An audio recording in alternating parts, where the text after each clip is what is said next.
but they will all come back to you. Yeah, they will all come back to you.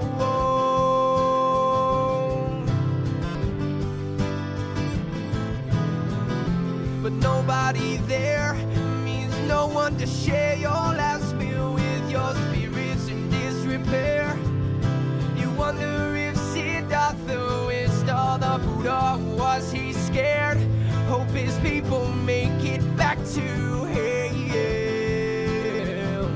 Hope his people make it back to him.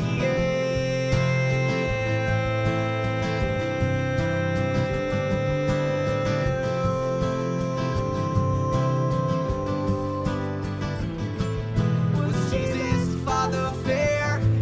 Was justice done there on that limb? God's hand must have been scared, because the devil's always after him. Yeah, the devil's always after him.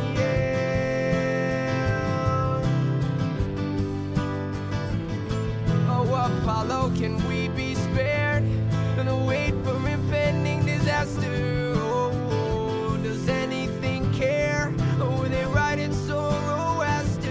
Oh, are you even there? Or is it life in darkness after? Oh, is it life in darkness after? Oh, are you even there? Or is it life in darkness after? Oh, is it life in darkness after? Oh,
about the way the world's crumbling down and down and down. No beach, just coast will come closer to town. Well, I see San Francisco Bay in the sundown, through goggles or underground.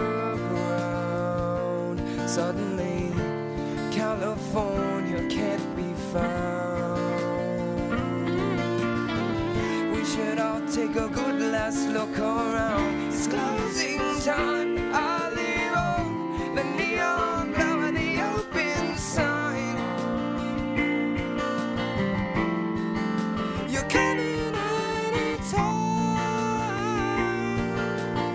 but you passed it by the road you're on. Gotta try to turn around your own design. Oh, but you're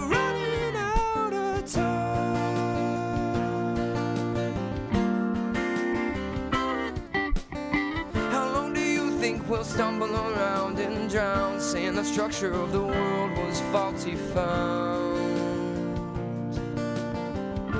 For what it's worth, the earth is round.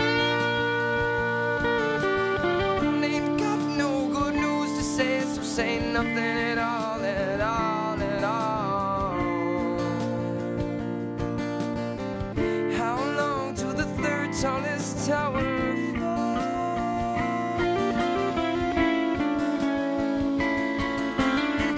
It's closing time. I leave on the neon glow of the open sign. You're coming any time, but you passed it by the road you're on. Gotta try to turn around your own design. Oh, but you're running out of time. There's hope lying inside. You're coming any time, 'cause there's hope lying inside. You're running out of time, but there's hope lying inside. You're coming any time, 'cause there's hope lying inside. Oh, but you're running out of time.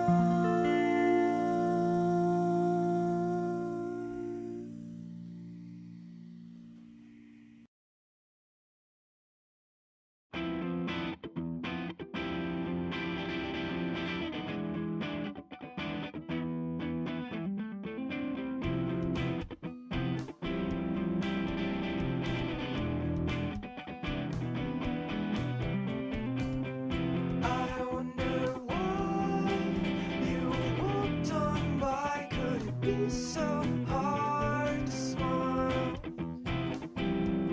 I think I'll follow you at least another mile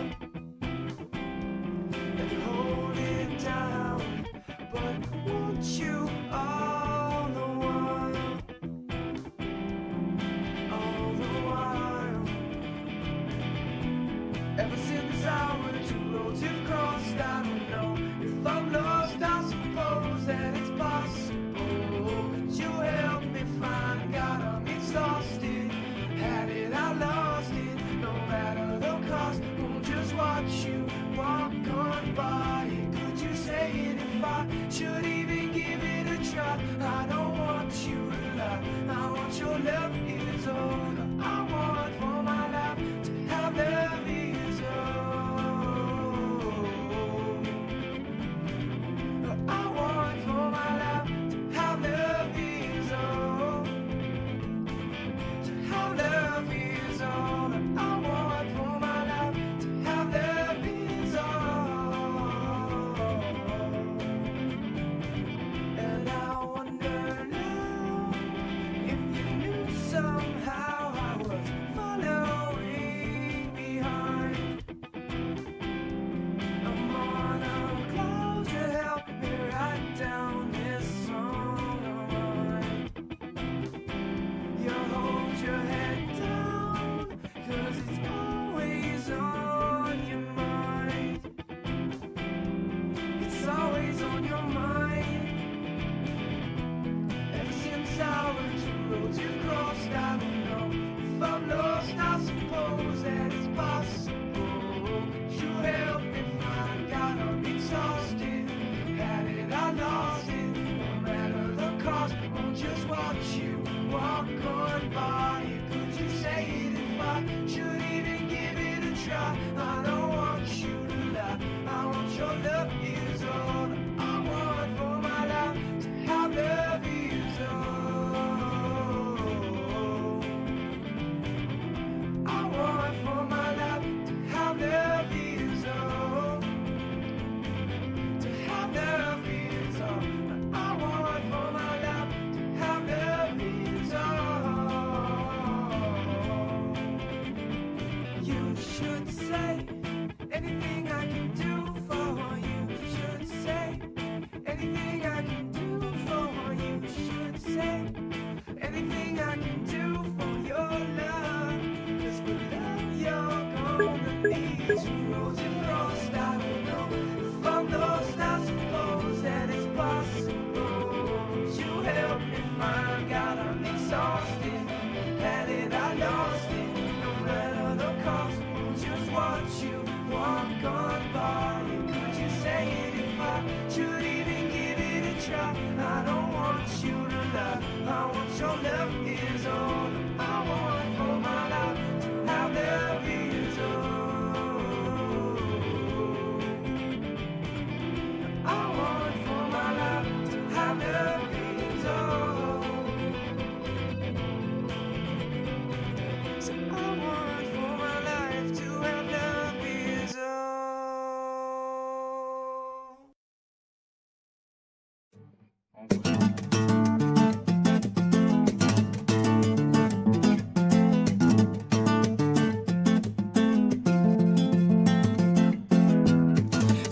the patio outside your door. I knock once more. You're like a bottle-sized sailboat in a high wind, trying high seas again, with the rigging too warm to mend, and the storm just coming in. The tiller it starts to spin, overboard there go the men, screaming, oh dear Lord, no, not again. But it's just the beginning, not the end.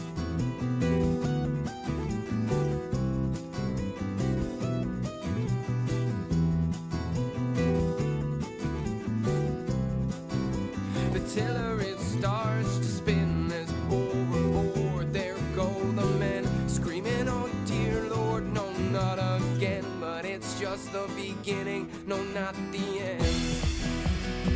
She tucks you in and lays your head to rest. With the luck you're in, she'll tear that treasure right out of your chest. She tucks you in, circle and start to sing. Juxtaposition, 2 rounds and you're in the drink. You're like a bottle-sized sailboat in a high wind, trying high seas again, with the rigging too worn to mend, and the storm just coming in. The captain in sick bay, night of dead, no sign of clearer skies ahead. But hold fast, dear lads, this is not her last. This is just the beginning, no, not the end. Tuck you in and lay your head to rest.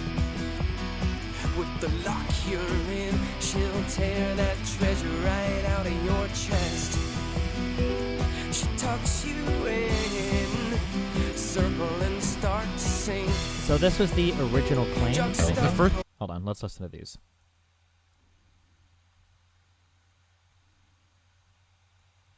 Or listen to these 2 clips. 1 sec. thing I want to elaborate on is what we talked about a little bit ago before we move on to this crazy call, is that Katarana did, and I just want to hear you, that she reached out to you to talk to Prime, then you, about the fact that Prime was sexually harassing her, then you talked to Prime, and then Prime did not stop his behavior and he continued.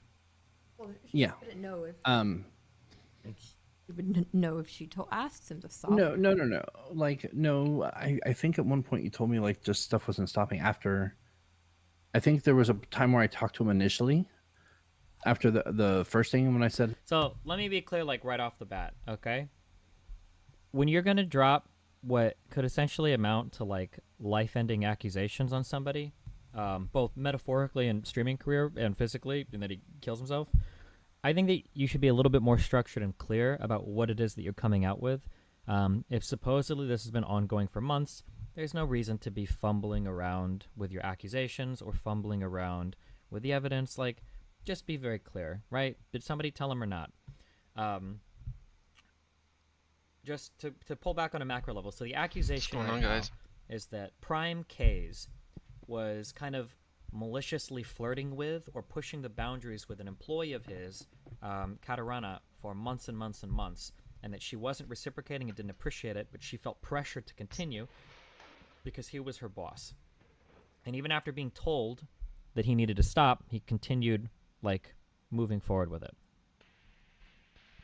That is the that is the accusation, okay? So here, the first really big, well, honestly, like, would you call it the linchpin?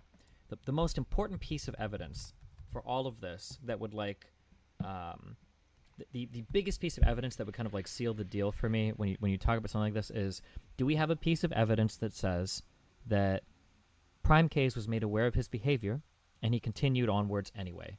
Because if that happens, then that means that he's been made aware that somebody is uncomfortable and he continued pushing anyway, maliciously and, like, just knowingly violated somebody's boundaries, right? Deliberate violation of boundaries. Really, really, really, really, really bad. But here's what we got. to solve. No. Like, no, I think at one point you told me like just stuff wasn't stopping after. I think there was a time where I talked to him initially after the first thing when I said, "Can I talk?" And I was just like, "Hey, I'm hearing stuff," because he brought up that somebody told him about the NCC chat, and then it was a talk, and then you messaged me like, "Hey, just so you know, it's still going on." And then I tried a more like direct. Maybe he didn't understand. So. The first I don't know what maybe he didn't understand. So this whole conversation has been a big exercise. I hate to say it like this because it sounds really tippy. But maybe you can get an understanding, I guess, of like how I navigate conversations or how I survive in this world or whatever. So this whole conversation was like an exercise, and I have a lot of pieces of it. There's several things going on. I'm talking to Dylan. One is I know a lot of things that he doesn't know that I know, so I can ask him questions about things and see what he'll say, even though I know he's lying. And two, how would people react given a situation? I think so. I've said this a lot. When people are kind of misrepresenting something, usually what we'll look at is, well, what did they say, and was it true or false? But a really easy way to find out if somebody's not being 100% forthcoming is, what would they have said, right? So again, I'm trying to read into a lot of these, like, well, what would actually happen if this thing was going on, right? So hypothetically, in this scenario, like, if Katarina is getting harassed for months, and she told Samantha this, and said it was still going on, why the wishy-washy, like, well, I think I told him, well, I might have said something, well, right? That doesn't really line up with anything. It just doesn't make sense, you know? That doesn't click for me. Now, when I talk through a lot of these inferences, none of these things discreetly mean anything. It could just be that maybe it slipped her mind. It could just be that maybe she did think she had a conversation. She didn't. There's a lot of potential explanations, right? But all of it kind of like builds towards like, well, what can we infer about what happened? Because unfortunately, we don't have logs for any of this. So A more like this is another thing. direct. Maybe he didn't understand, normal words. So I tried a more direct, like break it down Barney style. Wait, can you clarify? So what you're saying is you did not only talk to him once about him sexually harassing Katarina or being kind of a the sex first time pest, I don't but think twice. I was direct in saying it was Kat. Okay, I think the first time I was just saying, hey, there's some things being said like this. Let's try to avoid acting like this or avoid anything like this from happening, especially since we've already had one instance around the channel with Kurt, right? The second time it was like, hey, Katarina's talking to me, and I'm hearing some things that's kind of really fucked up, and this is not appropriate. Like, you got to fucking cut it out. And his typical response, like, "Oh, okay, got it. Thanks for letting me know. So I'll handle it." And Katarina, did he stop once she said that? No, and as I said, like, if there were any if there was any deterrent, the deterrent was the fact that I wasn't having phone calls. A more like So what's been like claimed so far, in my opinion, is enough to make Prime just look like a total piece of shit, and somebody that is engaged in like pretty bad levels of harassment. You've literally been told, hey, she doesn't like this multiple times, and you're still engaging in that behavior. That's pretty not cool. Sorry, that goes past not cool. Like, you're engaging in like a form of harassment. That's just like really fucked up. Now the problem though is the way that Samantha characterizes this conversation is she says, I explicitly told him.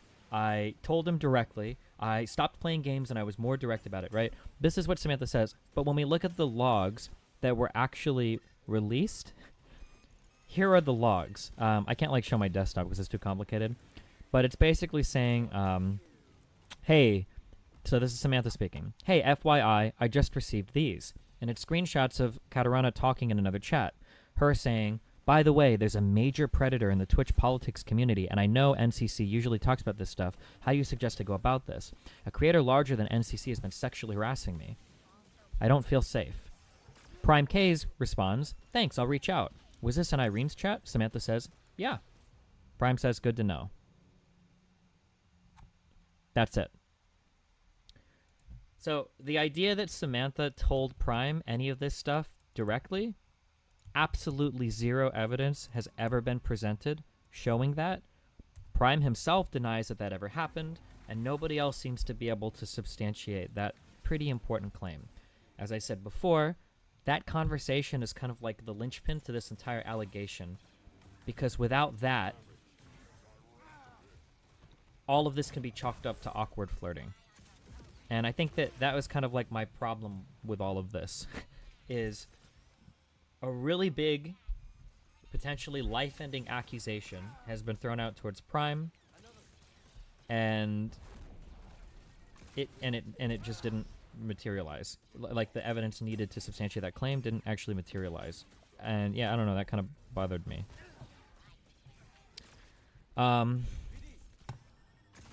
So what else? Another thing that bothers me as well is, again, I'm not looking at what people say, I'm looking at what people don't say. So when Dylan approaches Samantha after I make that assertion, I say, hey, do you have evidence of that? Instead of Samantha saying, sorry, that happened on a voice call, I'm going to go dig through DMs and find it. Or no, I'm sorry. Instead of saying, hey, that happened on voice call, I don't have any record of this, she's like, hold on, let me see if I can find something. What is she looking for? Why would you go and search for stuff and then eventually come back and say, like, oh, it was on a voice call, I don't have like any kind of like log of that, I don't have any message of that.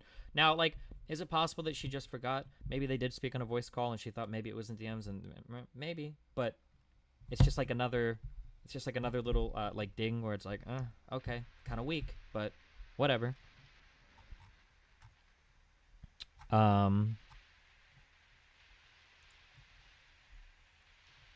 What else? Ready to go. In my opinion, as a massive coomer that fucks a lot and flirts a lot, I would say that it is very easy for me to understand that Prime could have thought that there was more than a friendly relationship in the beginning of his conversations with Katarina. Now that I don't have another person on this call to fight with me, I will just tell you point blank that giving somebody a morning wake-up call is arguably one of the most romantic things you can do for somebody. Like, that is just so obvious to me. I wouldn't even think to argue that or debate it. Outside of, like, a platonic friend is calling you, or outside of, like, I need to wake up tomorrow at 5 a.m. for such a thing, can I get my mom or dad to call me? Outside of that, right? If you have a person that you have a crush on, that you've been flirting with, that you've been making like passes at, who is like having you call them in the morning to wake up, that to me is like, actually, for me personally, and again, a lot of inferences, sorry, that's enough for me to know that, like, okay, yeah, I could see why you think that. I could see why you like have this idea 100%. I don't need any more information past that point. But I will say that the icing on the cake for that suspicion are the multiple 3, 4, 5, 6 hour phone calls that these guys were having on a daily basis. On a daily basis, these guys were having 4, 5, 6 hour calls. And again, I understand that, like, if I'm padding my resume to like somebody, I can make up a lot of shit about what I do. If I'm talking to Twitch chat, I can make up a lot of shit about what I do. But if another streamer is talking to me, I know what we do. I know how our jobs work. And I know that you don't need to be on a call 4 hours every day setting up a panel. That's just not how any of this works. Nobody does that. And even the people that were dragged on to that were already on Team Dylan knew that was bullshit. If you're talking to somebody for 4, 5, 6 hours a day, these are probably very like casual, intimate conversations. Or yeah, I'm not saying intimate like you're sexting or whatever, but like these are like very, very, very friendly or more than friendly conversations. Again, also, when I'm looking at things, so so when we get out of like when we get at so these kinds of personal situations are hard because when we leave like the world of philosophy and politics and like all that shit, we kind of have to I think that you kind of have to use like different approaches when you're kind of like analyzing a situation to figure out what's going on. Now, all of this is intuitive and we all know this, but it doesn't feel good. And when we're like debating professionally, we wouldn't do this. But when I'm trying to figure out what's happening in a situation, somebody's character is really, really, really important to me. There are people that I know that if they tell me something, I'll just believe it. Whatever the fuck you say. Melina is somebody that I know that like Melina's never gonna lie to me. She just doesn't. It's just not in her character. So Melina tells me something, it's almost as good as direct evidence for me. Like, okay, if you say it, I believe it. I don't think you're gonna lie about it, unless she like is hallucinating or some shit, you know. When I'm asking questions about certain things and somebody's giving me a dodgy answer, I don't really care about the dodgy answer you're giving me. What I'm more concerned with is, why do you feel the need to give a dodgy answer? So the problem that I have with Katarana's story is that there's a lot of ways that she answers questions that just I feel like I'm listening to Nathan give me answers. I know that you're lying. Why are you doing this? Like, and the reason why you're lying is probably because you're trying to sell a story that you know isn't true. The two biggest examples of this to me were, number one, you don't need somebody to call you to wake you up. Some of these things get like a little bit personal for me because I have firsthand experience. Not personal like I'm crying, but like, so I worked a night shift. I worked 60 hours a week and tried to do school full time. So I know what it's like to have to wake up and how shitty that can be. And I have never, and I've talked to other people that work night shift. Now, maybe way out there, maybe there are people that have like, people give them phone calls to wake them up. But when I work night shift, the tip that I was always told, that always worked for me, was put your phone right outside your bedroom door. That's what you do. You throw your phone in the living room, or you slide it right outside your bedroom door, so that when your alarm goes off, you have to actually like wake up, get out of bed, and go turn your fucking phone off. If I had to wake up for something important, I would rely on that a million times more than somebody calling me and then me just like hanging the phone up. Yeah, so I don't, there was that. There was the reaching about how like alarms don't go off forever. They do. we all have cell phones. I'm pretty sure. Now I'll be honest with you. It might not be forever, but I know that the iPhone alarm goes off for at least like 5 fucking minutes, or 5 or 10 fucking minutes. I don't know about the Android one. It's probably the same. But just think for 1 second, right? Oh, Dylan also saying his alarm broke. What do you mean your alarm broke? No. What are you your app broke on your phone? Your alarm, like your alarm clock? Like what are we even saying here? Like how does that even make sense? Again, the reaching for lies, that damaging of your credibility when you're lying about something insignificant means I'm probably not going to believe you when you're trying to sell me a more significant like fact later down the line. But anyway, yeah, I'm just saying that this is like I'm trying to explain my thought process through this conversation. You don't need somebody to call you to wake you up. It can be nice. It can be helpful. If you're asking somebody to call you to wake you up, it's because you want that connection of like, oh, like first thing in the morning, like I want to hear your voice. I want to talk to you, right? That's why you're doing it. Hold on.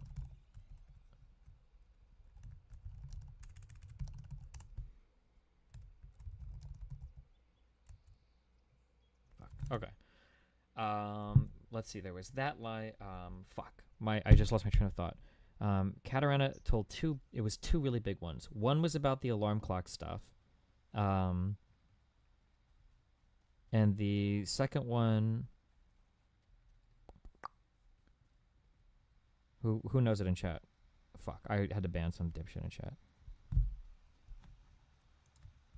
What am I missing about what's the fucking point of this area? Oh, and then the other one was, hold on. The other one had to do with the, I had to take an oral anesthetic to get out of a phone call. If you were in a call with somebody and you desperately needed to get off the call, why would you fake taking a drug when you could just pretend fake take a drug? What? Like, I could just come and be like, my mouth is getting dry because I have an anesthetic. Sorry, good night. Like, why would you actually take a drug when you could just fake take a drug? Like, it's like such a bizarrely weird thing. Yeah, I don't know. It's such a bizarrely weird thing to say that, yeah. So those two things from Katarana's angle, in my eyes, kind of destroyed a lot of her credibility. Because if you're gonna tell lies, I'm fully convinced these are lies. I'm sorry, but when you're gonna tell lies around like these particular things, then it really makes me wonder why you need to lie about them, and then it makes me wonder what other parts of your story are maybe not as credible. Moving past that point, okay.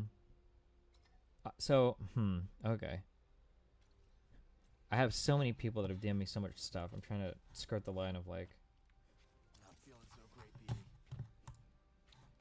where do we even go next? I don't even know where to go after that. Katarina's reputation is a little bit bad. I think that Dylan covering for her was a little bit bad.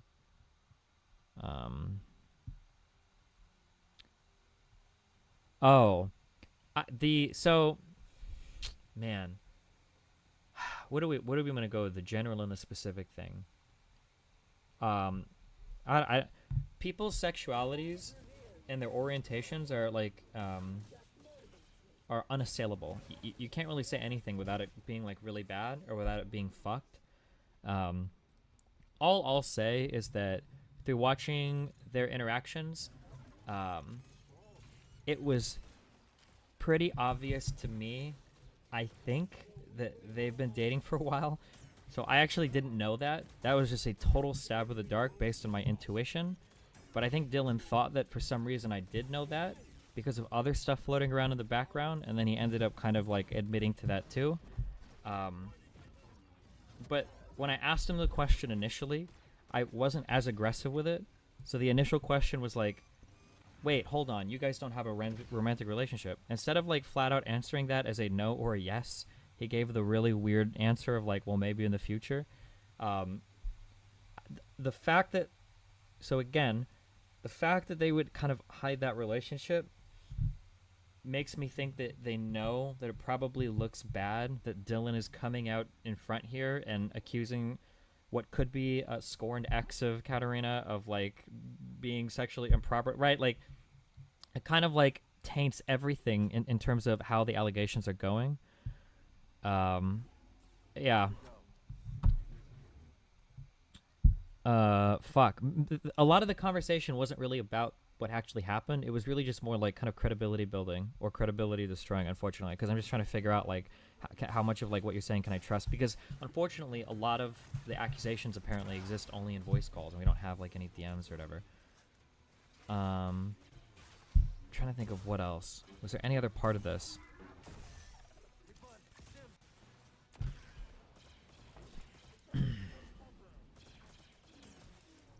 Hasn't Dylan said that he's bi but mostly gay? I don't know. I don't make any claims to know that. I don't care. I want to be very clear that I'm separating all of this from Dylan, and I'm not making any claims about Dylan and whatever. A long time ago, it was very trendy for girls to be like bisexual. I feel like I'm seeing the same thing with guys now. I don't know if that applies to Dylan. I don't know. I'm not making any claims there. I've noticed that like people like Vosh, like everybody seems to be like a bisexual guy now. Whatever. I don't know. I don't care. But like I just kind of like try to look at things and see like, well, what do I feel is going on, and you know what's happening with everything. And it kind of seemed to me like Dylan and the Katarina, you know, he might be bi, or maybe he is 95% gay like he said. People in some subs are accusing you of outing Dylan. Well, the big problem that I was having, the reason why I felt the need to push it, is because Dylan was getting a lot of credibility from his sexual orientation, which hurts Prime a lot, and they're the ones making the accusation. Because with Dylan, there can't possibly be any conflict of interest here because he's gay, right? Like, what? It's not like he's not like in a relationship with her or anything, right? Like, why would he's not going to say anything, right? Well, but like, well, what if he's not? What if he's not only not gay? What if they are dating? Well, now it makes things look a lot different, and I think that it's fair. I think that it's fair to look at this as, okay, well, now the conflict of interest is way more interesting, because not only are you dating this person, you're also covering their rent. And they work for you. Now you're kind of the last person in the world that I really want to hear about your opinion about this, because you are obviously so incredibly compromised in terms of being able to give like an unbiased answer to any of this. I'm gonna need to see some logs at this point. Like, sorry. Yeah. But that was kind of like my approach to that, unfortunately. What is Dylan's and Prime's relationship? I've heard so much in the back channels. The gist of it is that there's always like all this fighting between people in the background, and that people are always trying to, I'll say in general words, people are always trying to pull people off of other people's shows. Like, oh, don't go on that show, that guy's evil. Don't go on that show, he's a clout monger. Don't go on that show. And this is just stuff that goes around in the background of all of these shows.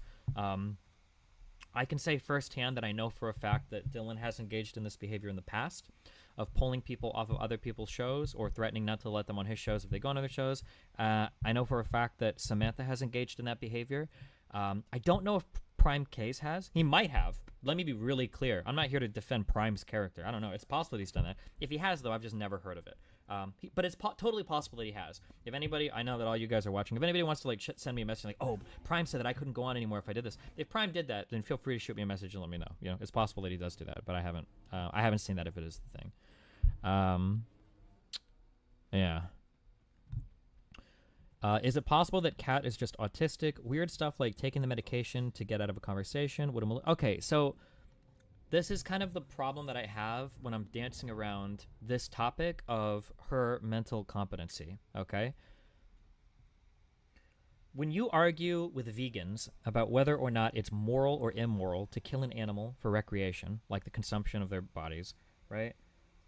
One of the argument patterns that a vegan will try to get you into is something called name the trait. And the problem with the name the trait argument is that what the vegan is trying to get you to do is he's trying to get you to give a trait that makes it okay for animals to be eaten and not okay for people to be eaten. But the problem is that there is no single trait that every single animal will fail to have, that every single human will succeed in having. So the name the trait argument seeks to defeat the carnivore argument by saying, well, whatever qualifications you're going to say that should save all humans, some animals necessarily are going to be, you know, encapsulated by that qualifier. You know, are they intelligent? Do they form like social structures? You know, can they, you know, communicate with each other? Right? Some bar of animals are going to fit this. Or if you set the bar so high, you know, like they can do math, they're complicated algorithms, whatever. There's going to be some humans that fail at this, right? This is like the name the trait argument. When I look at Katarana, if she is so unbelievably mentally compromised that she can't ward off a guy's horny advances in Discord, she has to fake taking drugs in her mouth in order to get off a call with him, that she feels helpless and isolated and trapped for months and months and months by a guy in Discord, if all of these things are true, which they could be, or no, I'm sorry, actually take drugs. If all of these things are true, which they could be, I don't see how you could ever, like, morally accept somebody being in a relationship with them where the power dynamics are amped up like a million times more. Where now, like, because if Katarina was compromised before because this guy was her boss, we'll get to that. Well, now she's living with a guy that's covering her rent and she works for him and they're in a relationship. Like, now we've amped up the power dynamics like 50 times more. Like, Dylan has a bigger platform, so the power dynamic is more exaggerated there. He's providing more financial coverage, so there's an even bigger power dynamic there. Yeah, like, I don't know how that argument ever works.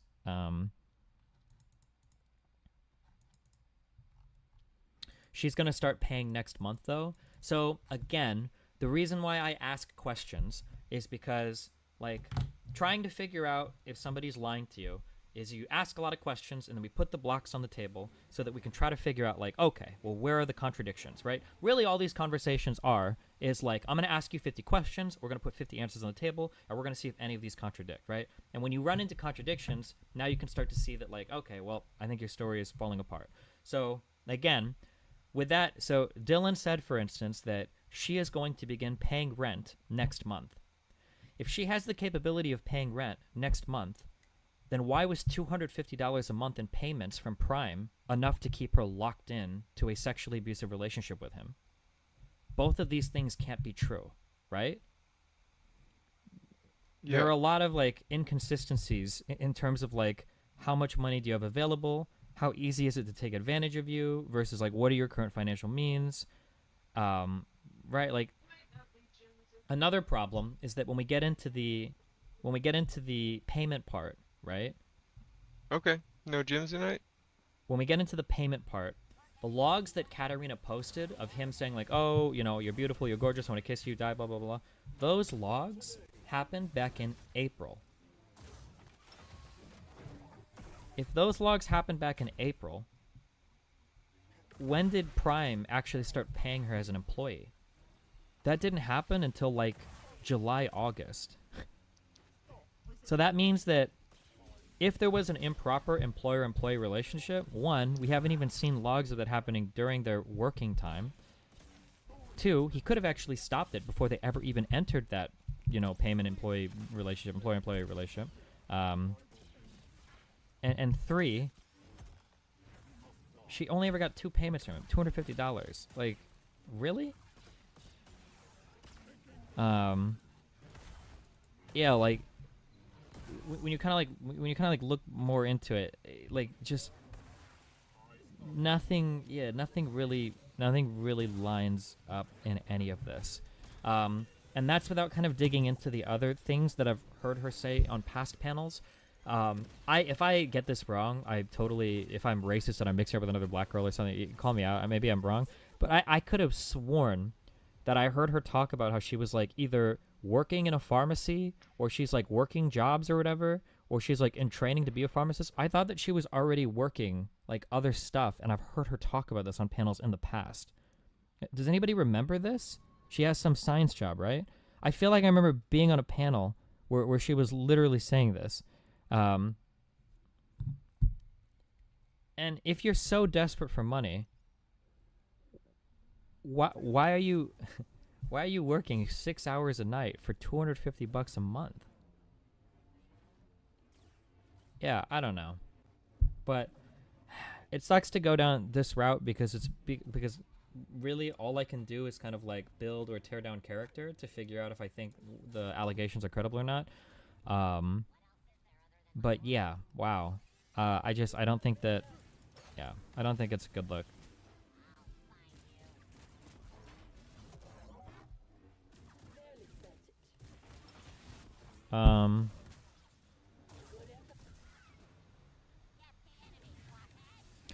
Do you think we were ultra charitable to the Dylan Cat side? If Samantha told them she specifically told Prime to stop and he never did stop and they believed her, it crosses the threshold into harassment for them, so they jumped the gun to your word. It is possible that you could blame everything on Samantha, but there's still no reason why Katarina wouldn't have just talked to Prime and said, "Hey, stop."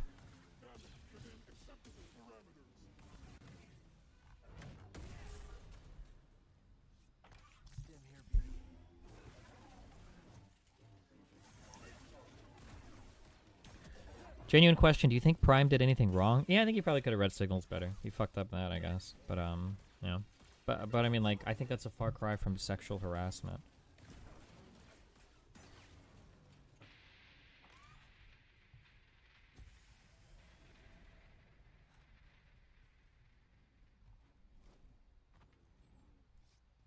What do you think of people downplaying the outcome of what would have happened with Prime if you never defended him?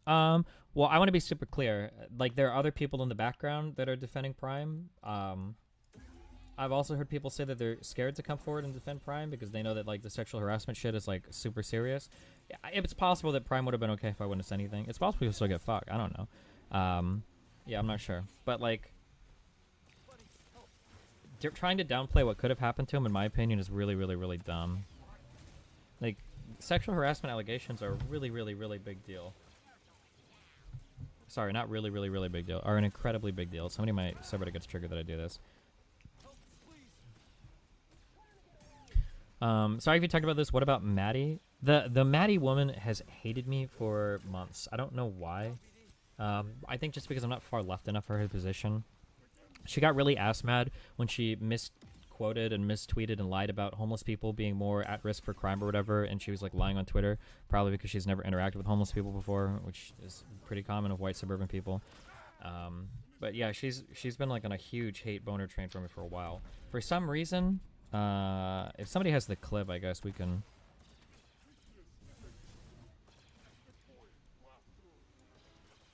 Motherfucker.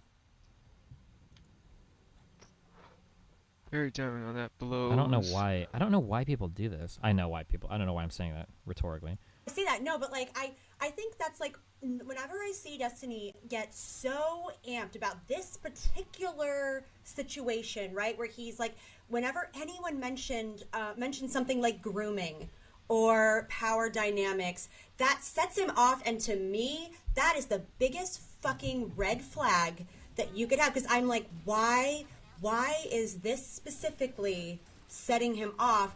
I bet it's because he's trying to reverse engineer his logical way back to absolve himself of any responsibility, because I'm guessing that he's had this sort of thing. I don't know. I don't know. It's like I said. Like I flirt with a lot of people, and like I'm a massive coomer. Like if anybody wants to like come out and me too me or whatever, like there's plenty of people that could do it. It's really irritating that every time I talk about like anything related to this kind of like sexual harassment shit, I don't know why people are so quick to be like, he's a secret rapist. He's a secret rapist. I keep saying I don't know why. I know why. It's really, really it's incredibly irritating that people will try to like get into the fucking sexual harassment car or carriage or whatever on the fuck Destiny train as they're trying to ride it up the mountain to their Twitter clout heaven, and they think that the easiest way to get there is to just like throw up random accusations about me. It's really incredibly fucking annoying and frustrating. I really wish people would stop doing that and would fuck off and would, I don't know. Fuck. She apologized on Twitter for this. I don't care. Why the fuck would I care about your worthless fuck apology? Because you got called out for saying like some incredibly stupid shit. No, fuck you. Like, I'm not even irritated that you said it. I'm irritated that you thought it. The fact that you instantly, run to, oh, he's probably a rapist. Like, okay, bro. Yeah, fuck you. Do you think that Dylan realized he made a mistake? It looks like he was understanding your point of view in real time and realizing that maybe this was the wrong way to handle it. It is possible that, I want to be really clear. I don't think that Dylan was I don't think that Dylan is like ultra vindictive or like a manipulative schemer. I don't think Dylan saw an opportunity like 3 months ago to be like, okay, we're going to set up this huge plan to fuck over Prime. I don't think that happened. Like the two people that I would put more responsible for this, I think would be, it's a tie between Samantha and Katarina. I'm not sure.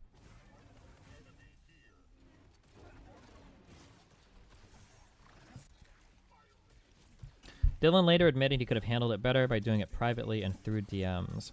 I'm going to back up again to the take that everybody hates when I give it, and I'm going to give it again, and I'm always going to give it over and over and over and over again.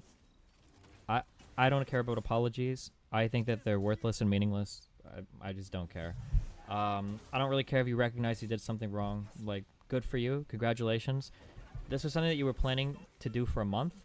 You had plenty of time to sit and think about it. If you reverse course in 6 hours after the slightest amount of pushback, like, your apology means nothing. Like,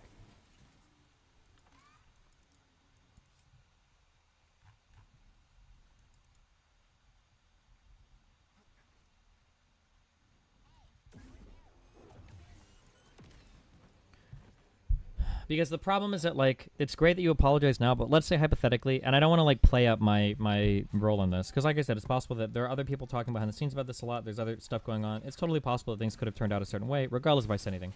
But let's say hypothetically, let's say that I didn't come forward and say anything, and other people were a little bit too afraid to kind of step out in front of this because they didn't want to get ran over.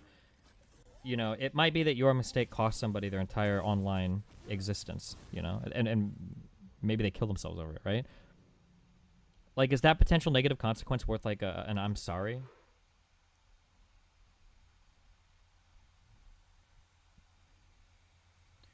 Like, to take it a step further, I would take somebody's apology more seriously if they drunk drove and, they got into an accident and they killed a family. I would take their apology more seriously because, like, when people drunk drive, they're not usually thinking, like, I'm going to go fucking kill somebody tonight. Usually they're overconfident in their abilities. They're downplaying their intoxication. They're overestimating, how easy it'll be to get home. Like, or underestimating, I guess. Like, I can understand making that mistake. It's not acceptable. You shouldn't do it. It's horrible. But, yeah, it's a mistake. but like actually sitting out and planning out like an expose stream, writing a twit longer, gathering all the evidence and doing all this, like, nah. Like, I'm sorry. Like, I'm not gonna. There's no apology for that. Like, damn.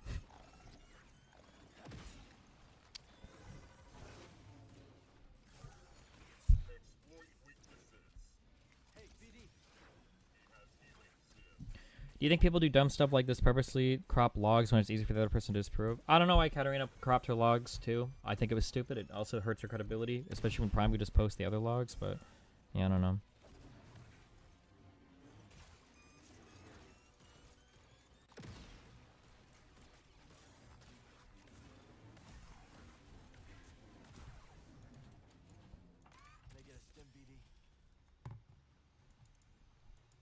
What was the secret lore behind bringing Hans in? Hans is somebody that I liked, but I'm also aware that Hans and Katarina have had a sexual relationship like over a month ago, and I was just curious if he would come out and say that or if he'd try to obscure that. But he owned up to it. Well, I'm sorry, I don't even want to say he owned up to it. He was very forthcoming with that like almost immediately. So, yeah, good for him.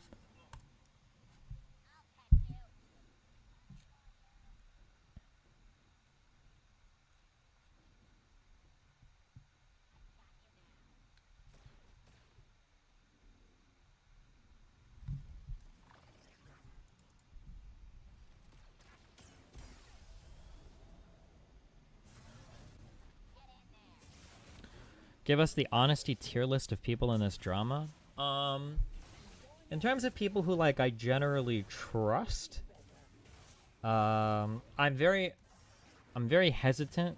I don't know if I would actually ever reveal that. I can't say that. Sorry, because I don't want people who I don't trust to know that I don't trust them. Because it's more interesting to see like what they say in the future. So I can't really say anything. Sorry. Yeah. Ask me in a year or two, I guess.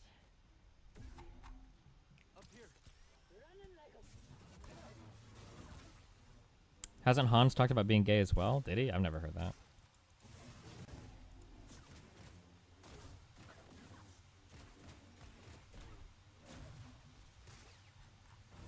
The Marcy person is mentally ill. Don't link her shit. Destiny question. If someone's getting sexual advances from a boss and they continue the work relationship without turning them down or to continue to work, is the worker manipulating the boss then?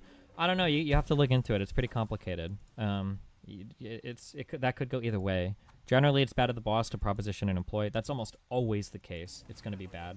But in terms of like how it actually plays out, like, I don't know. The problem is that Prime was hitting on Katarina by her own admission from the moment they started interacting. And Katarina, by her own admission, said it would be profitable and beneficial for her career to essentially play along. So, like, that, and that's in her own words. So, yeah, I don't know. That's a rough one. I don't know, like, how I can believe much on her end from that, you know?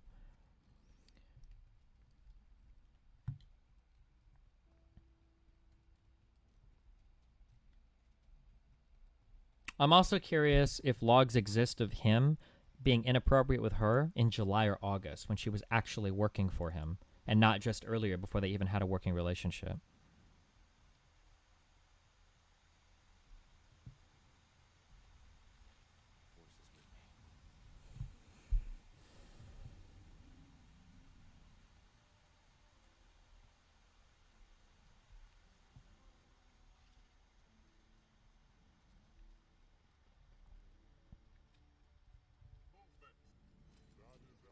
Why did she accuse him? What is she getting out of it? When you ask me a question like that, I can only hardcore speculate. Yeah, I don't really know. Sorry. I can make guesses about it based on like people's like normal behavior, but I really don't know them well enough to know 100%.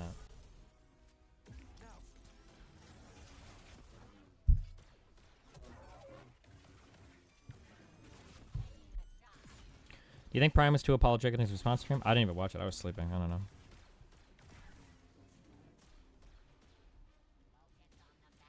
Any comment on Wicked Supreme / Rems convo? Nope.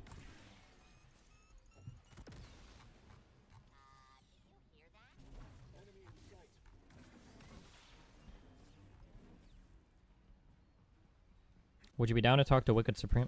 Yeah, I guess. If anybody wants to hop on and chat, I can do it now. I can't. We can't like review streams or watch anything. I don't think my internet will handle it. I'm on my like.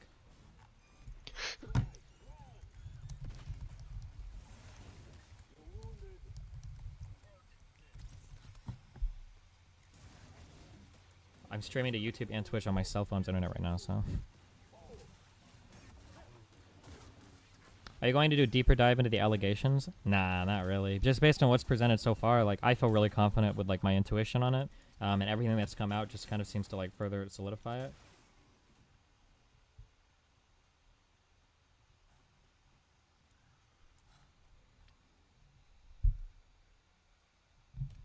How do you get internet when you travel? Right now I'm using my Google Fi thing.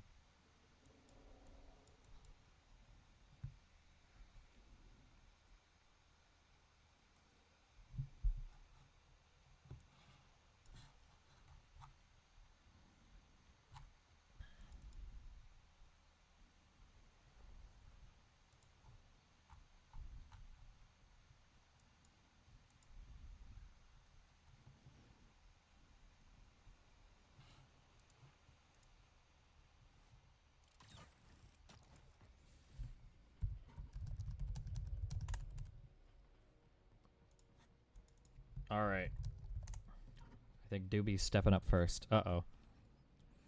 You said we should ask you about this in a year or two. You said the same about the Gudgel stuff. Is there anything? The main fuck stuff about the Gudgel stuff was that people were calling him old friends that he had that worked in like the really high up like teachers associations were saying they were going to get his teaching license pulled if he didn't like cut ties with me. That was insane. But it was mainly about that kind of stuff.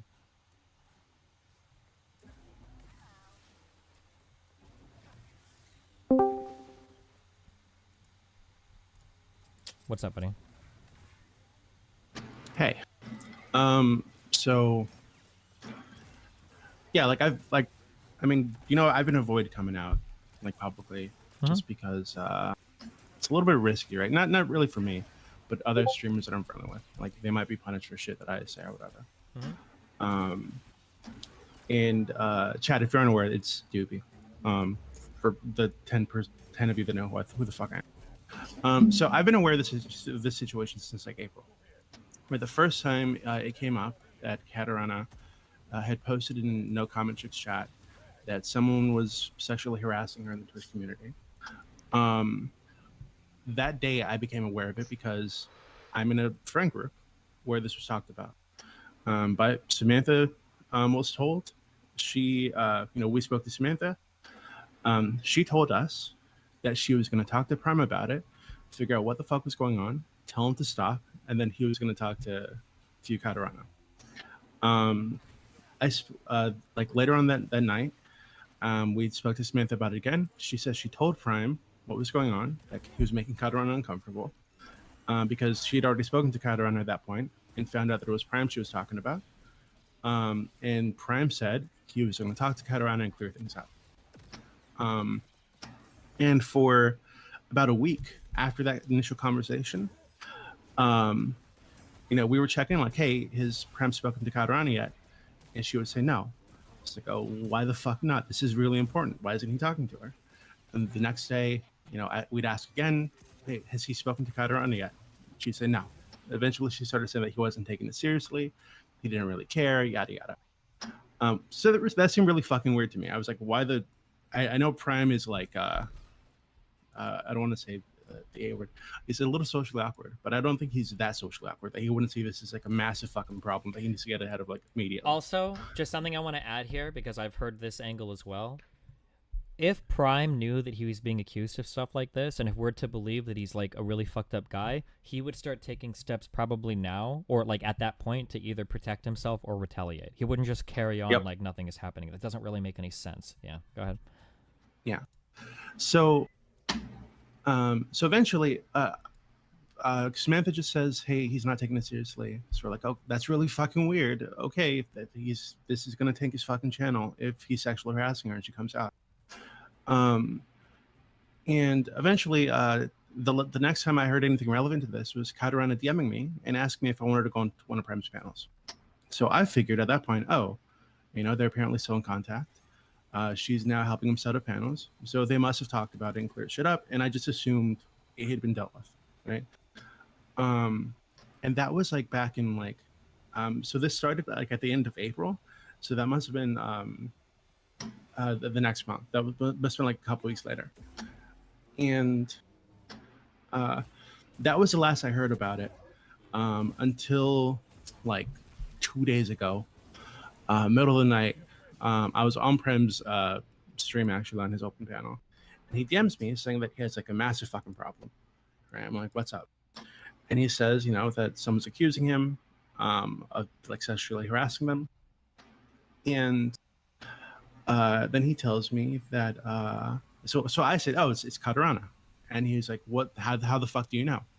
Right? Well, I said, oh, well, I thought you were aware of this. Like she said this like in April. Like I was under the impression that you knew about this, right? And he seemed genuinely confused. Seemed genuinely like had no idea what the fuck was going on. So he asked me if I can talk to him. We get into that voice call with Samantha, that Samantha was referencing on Dylan's stream, and he seems totally fucking flabbergasted. Has no idea why she's saying this. It seemed like from his perspective, this came totally out of nowhere, which I thought was really fucking weird because Samantha had told me that she had told Prem directly that Katarana said this in April, right? So, and I remember Prime literally saying to Samantha that he didn't know about this, and Samantha didn't fucking correct him.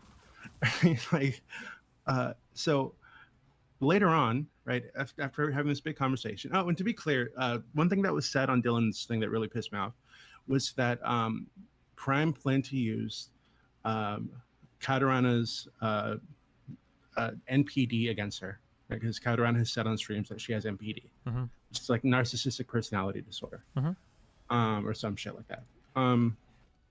Prime never said that. That came from somebody else.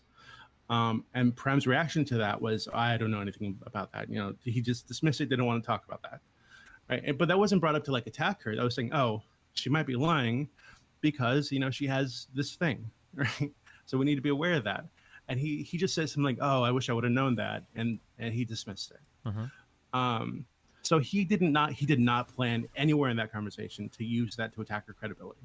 That is not anything anybody said. So when Samantha went on Dylan's stream and said that Prime said that was just a lie. Prime actually streamed his DMs for us that night. He offered to screen share his DMs with any female, because Samantha at some point said that 12 women had come forward and told her that Prime had been inappropriate with them. Yeah, so to be clear, I've heard this floating through the ethers. I haven't seen this materialized in like a clip or anything, but has anybody else actually come forward and accused Prime, like publicly? Is that anywhere listed, or? Not that I'm aware of, no. And we actually asked Samantha, okay, well, if there's 12 women, like, why didn't you fucking say anything? That's a really big fucking... If he's actually sexually harassing 12 fucking people in this space, like, that's a big problem. Why are you not saying anything? Right? Like, why are they not saying anything? And Samantha was saying, oh, well, you know, I asked them for evidence and they couldn't give me any. These 12 people... Can I speak to that for a second? Yeah. I just get a lot of random stuff. I'm going to read something, okay? So Samantha Banana knew that the girl was being harassed months ago. She sat in a call talking about it, and we asked her, why does she still do panels for Prime if she thinks he might be a predator? And she responded with, I'm a capitalist. We pointed out all the other producers had quit, for example, Spectre. Spectre's also messaged me things, by the way, and that she was a millionaire and didn't need the money. She then said that she would keep working for him until he pays her. She kept organizing panels with him until Dylan asked her to do panels, and it was only then that she stopped working with Prime. She was perfectly happy for whatever happened to go on as long as she was getting paid, basically, and she only stopped because something better, Dylan, came along. Does that timeline line up pretty well? Yeah, it does. Okay, go ahead. So she's saying 12 women. So Prime starts asking, like he's again totally fucking flabbergasted. He says he doesn't talk to that many women. Right? He doesn't talk to people in a personal way. So he was like really confused as to why 12 women would be saying that he like sexually harassed them. True. Also, just I wanted to add on to the end of that. It's also been told to me. Oh, also, she was gloating last month that if Prime ever fucked with her, she could cancel him because she knew about this specific situation. But okay, go ahead. Yeah. What? So yeah, so Prime is really confused. He starts asking Samantha to just give him a hint as to who it is or who she thinks it is, so that he can show the DMs and he'll show us all of their interactions, so we can see that he didn't do anything wrong. Because he was like almost in tears, like he was really broken up about this. And Samantha just refused to say anything. She said, "Oh, it's my right. I'm going to protect the victims. I'm not going to say anything." Of course. Which yeah. So we asked her, like, have they given out any evidence? Have you seen screenshots of anything? Because that was the first time I'd heard about 12 women too, right? And she said no, that she'd asked them and none of them had provided anything. So these 12 women that Prime sexually harassing over his months or year on Twitch, whatever the fuck it is, has zero evidence of this. Really fucking weird. So from there, I started saying, okay, so it seems like I told him to reach out to you. I told him that he should probably talk to Dylan to see if Dylan had heard anything about it, because at that point we knew that Dylan and Kat were living together. He reached out to Dylan like a bit later after we ended that call, and he said he made that DM group, the War Room, that everybody's so obsessed about. And he said, Dylan, I just asked Dylan, he called me a sex pest and blocked me.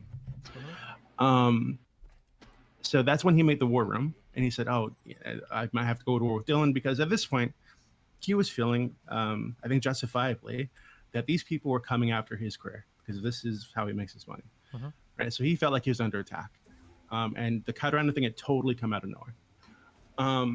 So he makes this thing called the War Room, which is a little bit cringy, but whatever the fuck. And in there, this is being presented as like a chat where he conspired to like smear Catarana, to destroy her reputation, all this shit. But I can send you screenshots of that entire chat. There is nothing like that in there, right? It's literally me telling Prime, hey, you should reach out to you need to talk to Dylan. You should reach out to Destiny to have a mediate because Dylan trusts Destiny.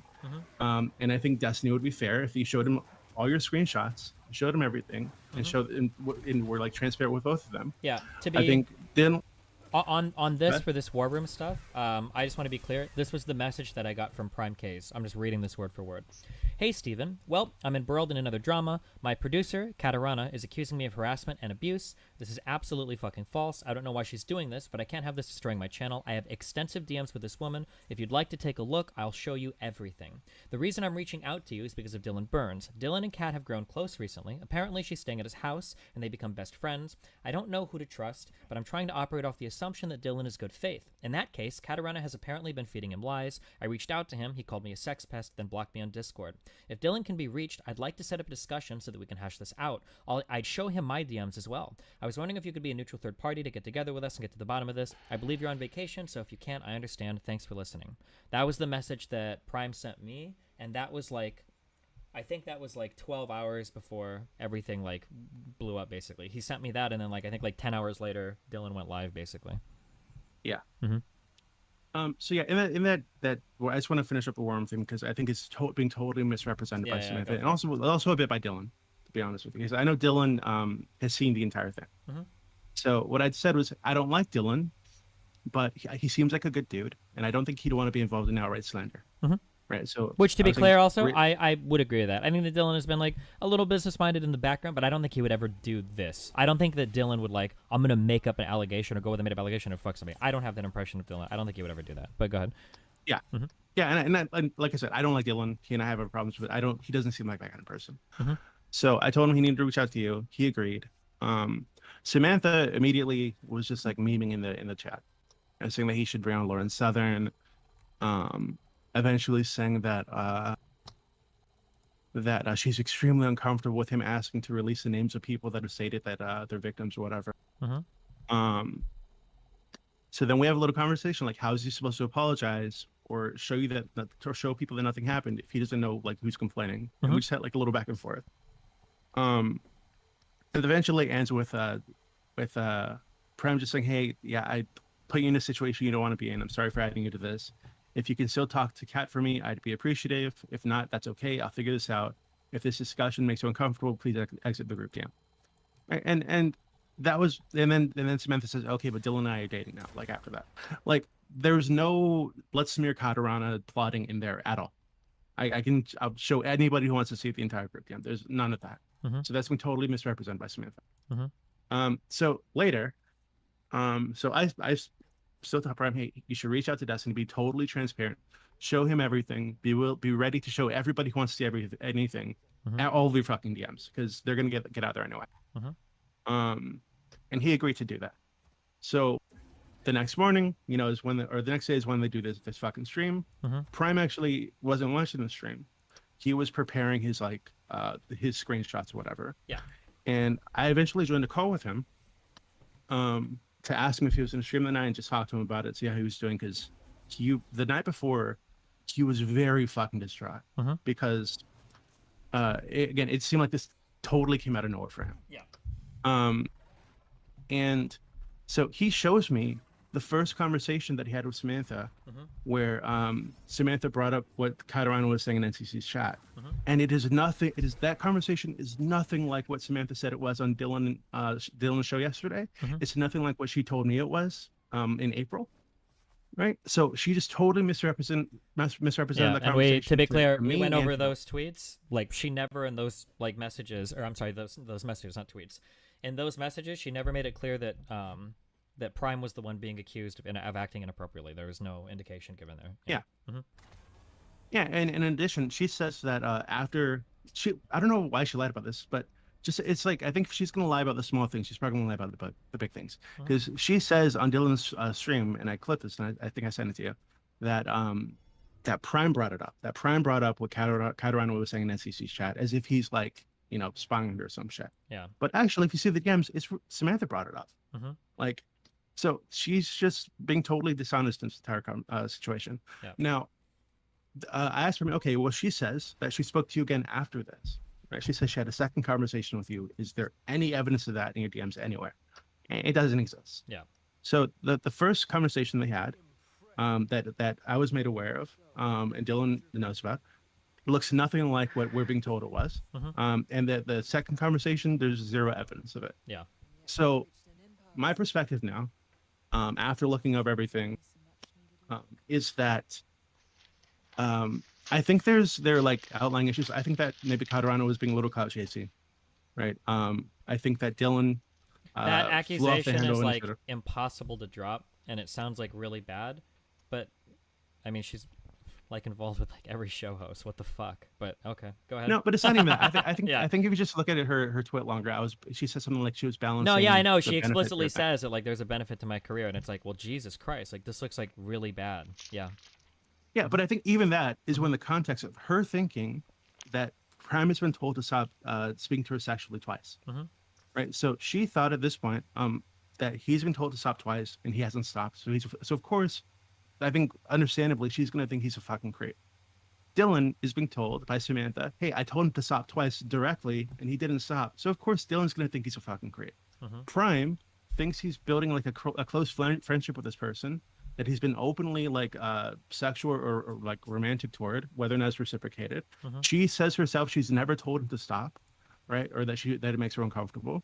So I think with this framework, like everybody's acting reasonably with the information they have, and the only problem is that they're acting reasonably Based off of on bad the lie that information from Samantha. Possibly, yeah. Yeah. I would still say that even if that was the case, I would put the onus on Katarana to at least reach out to Prime one time about this. It just seems weird Yeah, that I they do agree. all of this through proxy. Like, what the fuck? But, yeah.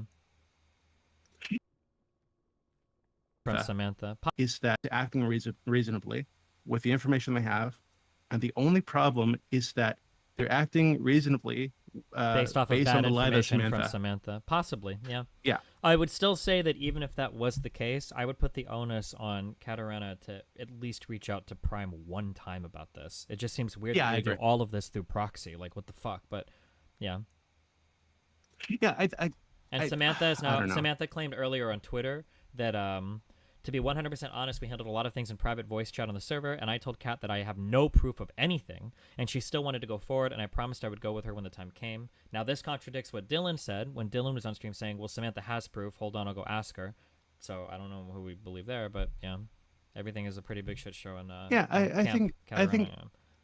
I think the proof that we do have, right, is that Samantha misrepresented the first conversation she had with Prime about this. Mhm. Like to Dylan and Katarani yesterday on the stream, to me in April, right? So the bit that we do have is Samantha lied. She didn't that conversation didn't go how she said she did. How she said it did. So that's where I am right now. I think that there are some allies. I think Prime is a bit socially awkward, didn't catch cues that might have been there. Dylan flew off the handle to seem like the big man to his girlfriend. Katarana might have been keeping Prime close for her like career or whatever. But I think all this was happening within the context of Katarana thinking that he wasn't going to talk to her sexually because he'd been told to stop twice. Sure. So Although also to that- be clear, by the time they'd started working, I don't know if we've seen any evidence of him saying anything inappropriate when they had a working relationship. Yeah, I actually went over that with Prime yesterday. Yep. I asked him like, because all the screenshots we were seeing were from like April and March and shit. Yep. And like I think there was like one in May where he calls it like beautiful or some shit. Okay. But what he told me is that that after like late April, like early May, they just stopped hanging out. They were hanging out like every day, for like hours, and then suddenly she just wasn't available anymore. She started pulling away. And actually, in the DM that he showed on the stream yesterday was Silly Serious or Joe. He tells Joe this. It seems like she's pulling away, and he's like letting go of it. Right, and that was I think that DM is like at the end of April too. Okay. Yeah. So, I asked him, okay, can you like search, like show me your DMs, and is there like any flirty shit after she starts pulling away? And I didn't see any. Yeah, there's DMs where he's asking if he can talk to her, if they can hang out, saying, hey, we haven't hung out in a long time. Seems like we're always missing each other. And I miss hanging out, shit like that. But there's no like, you know, you're gorgeous, suck my dick, and shit. Yeah, Like, anything. Yeah. yeah. And he didn't start paying her until like the end of June. I heard that. Yeah. And so, like, I don't know, the idea that he was like holding the payment over her for months while he When was the like sexually payment- harassing her. is kinda Also, silly. when the payment was only $250 each month, that's hard Yeah. to believe. Yeah. And the second payment was like the 2nd of August. So she got two payments of $250 starting in at the end of June and early August. But all the stuff happened before, like that doesn't make any sense. Yeah. So that's where I am. Like, I don't know. If you want to see any screenshots of anything, like I said, I can show you the whole war room or whatever the fuck. Like, No, I mean, I think Like, I've I've been seen- avoiding, seen you know. so much shit. I don't think I need to see anything else at this point, but yeah. Yeah. Good. Yeah. All right. Well, anything else, dudes? that was it. Well, I just wanted to say, like, I already thanked you in like DMs, but I feel like someone needs to thank you publicly. It probably seems really cringe or whatever. But I was really worried when this initially came out that it was going to be like the train. Everybody's latching on because they want to be allies and yada yada, right? So they're going to say, oh, they're going to believe Potter on it, not even listen to Prime, not even give his side any credence or whatever, and you know his career is over. So I really really appreciate you, like giving him a fair shake, you know. Yeah, no problem. That was it. You know, so have a good stream. See you later. See you later, dubs. Uh-oh. We've got the V Squad coming in hot. What does he have to say about all this? Destiny came on. And I'll get this out of the way now. Uh-oh. Destiny came on. And I'll get this out of the way now because I know everyone wants my opinion. Destiny and Dylan argued for about 3 hours, and there was basically nothing He still watches all of my shit. I like it so much. distinguishing Destiny's behavior from that of a common victim blamer. His arguments were bad, if eloquently delivered.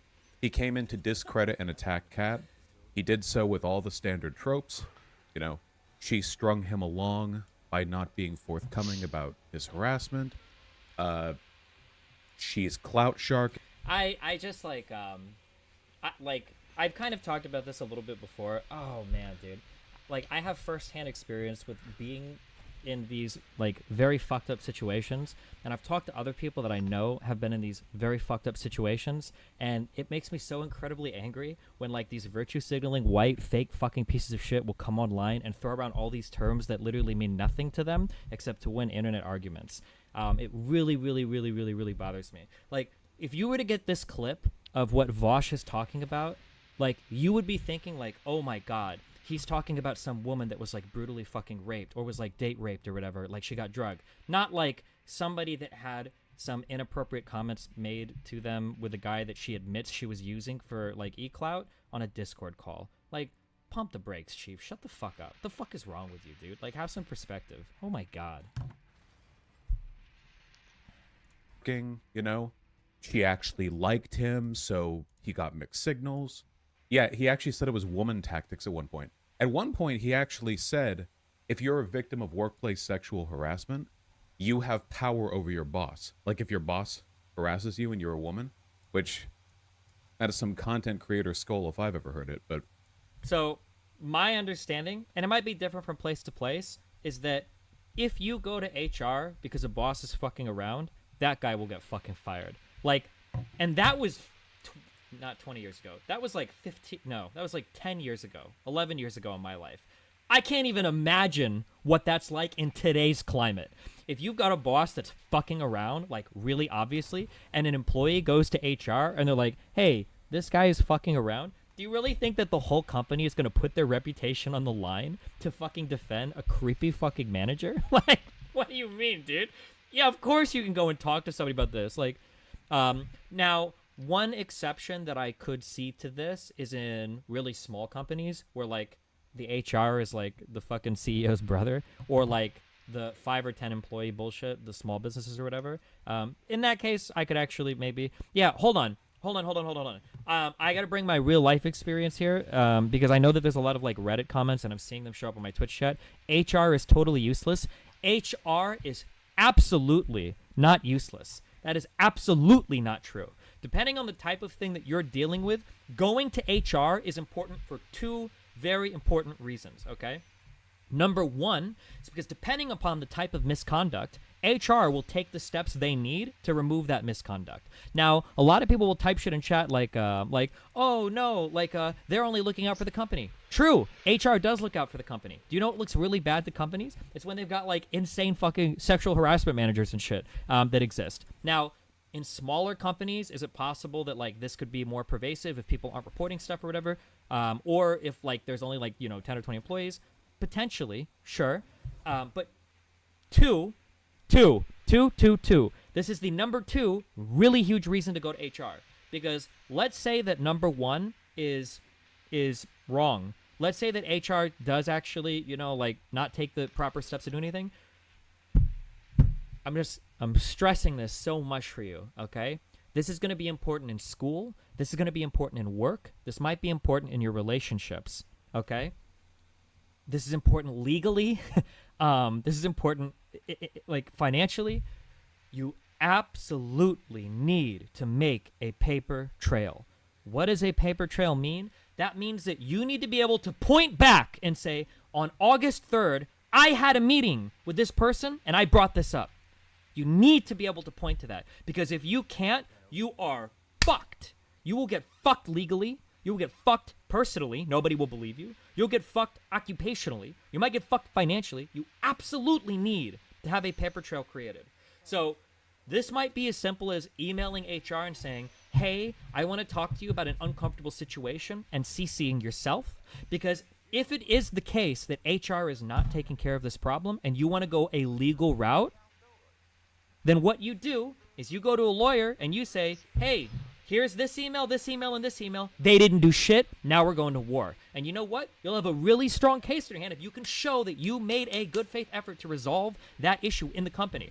If you go to a lawyer, I don't know if there's any lawyers in here. I don't know if Esports Batman or Apple is or anybody else in here. If you go to a lawyer, I guarantee you that any lawyer will 1,000,000% back me up on this, and you can go find them and talk to them. If you go to a lawyer and you say, hey, I've got a big problem in my workplace, I'm getting like sexually harassed and no one is doing anything, the very first question that lawyer is going to ask you, before he even writes your fucking name down, that's an exaggeration. The very first question the lawyer will ask you is, have you communicated with anybody about this, and is there a record of that communication?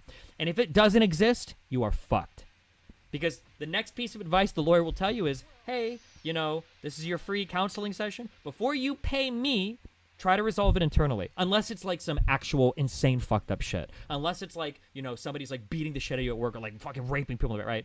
If you have to start that paper trail. So to refocus and back this up, this notion that's thrown out all the time of like HR is worthless, HR doesn't do anything, HR is bullshit. Always work through HR. You have to start documenting things. If HR is useless and they don't help you, then at the very least you've created a paper trail for an external party to pick up on to start to work your case. Okay? Please, please, please, please, please, please, please. Don't let the Reddit memes. Also, this is just like a piece of life advice in general. Dude, I can give this for so many different things, okay? On a day-to-day basis, you are interacting with human beings, okay? If you go to any business or whatever, it's not a bunch of sociopathic, like ASPD people that are there trying to like destroy your life and murder you and laugh as you burn it. Like most of these people are human beings. If you make a good faith effort as a person to reach out to resolve things, people will work with you, okay? If you're behind on your mortgage, if you're behind on your credit card payments, if you're behind, like, you have to call and ask for help. There's a stupid fucking saying, the squeaky wheel gets the oil. There is so much help out there sometimes, but people just don't know that it's there, and they're not trying to take advantage of it, okay? I'm bringing this out from a financial standpoint too. If you are falling behind on bills or there's some shit going on, or if you're in school and you can't turn a test in, you can't make a class because there's some shit going on, even if you think it's stupid, right? Talk to a professor. They don't want you to fail your classes. The bank doesn't want you to foreclose on your house. Like, your company doesn't want employees getting sexually harassed at the workplace. Talk to people, okay? You have to reach out and call people and talk to people, and you can find help out there. It does exist. This online narrative that everybody hates you, everybody's evil, nobody's going to do anything to help, nobody's going to do anything, you're totally on your own. Don't buy into that. Those are Reddit memes. Don't let that dictate how you function in the real world, okay? Christ. Okay. Jesus, get shit done, okay? Yeah, sorry. Anyway, back to this. Like if your boss harasses you and you're a woman, which that is some content creator skull if I've ever heard it, but no, he said that. Mr. Beverly Hills. That you can, that's not me misascribing. Yeah. Anyway, it ended with essentially Destiny blaming Kat, saying that Kat was the manipulator. To be clear on this, Kat said that she was manipulating Prime K's. I don't care who has the power dynamic. She explicitly said, we can go read the tweet longer. She said, I hid my feelings because this was good for my career. That's manipulation. I'm sorry. Like, that's what that is. It is manipulation. He was making conspiratorial arguments that he was doing this in his chat too, that all of this was being orchestrated for like clout sharking and Kat. To be clear, I don't think that Dylan was planning this really far in advance. I think Katarina just let her fucking dumb shit run wild, and Samantha might have been like setting shit up, but just wanted to farm attention, and that Dylan was doing this to knock off competitors, and yeah, this is textbook woman manipulation. Yeah, his arguments were like really bad. They were also largely tangential because like 2 hours of the convo were spent on whether or not Kat receiving wake-up phone calls from Prime Kai was evidence of some kind of mutual romantic interest, which is kind of tangential, right? I can't deal with these Twitch streamers. I can't deal with you antisocial, like socially challenged fucking neats, guys. I don't know how to communicate with you. I don't know if we have to ask the children to leave the room, okay? Like, there are just some takes. I know that we've done polls before. I think like 60-70% of you guys are virgins or whatever. So I understand that a lot of this might not make sense. So you're just going to have to take it from me. I'm just going to speak from a position of authority here, okay? There are certain things that I tell you about like sex, dating, relationships. Just trust me. I'm 32 years old. I got a lot of experience. You're just going to have to trust me when I say this, okay? If somebody is romantically interested in you and you're getting wake-up phone calls from them, they're not doing that platonically, all right? Like, oh my fucking god. This is actually such a funny, stupid fucking, like, thing. Like, yeah, this is like the foot massage conversation from Pulp Fiction. Like, I can't even. I actually can't even on this. Like, it's so stupid. Holy shit. Because the real question is, did Prime Kai behave inappropriately? But Destiny's interest seemed more to be delegitimizing Kat's concerns by insinuating that Prime Kai was perhaps justified, or at the very least felt he was justified in behaving the way that he did. Anyway, it was just standard victim blamey stuff, and even if his broader prescriptions ended up being correct, he would have still been wrong. I'll explain why, really quickly, okay? So, imagine, right? Imagine you're on college campus, okay? And a bike gets stolen, and you're like, oh, who stole the bike? And your neighbor gets out, and they say, it was the black guy. And you're like, you don't know that. Why do you think that? And your neighbor is like, well, the warrior gene that every black male is born with predisposes them to act. I consider myself to be, I have at least 105 IQ. My abstract thinking is pretty good. I have no way how he's going to tie this one back in. I'm actually on the edge of my seat right now trying to figure out how the fuck this analogy ends up tying back in, okay? So if you're confused right now, don't worry. I'm right there with you, okay? I'm so curious how this is going to tie back into this situation, all right? I'm right there beside you. That every black male is born with predisposes them to acts of violence, which, of course, property theft is a kind of... And like he goes on. And later... it turns out that actually it was the black guy who stole the bike. Does that affirm all the arguments that guy made? No, of course it doesn't. So yeah, no. This is like, Vosh is like watching my stream, and he's like, I think that Destiny would have been a slave owner in the 1700s. The reason why I know this is because when I watch him play Draven in the bot lane, I notice that he gets ganked over and over and over and over again. Even when allies on his team are pinging him. And when I see that, all I can think of is, in the 1700s, there were still white people communicating with other slave owners that this is wrong and this is immoral. And just like the pings coming from his teammates in fellow jungle, he turned a blind eye to the incoming gank, just like he would have turned a blind eye to the humanity of the slaves that he himself possessed. Like what the fuck is this analogy? What are you doing here? Oh my god. Whether or not Destiny's community sides with him in that regard will largely come down to whether or not they appreciate good arguments or the aesthetic of good arguments. So that's the acknowledgement I know everyone wanted to see. It's also like, it's so sad because like, I'm sorry, I'm trying to be like relatively balanced in this, but I'm so obviously right. Like there are some dramas that I've been involved in where I can understand some of you guys are like, I don't know on this one, Destiny. Like, man, I don't know. This is stretch. I'm just so obviously correct in this one. Like, this isn't even like up for like really debate. This is obviously like, we know what's happened here, but he still has to take that contrary position. Oh yeah, like the Pokemon thing was fucked up. Yeah, he still has to take that ultra contrary position just because it's Destiny, which is funny because I'm the one that gets accused of being a contrarian all the time. It's out of the way. I'm going to spend the rest of the time just talking about all of the information regarding Prime Kai. That's good. The Irish Laddie redemption arc. Okay? I know chat's siding with him. I know what his community's like. Trust me. So anyway, let's talk about the actual info at hand and waste no more time with this spiteful contrarianism. Okay? Wait, what was the spiteful contrarianism? My takes or your takes? So... Or did he just admit that his whole thing was spiteful contrarianism?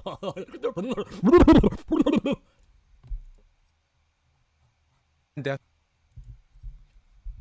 Okay.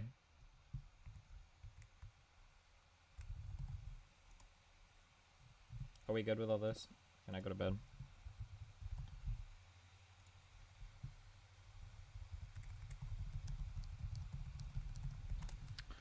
Let's see. What else do we have here?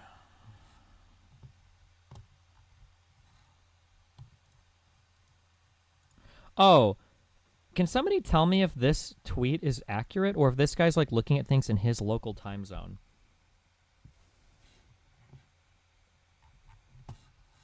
Can somebody tell me, did...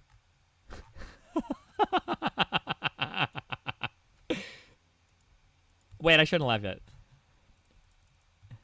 Can somebody go through and verify this tweet? Did Madalis claim that she was getting death threats? And then the next day when she posted proof of those death threats, the timestamps on the death threats show them coming in hours after she claimed she was getting death threats? Can somebody verify that the timestamp is correct and that's not just like a fuck up on like the localization? Yes, she admitted it.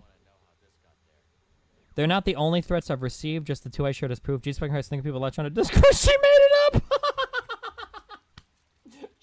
Also, neither of those accounts even exist on Twitter.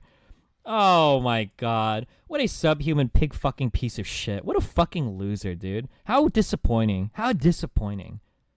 Unbelievable shamelessness. Unbelievable shamelessness. Wow.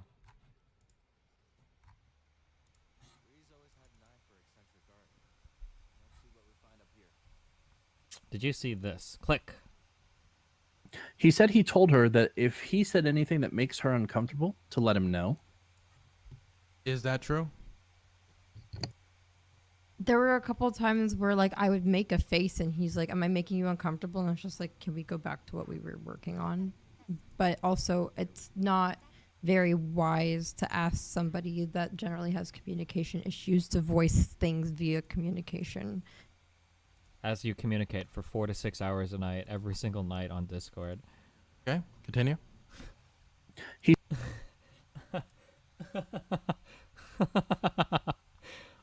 Man. Stop with the To Kill a Mockingbird memes, guys. That's over the line, okay? Did you see this? But here's what I'll say. For now, I'm going to vague post. Oh, that Prime was suicidal? Yeah. It's literally ableist to expect someone to say words ever. True.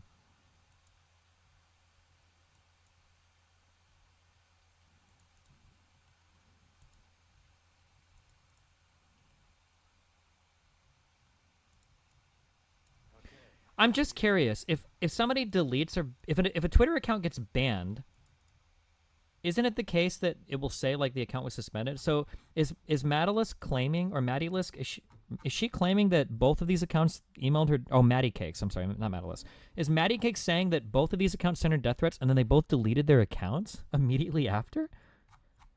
Do you think that she made this up completely? Because that's not always a safe thing to do. Right. Unbelievable. Okay, hold on. I'll be right back and then we're going to talk to Supreme. One sec. There you go, little seed. All right, ready to do some gardening?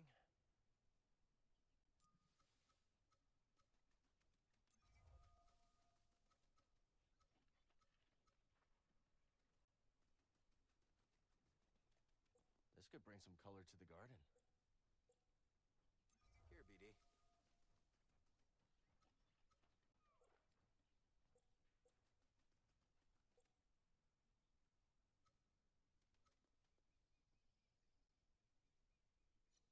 Shut the fuck up, Mutin, alright? It's a stupid fucking meme. Have to admit to some of those conspiracy angles last night were a little whack. Pepe laugh. You're a genius, dude! Destiny, don't you just get tired of all the drama that comes along with Twitch and shit, Lamau?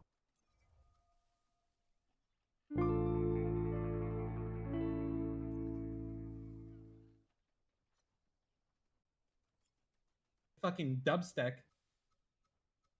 Unban? 3.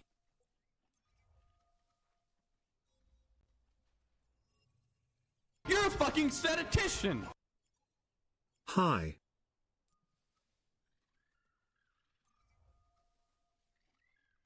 Which would look good here? Fucking dubstep. Fitty year sir nor.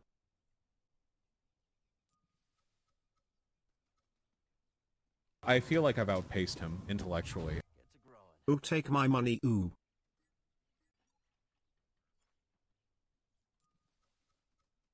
Shut the fuck up, Mutin, alright? It's a stupid fucking meme.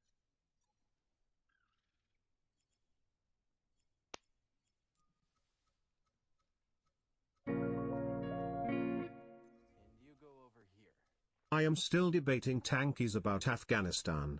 Chat, lend me your strength. Let's sow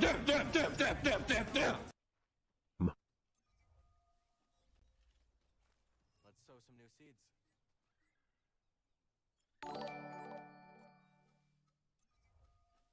Chad 0W Panther, 9 Canadian dollars and 69 cents. Is the Dylan Burns bridge burned now? As well does Prime Panels survive? Stop stuffing your fat fucking mouth.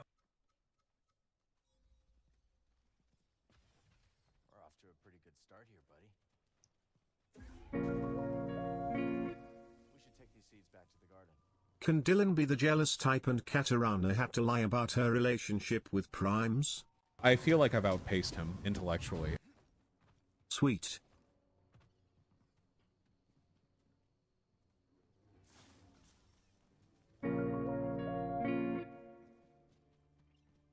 So DGG is an underground radio show now?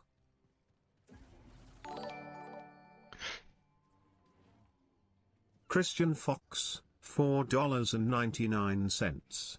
Josie was telling people in Shud's chat that you were sending people to send death threats to the women on the panel from last night. Daniel Brockman, €5. Destiny, I feel like I've outpaced you sexually.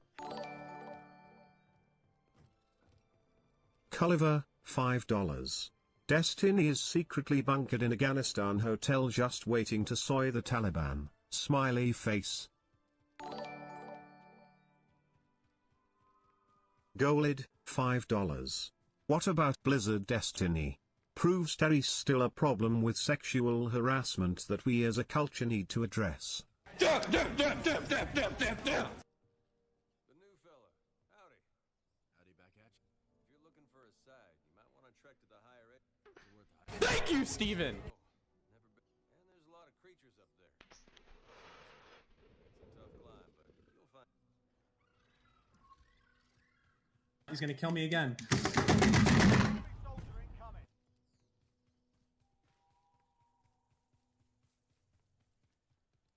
You're a fucking statistician! Hi.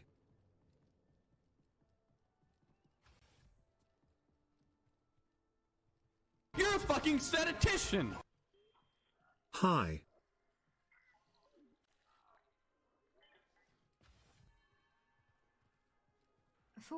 /raid. That's tiny. It's great that we get all this drama without all the leak streams. Woof load in 5, 4, 3, 2, 1. Woof.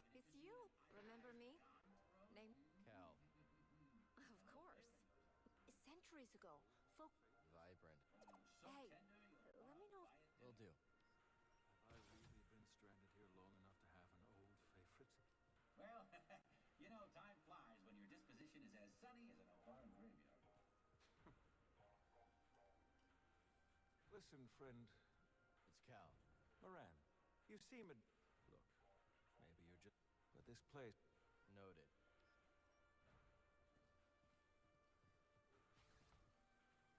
I wish those raiders every time. Yup. Sure. Yeah.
Daniel Brockman, 10 euros.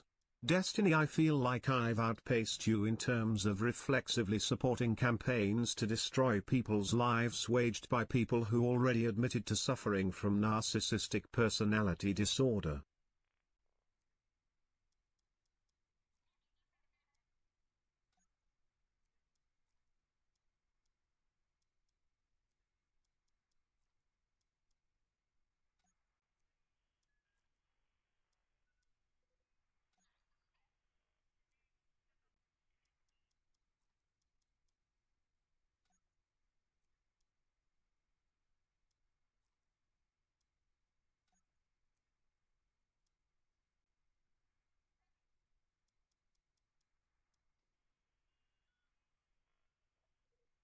Let's test the weight balance.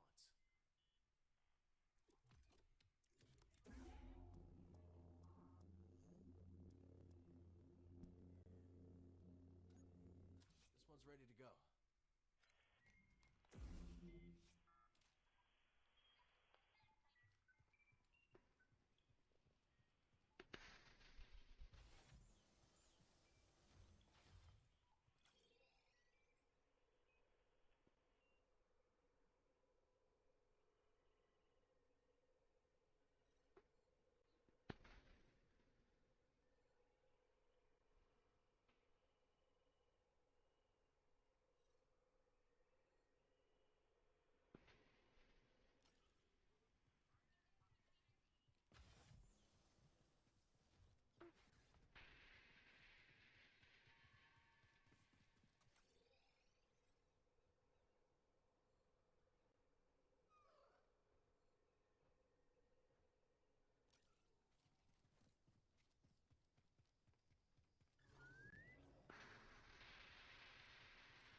Interesting.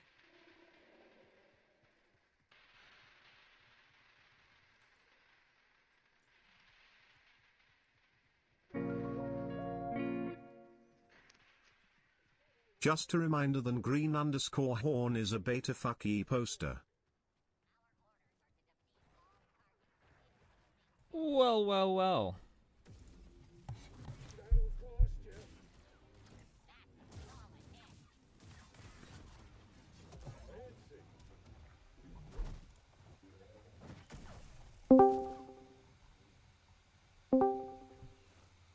Hello? All right, what do you want? What's up, my Sigma? Nothing much, my Sigma. Rio you doing? Flamel, $5. All right. Yo, I don't want to Destiny, inject I've myself been into this drama holding any for more an than I already entire have. week to super chat 2 simple I'm just words. I'm Kill just chaos. really irritated, Also, YouTube disappointed that this is chat being rise mishandled so terribly yet again. I talked to Dylan earlier. Really, I only have one thing to say to you, which is that last night you were at a crossroads. You were presented with a multitude of options that you could have taken. A lot of different streams you could have gone on. To hear the perspectives of other content creators and partake in some in a dialectic, as our lefty friends like to say. And I was sad to see that last night what you chose, the road you chose, was the road of the beard and not the hair. What do you have to say for yourself? He came to DGG and asked. You didn't. Get fucked. Well, checkmate. Okay. I actually did want to talk about fucking like the manipulation thing, like calling Katarana did manipulation. Do you want to discuss that a little bit, or Sure. or like give your analysis as to? It seems like you're really comfortable like saying that this is insidious or like devious or something like that, or that all the moral condemnation I think rests with Katarana on this part. I wouldn't say all of it. So, power dynamics exist in any type of relationship, but for some reason, oh shit, hold on. Fuck. I'm hoping Joe's asleep because she always gets really triggered when I give this take. I think she is. Okay. Okay. People want to look at power dynamics in relationships, but they only ever seem interested in looking at some of the more obvious ones. So for instance, like if you've got a boss or a teacher or somebody that is physically intimidating or somebody that has a lot of money, right? People look at these power dynamics as they're like, oh, the person's ability to consent or not consent is compromised because they might be wanting something else, or they might be pressured by something else, right? I think that it's fair to look at the other side of that and say that there also exists a power dynamic where if somebody is like very much in love with or having a crush on somebody, that the opportunity exists for the person on the other end of that one-sided exchange, like the non-reciprocated feelings, to take advantage of that. And I think that that obviously happened here. So I think there's like keywords that I'm not happy to sign on. I'm not going to jump on board with wholesale just yet, which is like taking advantage of it. It seems to me that in this situation, and I think what occurs in a lot of these situations, for example, we'll go with the employer-employee. Actually, we don't have to in this situation because this was before. I don't want to like misframe this or whatever or mischaracterize. Even when it was just the case that she was just looking to become a streamer and that Prime was offering her a platform, she saw the opportunity that Prime was presenting her. But maybe she identified early on that he had some feelings for her that weren't reciprocated, that she wasn't interested in requiting. I'm not terribly comfortable placing the impetus on her to have to communicate directly. Like, this seems like a game of chicken. I think it would be optimal. It'd be great if like she felt empowered to do so or whatever. But I feel like I'm not terribly comfortable placing all the impetus to like communicate that directly in a way that's blunt enough that she feels it would have compromised or completely like sabotaged her ability to, you know what I mean? I guess like here's the problem is that if we leave the streaming world, and I posit this in any other circumstance, I think that you obviously take my side. Say for instance that a girl is flirting with a guy at a restaurant, and the guy obviously is like heads over heels like in love with this girl, and the girl is like, she's not feeling it. But then she finds that, oh wait, this guy owns like a really successful business where they sell houses, and she's like, hey, I'm actually gonna go and try to work for you. Brings him along. Yeah, and she knows that, he's got a huge crush on me. I bet if I go work for him, I bet he's going to, pay me or whatever. Like, I don't understand how you can say, the other guy's abusing. In a way, you could argue that guy is being a little bit, abusive of a power dynamic there. He's trying to dangle in front of her some job opportunity in exchange for, romance. But then on the other hand, she knows that he's interested in her. She knows that she doesn't reciprocate it, but she knows she can get something out of him because that interest. I would say that that's a two-sided abusive situation where both parties are acting immorally, easily. Yeah. Sure. So in this situation though, we're accepting, we're just taking for granted that they were flirting at a bar or something like that. And what we haven't seen in the Katarana situation, or at least that I haven't seen, is like a clear reciprocation or any clear indication. I know that you are convinced with the whole phone calls and waking up thing that this is a reciprocation. I'm not sure that this is a reciprocation, but regardless, I think if you don't mind shifting. Yeah, I don't even need to prove any reciprocation. Fuck, that's not relevant. So here's my issue. Well, there is to make the case that it's I don't need to, because she said that the very second that she entered that community, Prime K's was flirting with her. So why didn't she just coming onto her? Yeah, why didn't she just either leave or just not associate with him? Because it would still it can still be the case that she identified that this is the most likely place for her to be able to begin making her mark in a streaming career. But she doesn't have a right to that. What do you mean? She doesn't. She does not have a right to that. Just as much as, you know what I mean. I'm not sure that it's necessarily the case that Prime Kai was offering her an ultimatum. You will gratify me romantically in exchange for me giving you, you know what I mean, access to my platform or something like that. I don't think he made that offer explicitly or even implicitly. It seems like he was, that these were two tracks that they were operating on. That Prime was interested in having her around the community, and he was also romantically interested in her. And from her perspective, I think I can understand that she was just from her perspective, she's like, okay, I risk if I communicate to him outright that I'm not okay with him approaching me this way outright, then I risk him just excommunicating me or disconnecting me from the community, cutting me off because, maybe I've bruised his ego or, I've hurt his feelings or whatever, and he's going to hold that against me. Yeah, but she's not even part of that community. It's not like she's losing all of her friends. Not to mention, this is a massive leap to assume that this is going to happen, that he's going to completely excommunicado her from the entire fucking community. But she doesn't have a right to that community. She doesn't have any guarantee that I should be able to go here and blah blah. You're right, but she doesn't need to have a right to I think be entitled to attempt. You know what I mean? To pursue it. And you know, again, like this isn't an ultimatum that's being laid in front of her specifically or Yeah, explicitly. So why It's would not I a contract. so why would I extend this much charitability to her when, as I think you admit, or you would say that she is using him for his platform? You like we know that, right? So I'm not ready to sign on to the term using, because it may be true that they had a friendship that they both saw value in.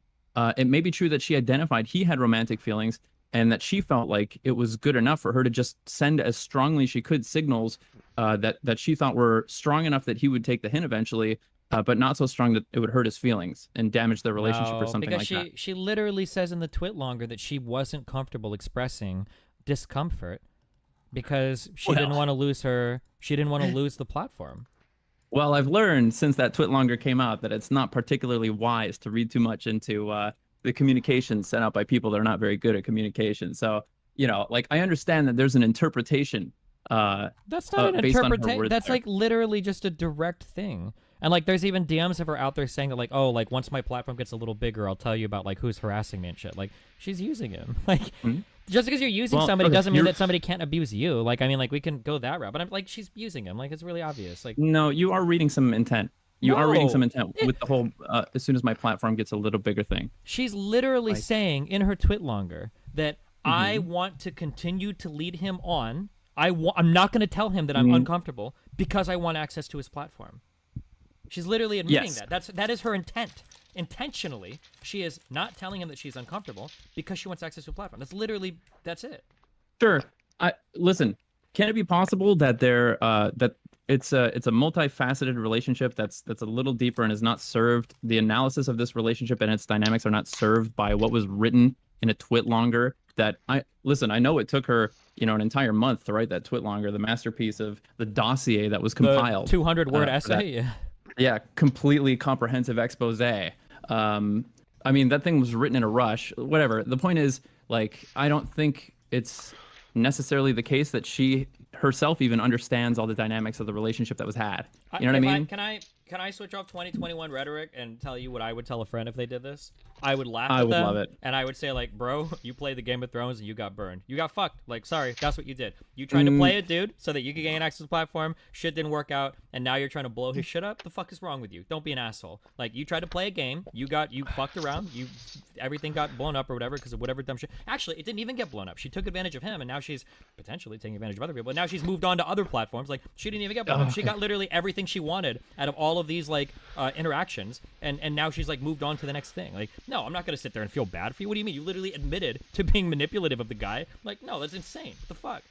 I don't think she literally admitted to being manipulative of the guy in the way that you're saying necessarily. I understand that that's what you're reading into that. I understand that you're taking a few things for granted. Like what? I just want. Okay, like the fact that it's as insidious as you're pointing it out and It's as not, direct. I'm not saying it's as- insidious. Mhm. Girls and guys, like generally it's girls, but guys can do this too. Like, you know that somebody really likes you, and you know that as long as you don't push too hard, you can kind of get shit from them or whatever. Like, people do this shit. People fuck around with people's feelings like this, 100%. This isn't like a crazy. I'm not saying she's like a fucking master schemer or some like crazy shit like this. I just think that like she knows that he likes her a lot, and she can get shit from him if she kind of like plays her cards right, which is what she did. She won. She did really good. She got paid 2 months. She moved on to a next platform. She's got like a ton of e-clout right now. Like, I mean, she was playing the Game of Thrones. And This she's is winning. what you're taking for granted, though, Destiny. Yeah. This is what you're taking for granted is that she was playing this like without any risk or something like that. But I think if we look at some of her messages of her pushing back on his like romantic advances, we could say that maybe she was taking more risk than she thought the relationship could bear, and maybe she felt like. Go on. Come on. Risk on a fucking online Discord call? No, there was no fucking risk here. Risk is some shit when you're like meeting people in real life and shit can go really wrong really fast. Well, the risk to her is being, at one point being fired, and prior to that, like being, disconnected from this community. To be and really losing a clear, friendship. she wasn't even working with him, getting paid until like that all that had stopped really long. Okay, far away fine. anyway. Yeah. Irrelevant. Let's address the other stuff. Yeah, sure. What else? So, like the fact that they had a friendship that maybe she valued, maybe the romantic advances were like a negative aspect to that she was, when it was coming up, doing what she thought was enough or even more than enough to send signals.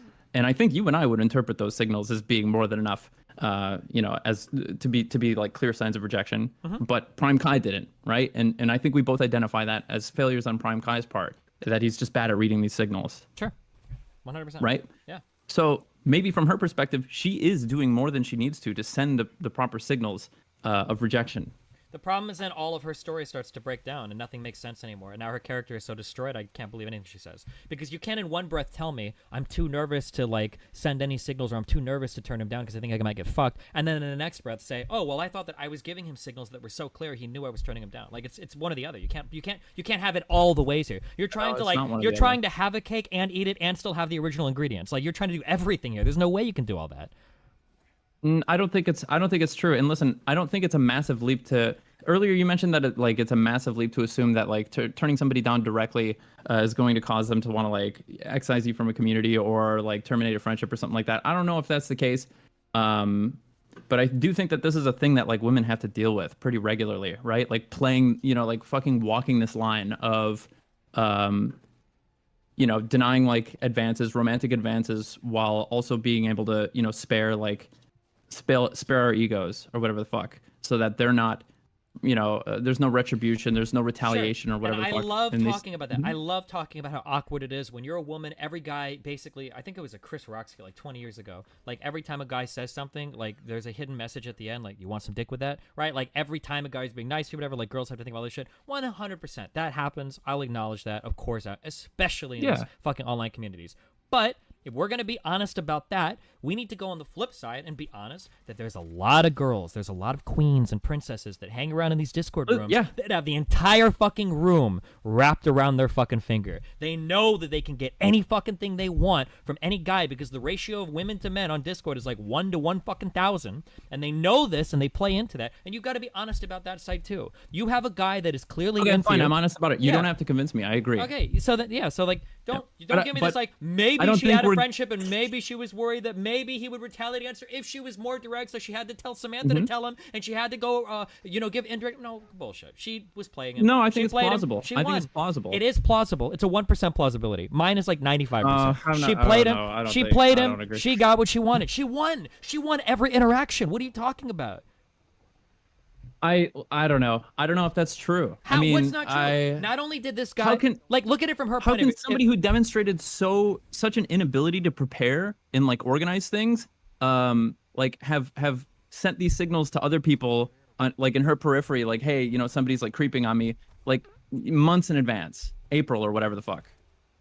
What do you mean? What? Okay, so if she was reaching out to other streamers and saying, hey, somebody's creeping on me, I'm not ready to tell you who it is yet. And like that, this same person, like what you're selling to me is that this is some game of 5D chess that she was playing, and that this is some master plan she crafted over a period of months. That she had been reaching out to other people to talk about this guy that was creeping on her, whatever the fuck. Let me be clear. In advance. No, none of this is none of what. But we saw her tweet longer, her allegations that it was disorganized. Like nobody knew what the fuck they were doing. No, yeah, sure. None of this requires some master fucking scheme. I don't think that most people see. I don't even think most emotional abuse is like scheming shit. Usually people just do shit that they know works. They don't think about it a lot. Even people that like gaslight and stuff, they are not like sitting here scheming it behind the scenes like fucking Light or some shit in Death Note. Usually they just do shit because they know that it works. She had a guy that she had wrapped around her fucking finger, and she knew that if she played him long enough, she could start getting paid by him to do like show work and shit. And then she jumped to the next guy. You're ascribing so much intent there, but that stuff is locked in her head. I'm literally telling you what happened. I'm not ascribing anything. You're not. Wait, what did I just say that's not factually descriptively true? She knew that she had. Wait. Yeah, go on. Mm-hmm. Well, when you use the term like playing him or wrapping him around his finger, there's you're asking me to I think like accept a lot of implications along with that terminology. Okay, hold on. Somebody link me her twit longer. I'll just read it down. Like she's the twit longer is her saying, "I'm playing this fool." That's literally what the twit longer says, word for word. I'm playing this fool, not word for word. Okay, here. Okay, like I can just quote this for you. Okay, this is literally playing somebody. Okay. I've been involved with the Twitch politisphere for about 6 months now, with one of my only points of access to the community being through the occasional hippy-dippy recruitment panel or the more frequent Prime Kai is his name, panel. From the beginning of my introduction to Prime's community, his interactions with me essentially always have been romantic or sexual in nature, but completely one-sided. On my end, it was always an internal struggle to decide whether I got to keep my dignity in the situation and express discomfort, or suck it up and grow as a streamer through him giving me a platform. This incentive only increased when I started to produce for him and I was paid for my work. Like, that's playing somebody. You're playing them. That's descriptively, it's all there. Well, okay.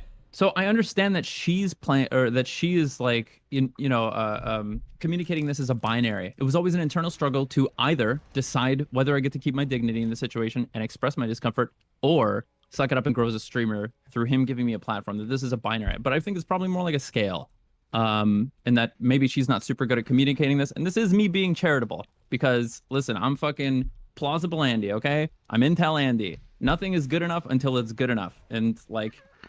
We just have so little evidence, little evidence, and like the amount that we're having to read into the language here and ascribe intent and like create our own interpretations and posit those as the only possible or plausible interpretations. This stuff rubs me the wrong way. I Like, mean, if we could go ahead. provide it, I would feel comfortable that I could sell this to a jury. Like it is so. Yeah, sure. You probably when could. when you get people saying shit like, I was gonna tell him I was uncomfortable. But goddamn, dude, if he lets me on a stream, I get a fuck ton of viewers. Maybe I can work for him in the future. Like, dude, you're playing the guy, and you know that he's like head over heels, like fucking in love with I you. understand And you're that. like, That's what bro, you think. you can call me in the morning to wake me up. We'll talk for 6 hours a night, like on fucking Discord every fucking night. Like, you're playing the dude, 100%. You're playing him. This may be an argument that you and I have like over Sure, and, we and just over disagree. again, Yeah, I okay, think. sure. Yeah, I think you seem a little bit confident to jump on board with like, straight up a conspiracy theory, and I think it is plausible, and it may even be likely. Okay. Like, I'm not discounting what you're saying. I'm not even saying it's impossible or implausible or unlikely, but given what I've seen, I'm not sold on that yet, and we have so little evidence. You know what I mean? Either way, one thing we do know for sure is that this is not a person who's very good at communicating. You know what I mean? So like going solely reading into like one sentence and like, I don't know, taking that at face value and trying to spin a narrative out of that is not something Sure. I'm ready to do. And I agree. We can agree to disagree. I just want to clarify the language one more time. I'm not asserting a massive conspiracy here. I'm just saying that you see a guy that's hopelessly into you, and he's got a big fucking platform, so you fucking play him. Like, And she's telling him, like, no, I've been played bye, before. It and happens. shit. There was that one girl Yep. that I helped build her computer on stream, the super ultra sexy one, and she's in other people's DMs saying shit like, I can talk to any fucking guy streamer because I'm fucking hot, and I know that they'll help me. Shit like, dude, it's happened to me before, man. It happens. Some girls play the game well, and you get fucked. Fuck it. That's great. You know, people do it. It happens. Sometimes you fuck around and find out. Sometimes you get caught and whatever, right? Like, that's it. There's not like a huge conspiracy here. It's not like some shit that Okay, you ultra but she's plan out, also like telling him no and shit, right? No, Like, she's also no, sending wrong, him- wrong. Hold on. You either just lied or you're totally factually incorrect. She never told him to stop or said no to anything, ever. Don't say that. No. Okay, She hold on. didn't say that. Go ahead. Like, listen, we've seen very little of their conversations, and what we've seen is not enough to come to a conclusion either way. But we have for sure seen like him, saying the messages about like fucking, like her saying die, him saying that like if I kiss you, then I'll have no reason to live. She says no. He says yes. She says no. Wait, hold on. She says bye. One, this happened before they had a working relationship, and two, come on, you want to talk about It's irrelevant. Well, you want to talk about reading into things? I don't know how the fuck they flirt. I don't know if she's saying Yeah, like. I agree with you. Okay, I presented hold on, this yeah. defense to Dylan as well. Sure, I that's agree great. with you. So don't bring. Could have been a cute Sure, interaction but you or something, can't- or that's how he interpreted it. Yeah, but I'm just saying you can't say like you can't say shit like you're reading too much into this and asserting conspiracy. I'm not asserting conspiracy. I'm just going by what she said about everything that's happened. Everything I'm saying you is like are. no, it's just descriptively true. No, it's not. Okay. Well, yeah, we can move on to the next part of this. Yeah. Sure. I understand. Like you've supplied me your reasoning for the Mm-hmm. analytic leap, the jump the conclusion that you are jumping to, and I understand why you're taking it. Sure. I just- really don't like your. I yeah. don't like the way you phrase this. Like, listen. I know you don't. If you want, well, I'm not totally jumping. I'm sitting pretty. Okay. I'm totally I'm comfortable. not jumping to conclusions. It's This was my career. I did this for a living for a long time. Go ahead. okay. For the same reason I had the problems with the way that Dylan presented this, for the exact same reasons. If you want to be able to make a case with the gravitas, you know what I mean, with the potential condemnation, with the weight that it has, such as sexual harassment, or in this case, like manipulation or something like that, you better have some concrete evidence more than just like, I can interpret what was said in this way to have these potential implications. Otherwise, I'm just not going to jump on board. And I But understand that's me. that, but from everything that You I've might be able to convince a lot of people. All I'm saying is that from what I said in that tweet longer, she outright said that she was manipulating him. But I guess we're maybe. Nope, she didn't outright say She it. did. You're reading that. I'm not. Nope. She said, I didn't tell him that I was uncomfortable because I knew I could benefit from him. Right? Did she say that? She said that in so many words, but I personally. On! Yeah, but okay, fine. You Okay. trust that she's a perfectly rational actor and that she's a great communicator and that as she communicates things, she's able to like objectively communicate her own thought processes. I don't even give her that much credit. I don't give any individual that much credit. Okay. We better see the logs where she was telling somebody in advance where she's just like, hey, I'm going to play Prime Kai. I can't stand this dude. Fucking, he wants to call me every day. I got him calling to wake me up or whatever the fuck. That's what it's going to take to begin to change my mind. But that's me. Wait, so what about like the one screenshot where she's literally saying shit like I'll lose my platform if I say anything. I need to get a little bit bigger, then I'll tell you about this. Sure. So I would just consider that that's still a factor. It's still like she's considering one dimension of their relationship to be transactional to the extent that she, you know what I mean? Like that he does offer this to her. Listen, Destiny, you and I have this type of relationship. It would be dishonest for me to say that I'm not talking to you right now because I know that it means like positive things for me and like my future in streaming, right? Sure. But it's also true that I like you and I support you as a creator and I like think the stuff that you do is generally really good. In the same way, but the Go thing ahead. is, I am entering this relationship without any like false pretense or anything. Like, let's say that in the back of this, let's say that you had been telling me the whole fucking time that you were actually a Challenger League support player and you were going to help boost me to Masters. And you were telling me that in the background the whole time, and then you never even played League. Do you think at that point then you're just taking advantage of me and it's bullshit? At that point, am I taking advantage of you? Because now I'm giving you I think access what to is my required. because I'm giving What you, is required for me to say that I'm taking advantage of you is Well, for because, like- there to be some intent on my part to never play League with you. Well, yeah, And to be able to exactly, yeah. establish that, you need a smoking gun, where I pretty much admit that. But she's not going to date him. She doesn't like him. We know that's not Sure. going to And happen. she's also sending him like, or we have some evidence that she's like sending him signals that I think most people. You admitted earlier that you said where Prime fucked up was that he failed to read her. Yeah, I agree, but failed to read is some plausible deniability bullshit. She literally said point blank. She said it in multiple DMs. She said it on a Dylan stream that she did not tell him to stop. That she never directly Yeah, she didn't said tell it. him directly. But that's where I say that I'm not sure that the impetus, ought to be placed on like people in this situation to like tell somebody bluntly at the risk of, you know what I mean, like other parts of the transactional relationship that they have that they feel So, like, you understand they that have a reasonable. Go ahead. Your bar for evidence here, even in a court of law, even for criminal shit, like would never be the standard. That like the only way you can convict or convince somebody is if you can literally find a screenshot of her saying, "I intend to manipulate and play this young man to gain like access to his platform." Like that is never gonna happen, right? I accept that my standard is higher than like the jury of your peers, or the reasonableness standard. Okay. I accept that. That's fine. Okay. Well, without me being able to like subpoena and then like arrest and torture her with like truth-telling drugs to figure out, like I'll never be able to get that evidence for literally anything. Like you're just not going to ever know that kind of stuff. People will never admit that. Well, I don't know. Apparently, you're in a lot of discords where you know this stuff well in advance, and you see how people talk behind the scenes. I was really hoping that you would come out with something. I'm not going to have a log of her saying I intend to Or play so- this or guy. somebody. Somebody. Wait, Listen. who else is going to know? Wait, what do you mean? I don't know. It just seemed like you were making a lot of vague threats, and we didn't see anything. Well, I'm pretty sure I exposed the entirety of them like lying almost every single step of the way about what was happening. I exposed the fact that they have a relationship that they didn't disclose. I exposed the fact that Samantha didn't have the logs that she said she had. I exposed the fact that there was no conversation with Prime where he was told that he needed to stop something. Like, what do you mean that nothing happened? Like, the entirety of their story fell apart upon a little scrutiny. When you get like messages like this, like this to me is just. I mean, it's as clear as night and day. You're never going to get anything more clear than this. I'm not sure if that's true. We'll see what happens. I think, you know what I mean? Like when I say I'm not sure if that's true, I think what a lot of people are hearing are that I disagree and that it's likely that more will come out. I'm not making that claim. I'm trying to make sure that my language matches the extent to which I can substantiate anything that I say. It's tough. It's, you know what I mean? It's a set of habits that I've formed over, you know what I mean? Over a career. Okay. But, you know, Well, I just as want to somebody say that works outside the system, so I don't have the ability to access like subpoena powers or to hack people's shit to figure out. I have to rely a little bit more on intuition.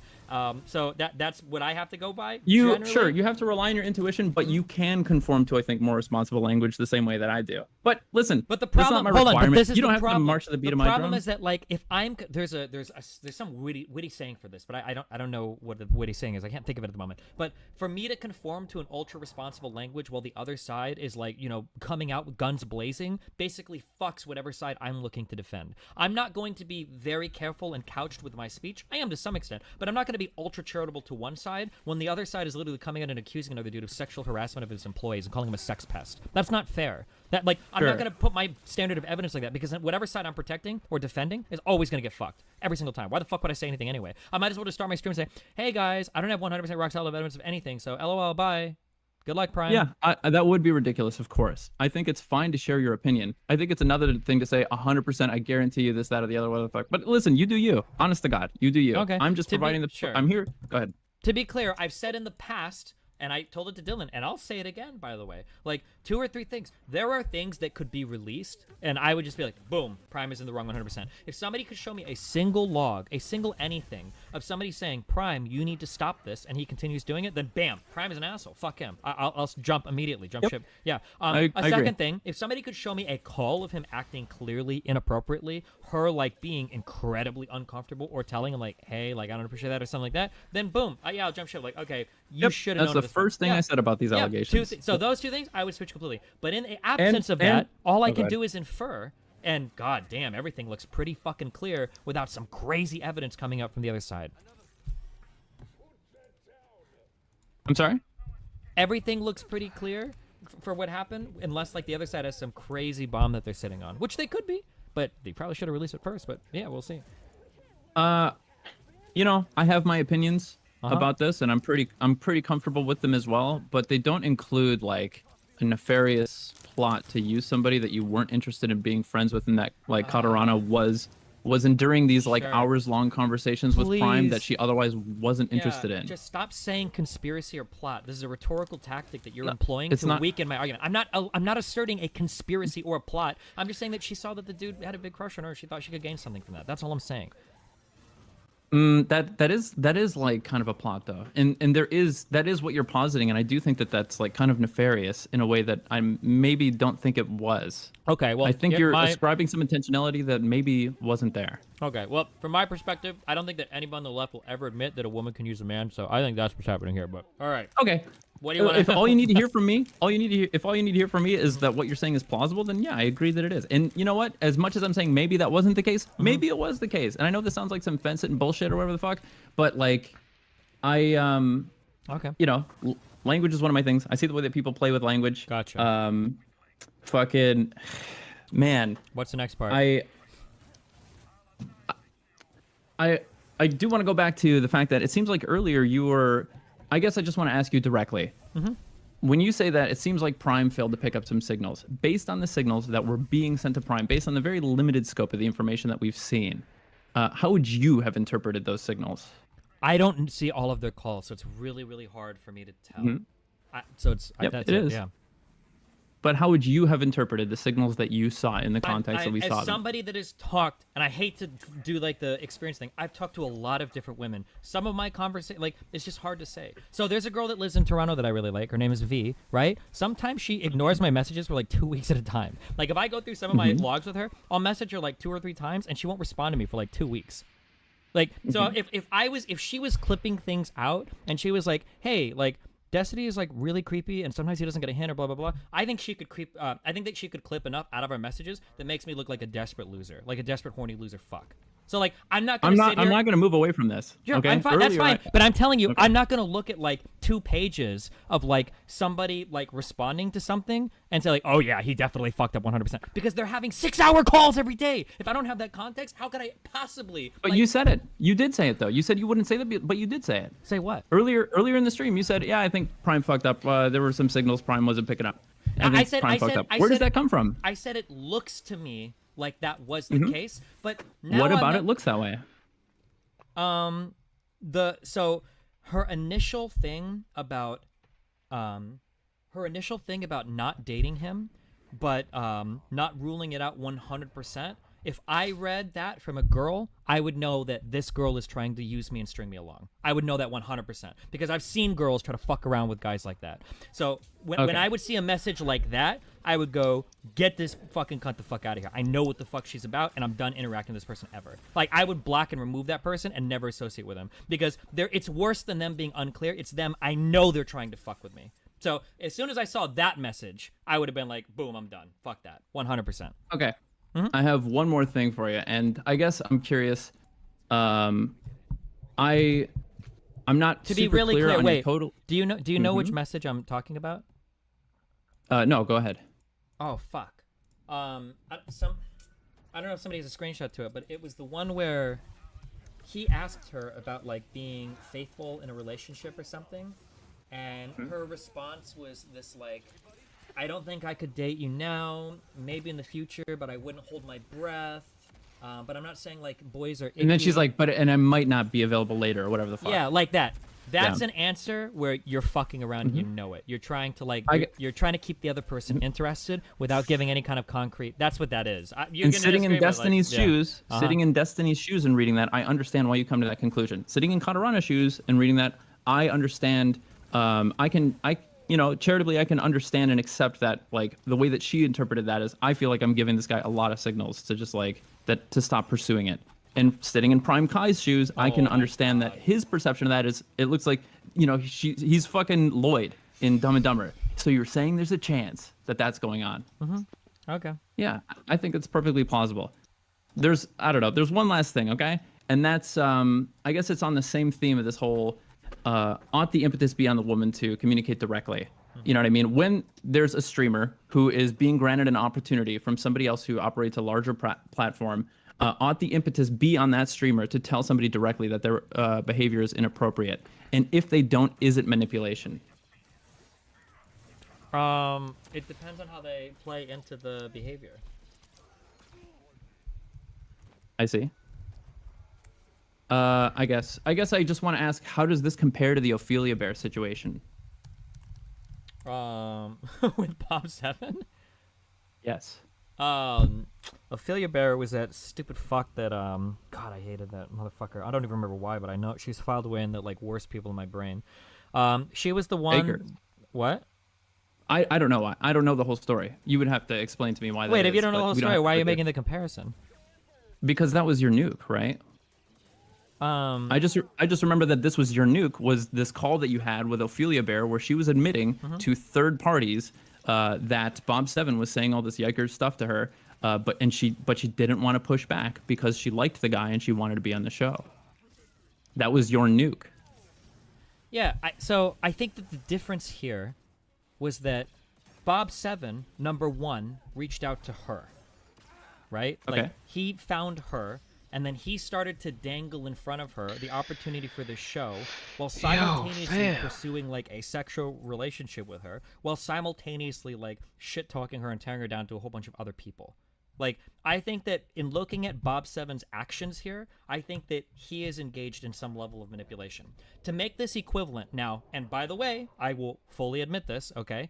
If Prime had some logs that came out and Prime was saying shit like, fuck, like, you're really fucking hot, you know, you'd actually be a really good addition to the Lily K thing or like the whatever panel or whatever, right?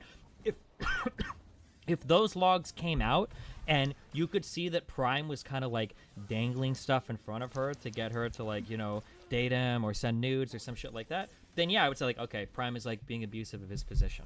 But I haven't seen anything like that. Okay. That's all I wanted to ask. That's all I got for you. Okay. Anything else? I hope you have a good day. Well, I don't know. I had a lot of criticism for a lot of people. I think everybody really fucked up yesterday. You've Hold on, heard my wait. contention too. I hate that. I hate that more than anything, actually. I hate that more than bad actors. I love you, but when a seemingly reasonable person comes into an area where Ew. one side has clearly acted horrendously and then comes in and is like, well, I think we've all made mistakes here, I think that you are fucking one side so much harder there, and you don't need to be. Like, would you honestly say that the level of mistakes that Prime Case has made here is reaching the level of mistakes that Dylan and Katarina have made here? Would you agree with that? No, I wouldn't. I Okay, would then- not say that. And so, I yeah. Mm-hmm. provided this analysis yesterday. I talked to Dylan for a long time yesterday, and I am really disappointed in Dylan, and he Okay. knows it. Sure. So Yeah. so I reject what you said earlier. You can stand by to be more, but I would never accept somebody saying like, "Oh, everybody made mistakes here." Bullshit. They Sure, fucked up I really hard. They had a month to prepare this. The Twitlonger was a okay. sham. They had no log. Like, no, I don't. I reject that. But No, you're being my book smarts. I like this dynamic. This is fine. No, you know what? because- you've well, been in no. this position before, and I've appreciated it honestly. When it came to the cops thing, you did check me where my rhetoric could have been the gut reaction that people were going to have to what I said was going to lead them to interpret something in a way other than I meant it. And in this case, it's the same thing. I do think it's true that everybody made mistakes yesterday, but I also think it's true that I think there's a serious moral impetus for Dylan to consider that he, you know, I called it, potentially murder yesterday. Yeah, I saw. And I don't know. How do you feel about that?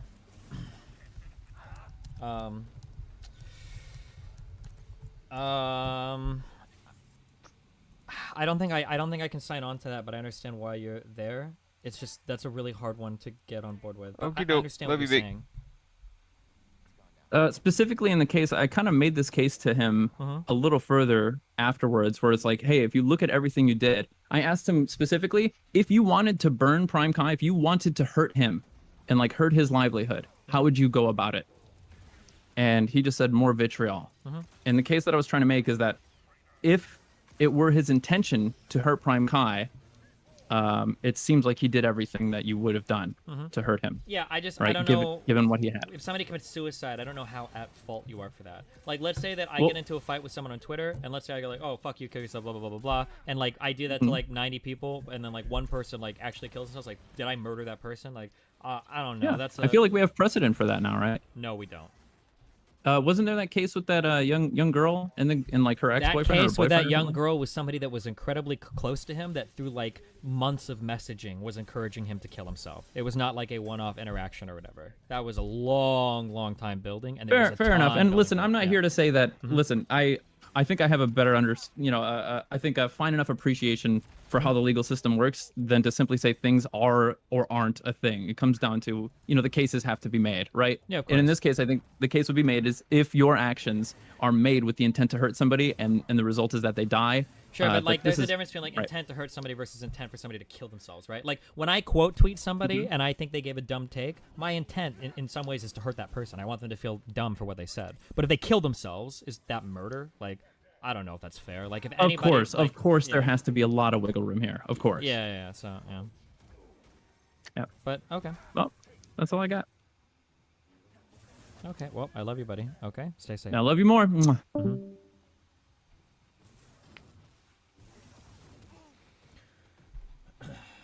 All right. Anybody else or?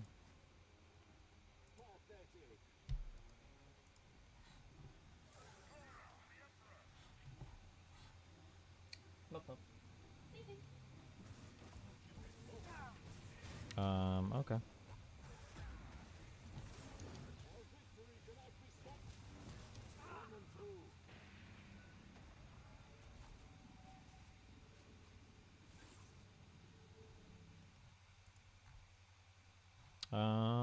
What is this? Hold on. What the fuck? Have time to be on the phone We've all day. literally had an Like I told Amazon you, Lily Carolina about is an him incredible worker. justifying outing people. So, she's her relating that. Like she's focused on her job at this moment. Well, I'm not asking you to be my girlfriend now. Maybe your schedule will change in the future. This is I'm just enjoying my time with you right now. So there's this thing that I think I brought on for that's various like the reasons, Ask the Girl's not Guide to Being possible for me Safe right with now. Men, Well, because just this is say an don't issue hold with your people breath, on the fucking but not in a spectrum. rude, ew, boy. You have cootie way. And I he's just like really outing cannot right every now. I'm mental not dis- Sorry. Oh fuck! I clicked out. He's outing every mental. Because that's not always. Bro, if you're gonna defend yourself with a mental disorder, of course you're gonna out the mental disorder. Oh man, dude, this Matty Cakes panel was wild last night. I got so many crazy clips. And he's like outing every mental disorder, every like her orientation, Like, just everything. wasn't like how much of this information was given to him in confidence? And like None I of said, none of I this have was a necessary. girlfriend. None of He's this was violating- necessary for the story. Like, what the I fuck can is Or read for him to the apologize. right? Well, like, I can what read does this the have to girl's do book. with him I have the sexually best- harassing her? One of my favorite things was when people said that. I've seen people say that I've outed Dylan as bisexual. Like, once a person is gay, you can out them for not being gay. What is even happening anymore? Oh my god! Like, dude, I don't know anymore. Oh my god. I'm like, what even is?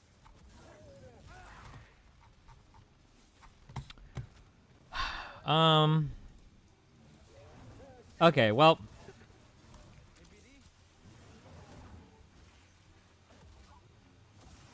Stop letting people say Cat is bad at communicating with the Twitlonger. Dylan helped write the Twitlonger word for word, and Dylan is not bad at communicating.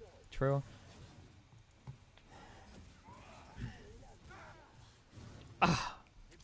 Destiny is leading the charge and blaming the victim. True. Okay.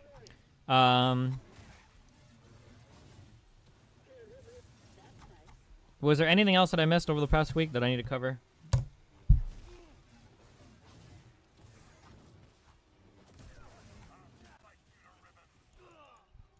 So you and Dylan aren't friends anymore? I'm fine with Dylan. I mean, I think this is kind of dumb, but it takes a lot to make me hate somebody. He didn't attack me personally. I don't know.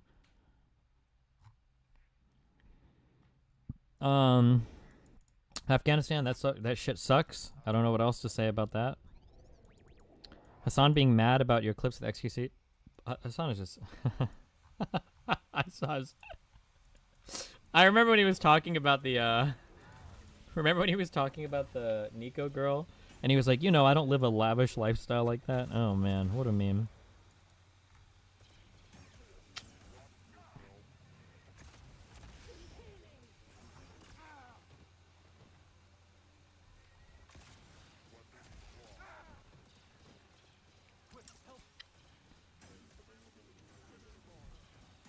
I can't watch a video right now. It lags my internet too much. There's no way.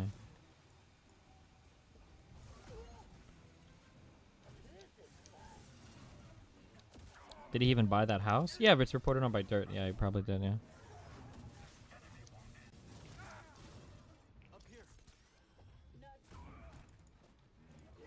Click Midu's link. If it's about Maddie, I don't care. Oh, I've seen What the this, yeah. fuck?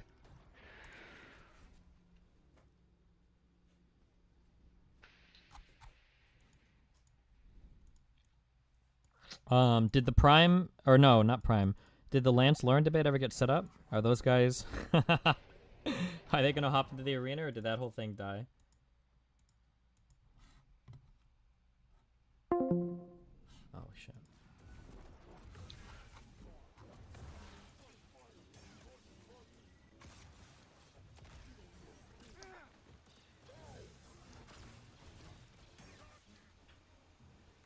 If you like, I see your Prime. I think we're probably good. I think we got it all out of the way. I'll join you later, okay? Bye.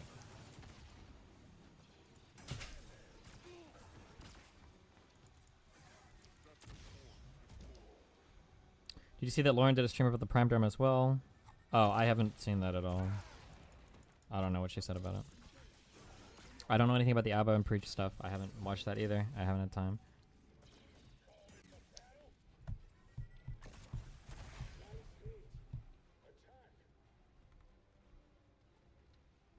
Samantha Banana deleted Lauren's VOD of it? Nice.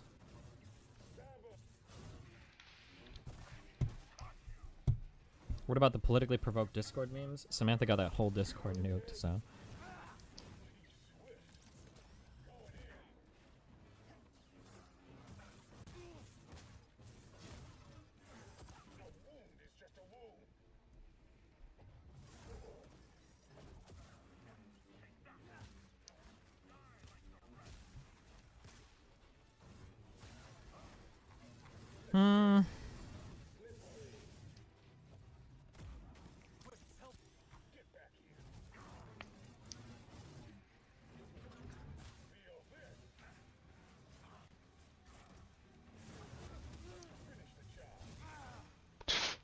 Yeah, username Wantif. I think I even called him out on that. Okay. I love you guys. It's been fun.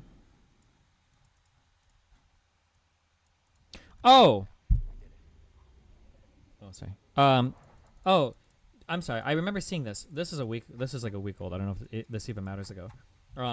People were saying that I like helped Lauren like prep for a debate that I was like doing all the research for or whatever, for the serfs debate, and I'm like trying to help Nazis defeat whatever. I've talked to her about like debate related stuff, and I've talked to her about like debating Lance and shit. She does research. She did all that work on her own. Like sometimes she would send me shit and I would like look it over and I'd be like, oh, is this true? Is this true? Is this true? But like I wasn't like feeding her information, or I wasn't like coaching her to like own the left leaning people or whatever. I would just look shit up if she like sends it to me or whatever, and they'd be like, oh yeah, I don't know if this is true or not, or this is good or not. But yeah, there's this like I think there's this idea that I'm doing this like Rocky montage with Nazis or some shit in the background in order to like own the left or the libs, or I don't even know, but yeah.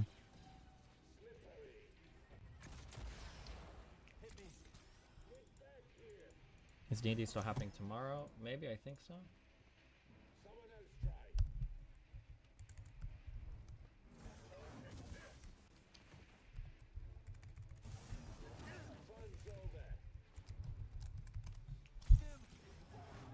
Are they indirect saying that you do defeat lefties? Oh, maybe.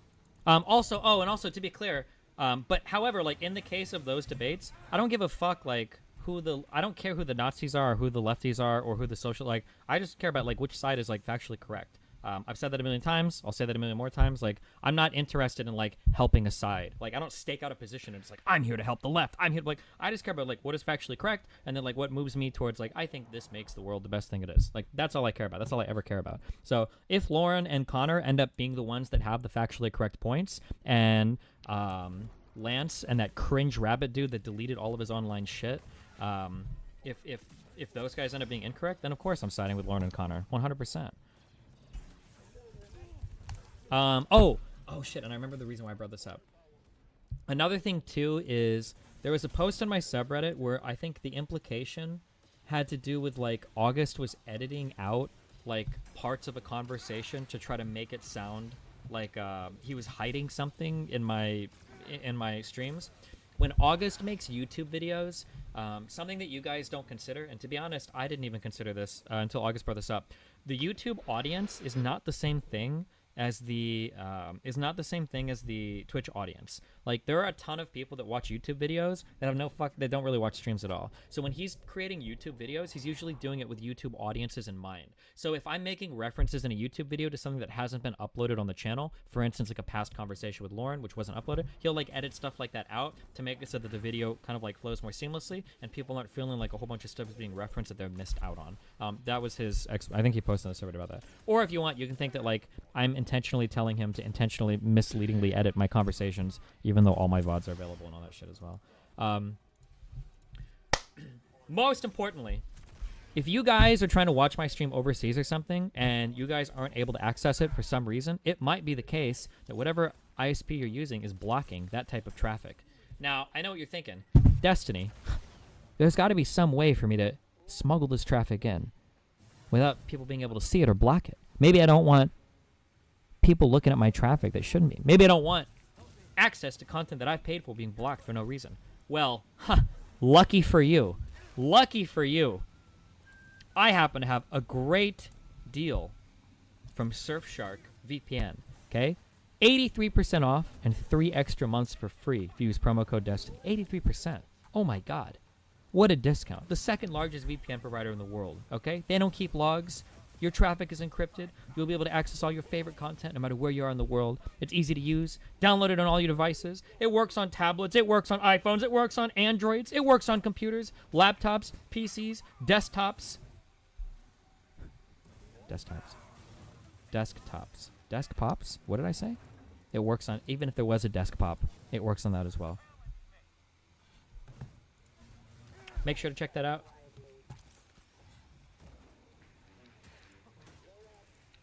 Surfshark. Boom. Okay. Somebody send me the link to this promo. Okay. Thank you.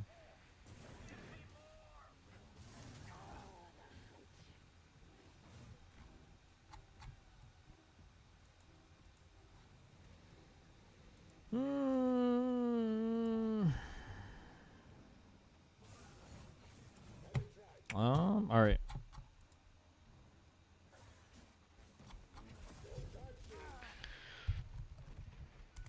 Who's streaming? Who's getting the host? Oh, now see, that was a very quick game. No one cares.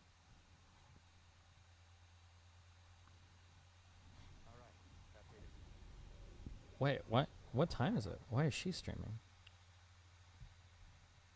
Wait, what time is it? Time, California. Oh shit, it's 1 o'clock.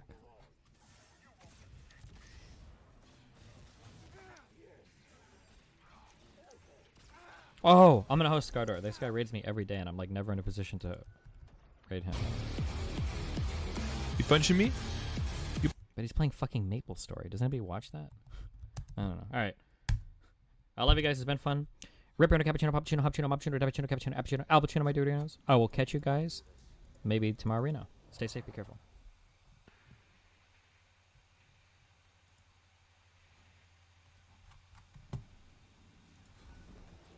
Hello, welcome. I'll have you hold this. All right, if we can have your name. My name's Aaron. Aaron. This man, you see the way he walked. He's got some early Mike Tyson energy.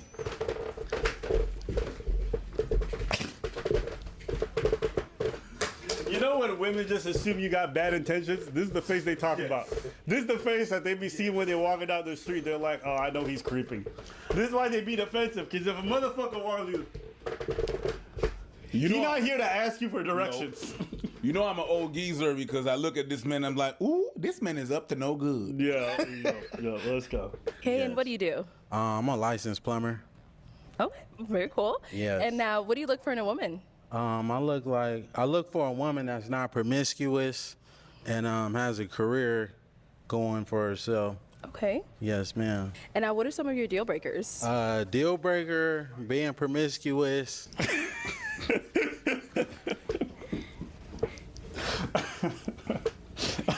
I'm looking. What are you looking for? Someone who's attractive and not a criminal. What are some deal breakers? Someone who's ugly and who's a criminal. But I mean, he's not wrong. It's just funny. That's just those two back to back. Not cleanly. Don't have a career. Nothing really going for yourself. Okay. All right. So we did get a pop balloon. Let's go ahead and go on over there and see what's going on. Yes. All right, if we can have your name and age and why you popped your balloon. They popped the balloon basically to say they're not interested. Popping the balloon property. Got you. For me, it just did not work. I didn't feel like I had chemistry or I wasn't fully attracted to you. And I feel like that counts if we are going to be going through a dating show, you know? Yes, the feeling is definitely mutual. So that's okay. Thank you. That's okay.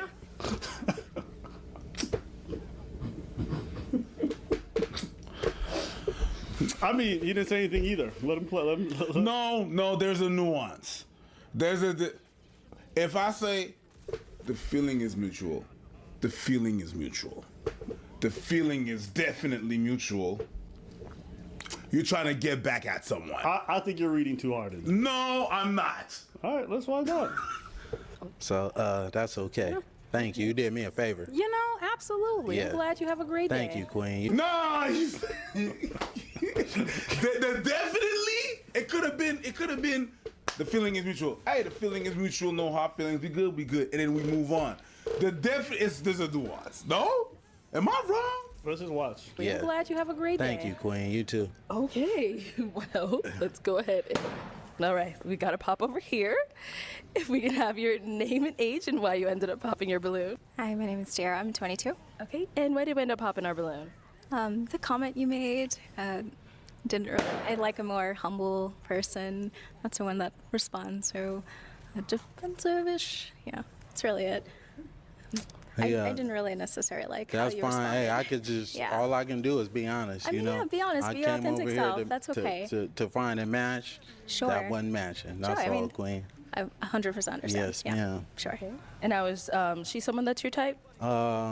She all right. You know, you're not really my type. I don't mean to be disrespectful. No, You know, disrespecting. but if I seen you in public, I wouldn't. You don't have to go all that. Like, you do it a bit too much. You could have said, not necessarily.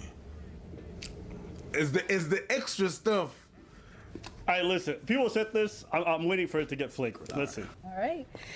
And we did get a pop balloon over here. Your name and age and why you ended up popping your balloon. I'm Lex, and I'm 23, and I popped my balloon because I feel like you could be a tad bit disrespectful, like how you, like, I don't know, arrogant, a little bit. Yes. Yeah, just that. Well, voicing my opinion is not arrogant. You know, she asked me if she would be a good fit for me. If I like what I see, you know, it's contrary to the truth. So Of course. that's all I can do is just state what I see. That's not a good look for me. That's all, Queen. But thank you. You did me a favor as well. Yeah. No. Oh, dog. Me's looking them up and down. Like, thank you. Yeah, appreciate that. And you know what? You know what? It makes me think of church. Yeah, Queen. It makes me think of church. What do you mean? Where they say something super shady, but they end it with like a nice word. Bless yourself. Yes. Bless your heart. Yes. Ooh. Bless your heart. Yes. Mm-hmm. That's what it feels like. Yes, Queen. I'm glad we not together. Yes, Queen. It's respectful disrespect. I think it's just disrespect, but okay. No, it is. It is. No, it is. The end result is disrespect. It's a pile of doo-doo covered in gold in a Hallmark card. Still a pile of doo-doo. Exactly. I pray for you, Abba. Yes. You know what I mean? Exactly. What I have to say is, it's not what you say. This is what I mean by what I said. It's not what you say, it's how you say it. Yes. You could have rephrased a lot of the things that you have been saying to me as well as the other girls differently. But that's all I have to say. But one thing about me is I'm not going to change who I am Of course. to fit somebody else's liking. You know, I'm just going to tell it how it is. If you're not it, that's not it. You know, the Cool. one that is it, I'm going to let it be known. Okay. You know, for surely, yes. Respectful. Your name and age and why you ended up popping your balloon. Brianna, 26. My eyes are up here, baby. Are you looking at the tattoo? No, I'm looking at the hair on your arms. You know.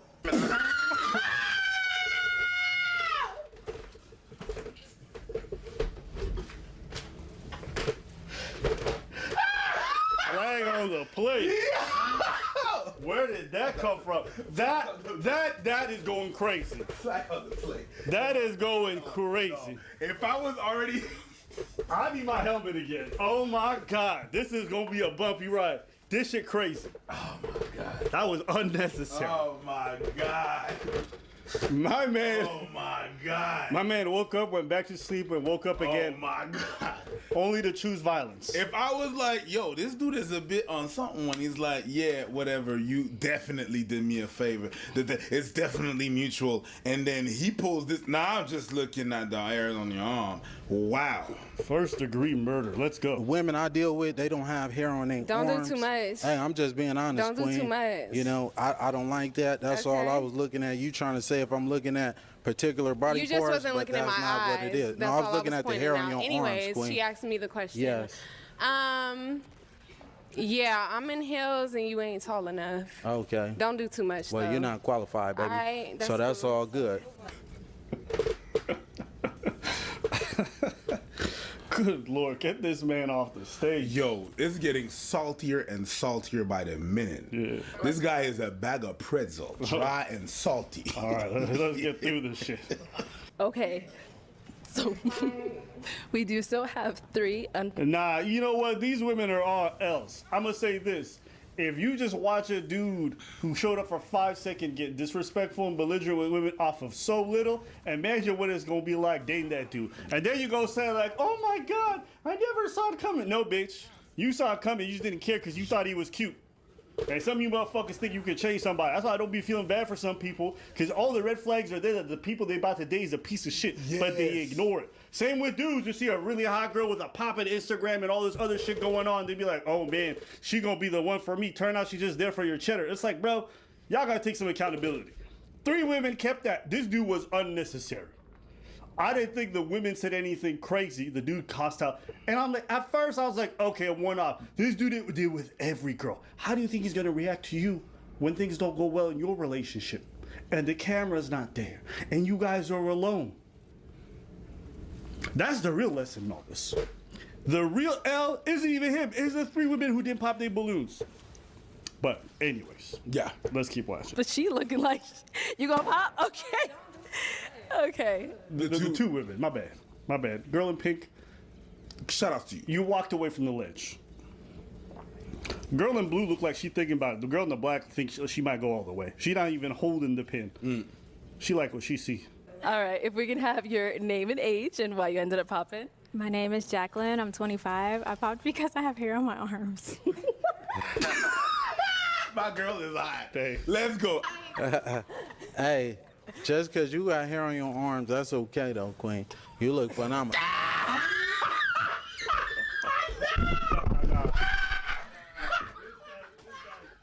So much. That just proves that he wasn't actually mad about the hair on the arms. He was just salty because the girl gave him the the girl's like, "Why you looking at my titties?" And he's like, "Oh, let me just roast her." Yo, this guy is wow. You know, she ain't fit to my liking. She ain't even fit to. Hey, excuse me, Queen. I'm talking to this woman right here. Well, I could look anyway. I could look any way I want to. You know. But yeah, can y'all give her balloon back though?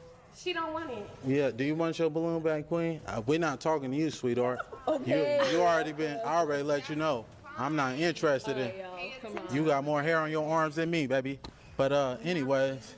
Okay. So he's saying get your balloon back, but how you feeling, him? I'm not gonna get my balloon back. Okay. What was his reaction? Okay. All right, let's see what. So we do still have 2 balloons. Yes. Do we still have 2 balloons? No. Okay, let's go over here. I saw you hesitate. That's why I had to ask. So if we can have your name and age and why you ended up popping. My name is Kayla. I'm 23. Originally, I was not going to pop my balloon because I know a lot of them popped it because he was being, I guess, arrogant. But to me, I like my man that's not going to sit in every girl's face and, you know, complimenting them, you know? So I didn't find that offensive to me. But when they started, what was going on, I'm very, like, I don't want to say I'm argumentative, but I don't want my man to argue back with me because then I feel like it's going to always be a problem. That was the only reason why I popped my balloon.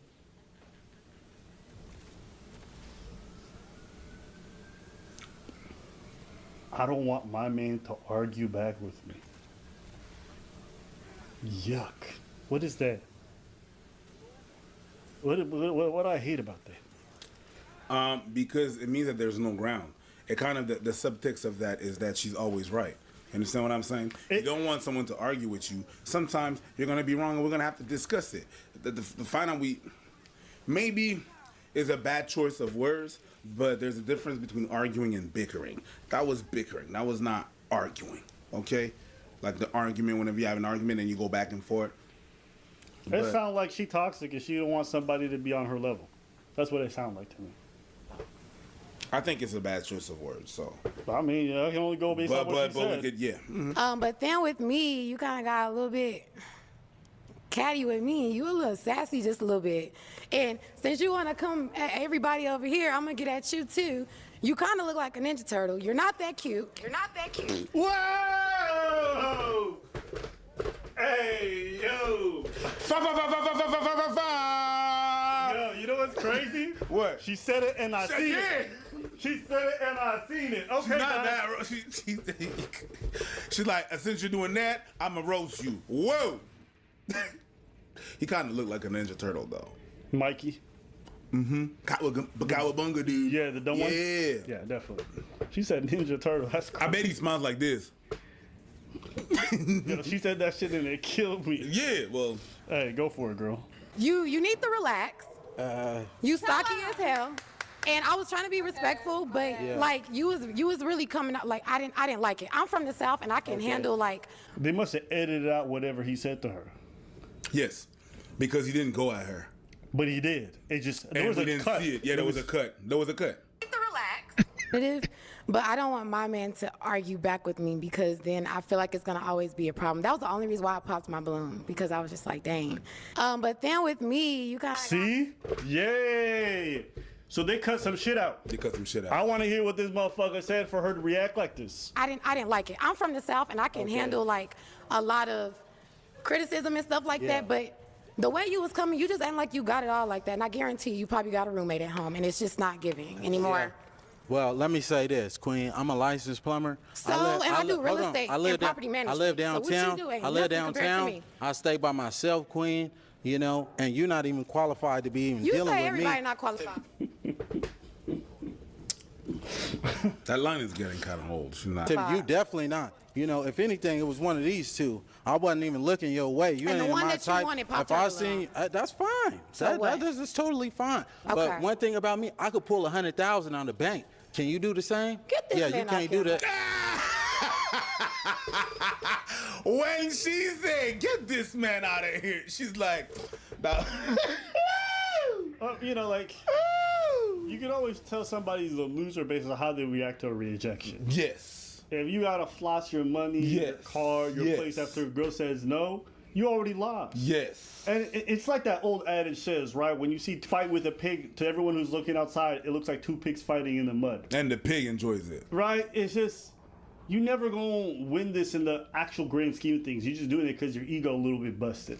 Is it good entertainment? Absolutely. But would I recommend anybody do this? Absolutely not. You don't gain anything from this. You look less attractive to all the women looking, and for good reason, because you look like you're a softie. And secondly, you just embarrass yourself on a public platform for the world to see. All right. If we can have your name and age. Hi, I'm Esther. I'm 23. Okay. And Esther, you still have your balloon unpopped. Why so? Are you done? Oh yeah, I'm done with the rest of that. Okay. You know, Okay, now we can talk, right? in a real way. Okay. What do you look for? I look. What are for you looking for? a woman, like I said, that's not going to be promiscuous. A woman that's going to be consistent. A woman that has a career and things going for herself. Because I had the same thing going for myself. Okay. You know, as well. I don't need a woman to give me her money or What's up, babe? anything. I'm just looking for devotion and some loyalty. That's all, and some honesty. Do you believe in God? Oh, certainly. Yes, ma'am. I'm a God-fearing man. I practice monotheism. You know, I won't tell you what I identify as religion-wise, but we can get to that at a later date and time, you know, can. if you choose to leave here with me. Okay. Do you know the Bible says that love is kind? Yes, certainly. Or are you here to just I'm insult trying to everyone? create a family, you know, Okay. that's what I aspire to do. Okay. Yes, ma'am. All right. You're good? Sure, we're good. Oh, okay. All right. Any questions for her? No, not at all. Oh. Do you have any kids? No, I don't. Do you want kids? I do. You How old gonna are give you me again? some? Huh? How old are you? 35. This nigga looks like he's 35 going on 45. Yes. What's your age? He looks like, What age? He is 33. I think you should have gone for 38. How old are you? I'm 29. Oh my God! Oh my God!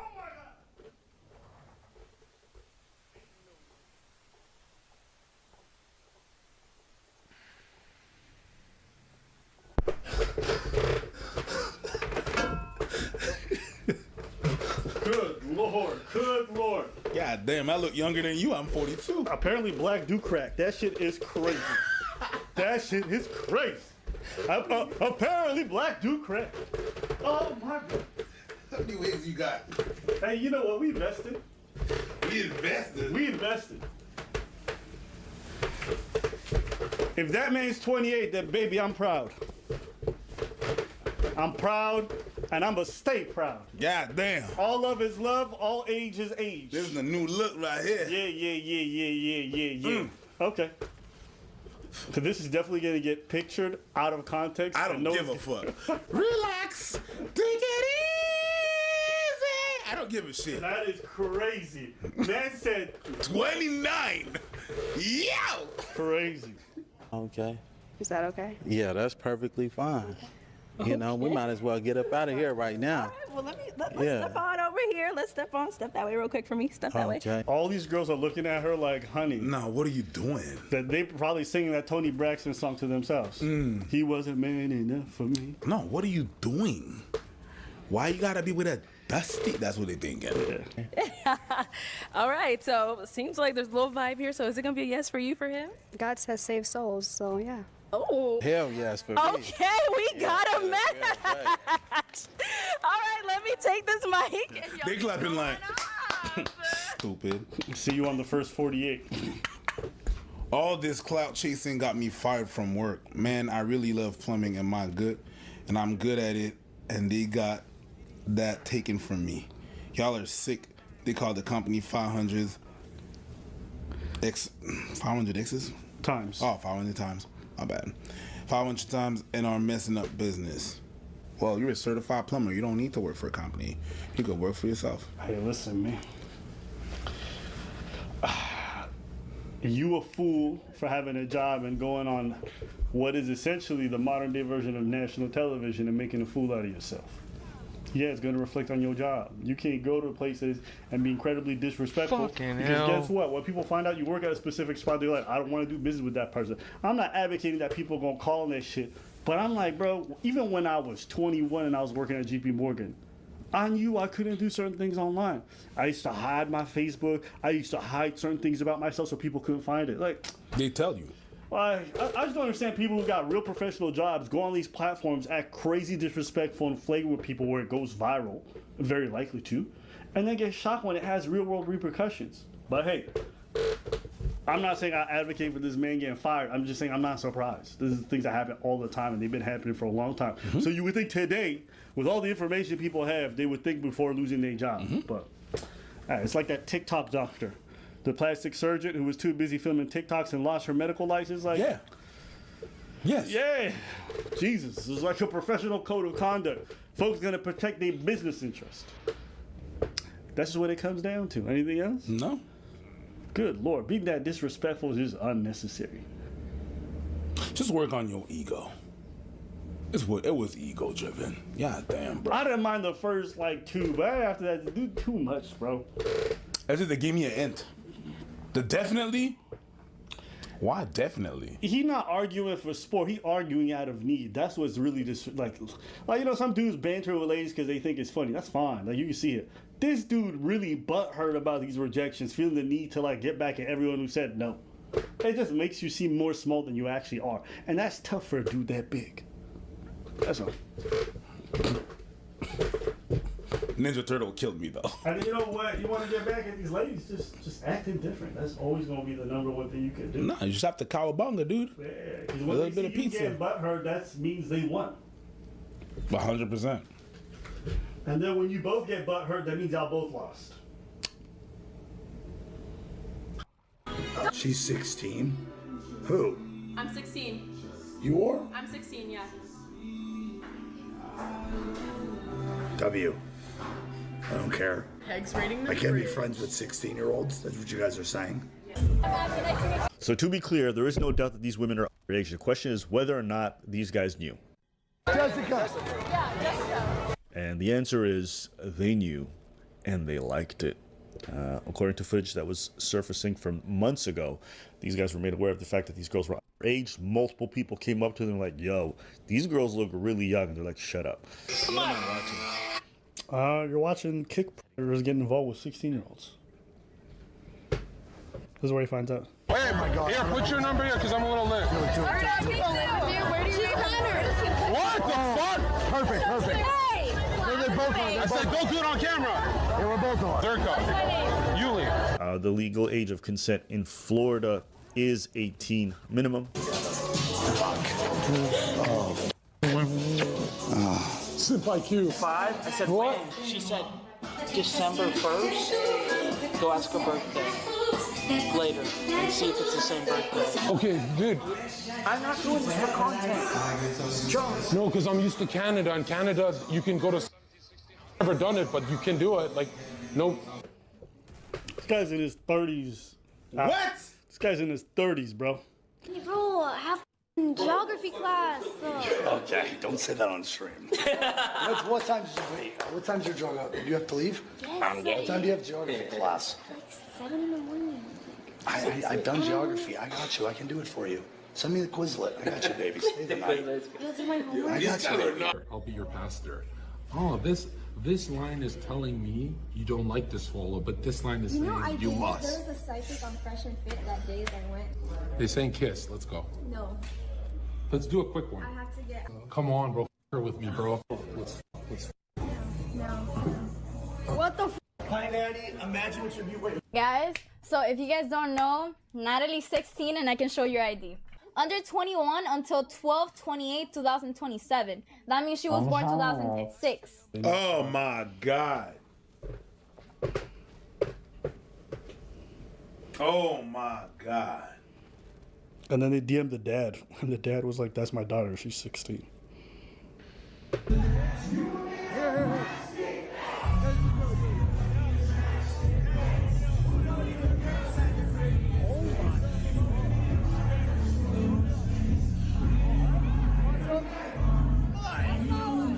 Come on! No, they're nice. They're good girls. All right, go ahead, go ahead. No, they're not. No, they're not. I like them. How old are they? Just, no, go ahead, go ahead. Relax. Chill out. Ask that question. They're 22. Mike, why are you hanging out? $3 tips. Vile?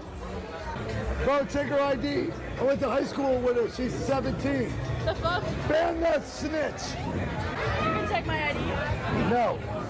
I'll take the ID after. Okay. L.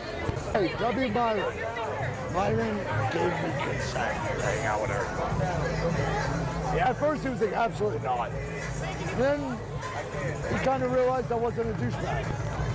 Bro's 40 f***ing with 19-year-olds. No. I'm in my mid-30s and they're 18. There you go. That's a bad You just won $300. Years old and letting these 19-year-old girls you? Shut the fuck up! You're 16. Au revoir. Let me see your ID. I don't have it on me. Rape has it. You don't have it? You don't have it on you? Rape has it. Great answer. That's all I needed to hear. Like, yo, Mike, the fucking 30-year-old person that's outside of the teenager stuff. That's How all old do you think I am? Mike, I'm just looking out for you. We don't like teenage girls. I do. So leave. Caskets, yo! Yo! Yo! Let's keep watching. I'm saying, yo, you're not giving me any answers. Let's keep watching. I love them. So get the f out of here. I love them. So go leave. Hey, yo. Hey. There you go. Look at the dad. Is Yuli your daughter? Yes, she is. Is she underage? What the hell? Yes, she's 16. I want to like sensually kiss you. This is 2 nights in a row she's gotten me drunk. She's very creepy. She's a Calling me creepy? You're Like 6-years? You look like you'd be like on the back of like a milk carton, and I want to put you there. Listen, I don't know if he's gonna be permanently banned, so I don't even want to say that. I don't know. This is more what I've been saying. I think a lot of these red pill dudes want underage girls. That's what I believe. I think the reason why they keep yarping on, like a dude who obsesses with a girl being 18 or 19 is probably not going to care if she's 16, 15, 14. You know, to them, there's not a difference other than they can go to jail. So am I surprised? No. Why would you harp so hard on a girl being 18, 19 if you didn't care? Look, you don't care if she's 16. Be honest. You're going to say it socially, but it doesn't make sense. Because at the end of the day, the mindset of an 18, 19-year-old is probably going to be very close to the mindset of a 16, 17-year-old, 15-year-old. It's not going to be that much difference. Pretending otherwise is a cat. So you in your mid, late 30s trying to talk to these, like, they the same shit, but you going for it for that reason. That's why when you found out she was 16, you didn't go like, yo, get this out of here. What do you say? Well, you know, in Canada, bro. I'll put Canada into this. What 30-year-olds do I know in Canada who are trying to holler at 16-year-olds? If it might be, like, you guys are so weird. You're fucking dealing with a minor. You guys are weirdos. That's weirdo. That's but weirdo shit. It's not abnormal that these guys want to go for these girls because, like, they're the most malleable and the most influential. Like, you see teenagers, they're retards. They just are. Yeah. You got nothing to talk to them about. But the good thing is they're fresh, right? And they're easily, like, malleable to whatever you want them to be. So these guys are just weirdos. That's what it comes down to. But do I have huge thoughts about this? No. This is what I expect from that degenerate platform and the degenerates that are on it. And you know what's crazy? Zerka is like on a bunch of different platforms, and every time he goes on something, it gets banned. I always said that dude was radioactive to his own career. Common denominator. Charismatic, but an idiot who basically gets in his own way with drugs and stupid behavior. And I see it all the time. So, you know, this is more of the same. I'm not surprised that this happened. So what? Well, what do you mean, so what? So what? What's the count now? YouTube? Twitch, and now this. Still Rumble. Ain't Kick like one of the platforms that is really like they let a lot of things slide? Yeah, but you can't film yourself making out with minors. That's illegal. I understand that. But if you managed, like you could potentially be sued over this. You could be going to prison for this. Hey man, let me do it on cam. You could go to jail for that. There's a lot of these dudes who do it on cam. There's dudes who go on Omegle and they talk to teenagers and they're like, "Yo, show me your tits," and they sell that footage. Like, these guys are grade A weirdos, and they want young girls for a very specific reason. God damn. Oh, yeah. I didn't think you was that stupid. Oh, they're dumber than you can imagine. Well, I guess I know now. Thoughts on the whole underage thing?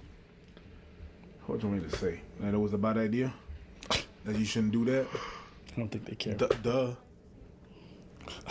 I'm just appalled by you saying that live. We don't have to give that advice. I'm just Jesus. You're in your 30s. Go straight to jail. Oh yeah.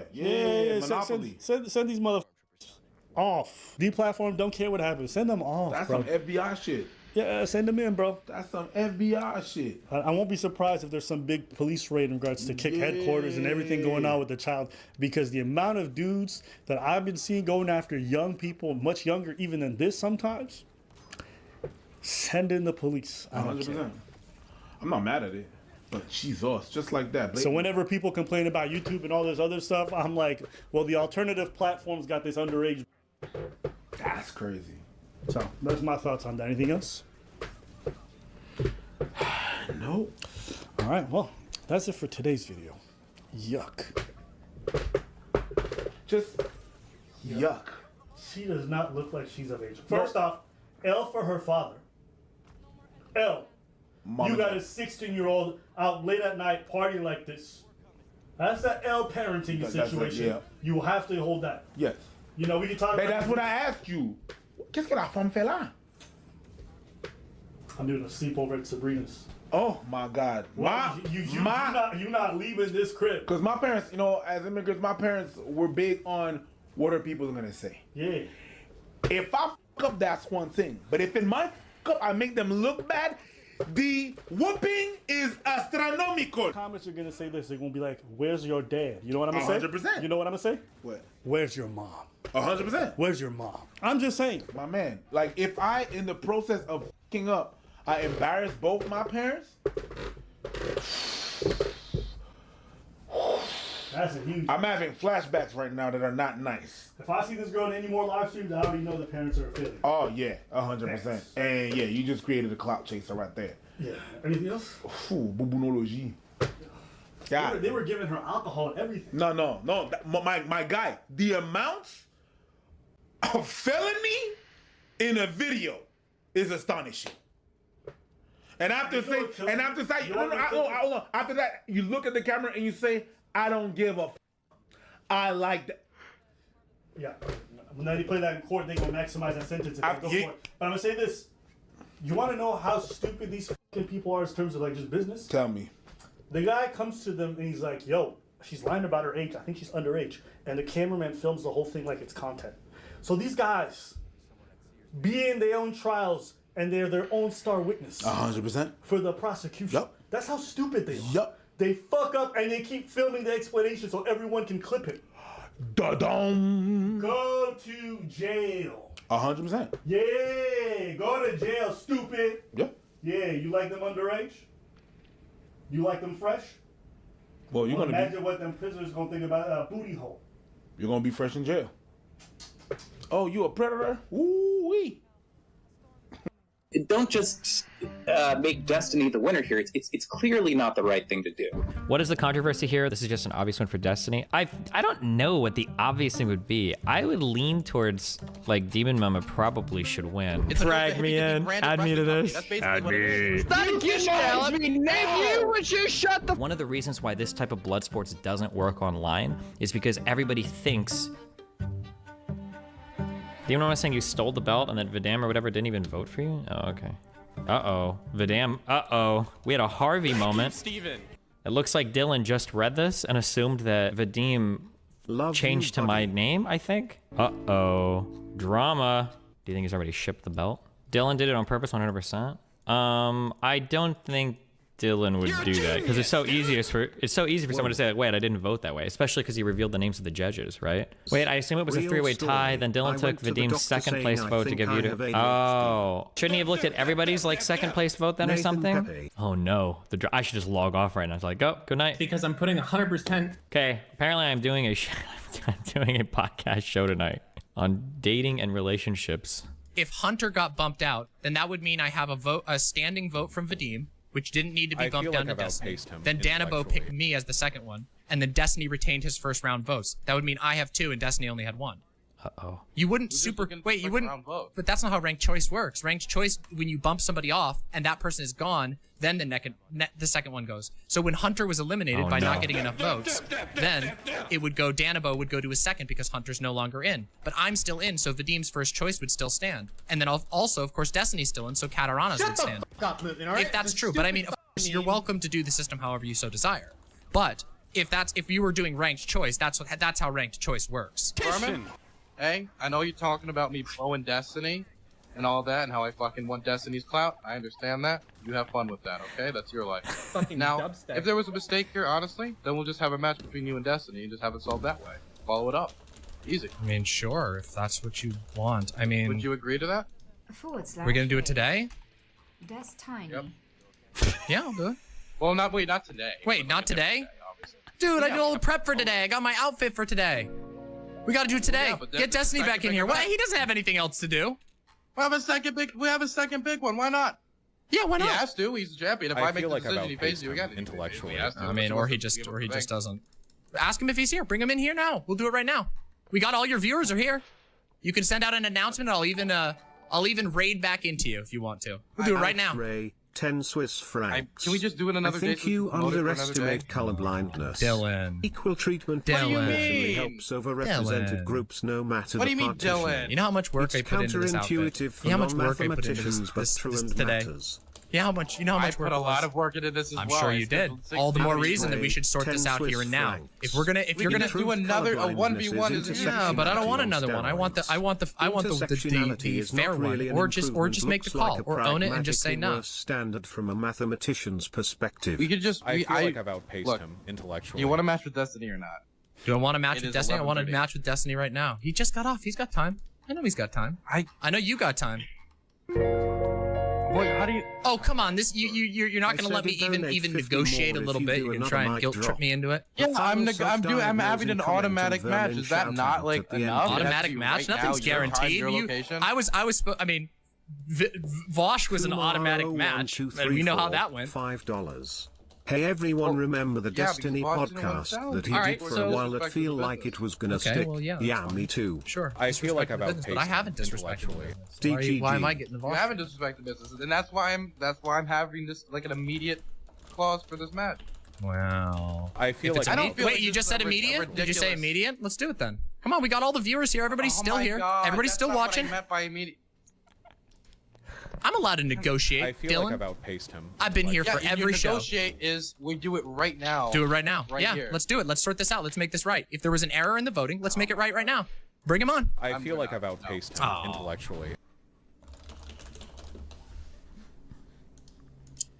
Fine. Well, listen, it's your unique, very democratic ranked choice system. Look, I wasn't the one who brought this up. I accepted my loss, took it on the chin, even congratulated Destiny. So let it be said, I'm a fucking good sport. But if there's an error, there's an error. I feel like I've and if we should trade one of your certificate halves to the other half with now. another player. Oh shit, who's got a certificate half? Because think about this, if he's Wait, This happens all the time. In wrestling, they have a match right after. In boxing. Oh, I need to like.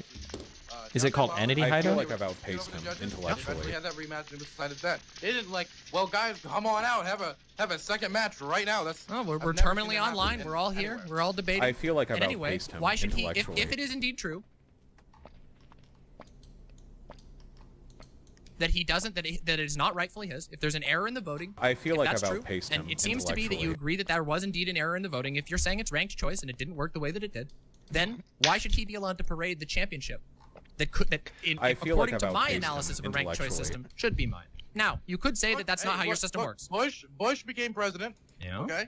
So wait, are you really saying that's the way we're gonna? I run feel things? like I've outpaced him intellectually. Do you want to say that's the one? For now, yeah, Bush seems to be president. Wait, did I? You're gonna have to wait till 2004. I'm Black Arm Gang? Oh, you fucking loser. I feel like I've outpaced just let it him be said. intellectually. Last I checked,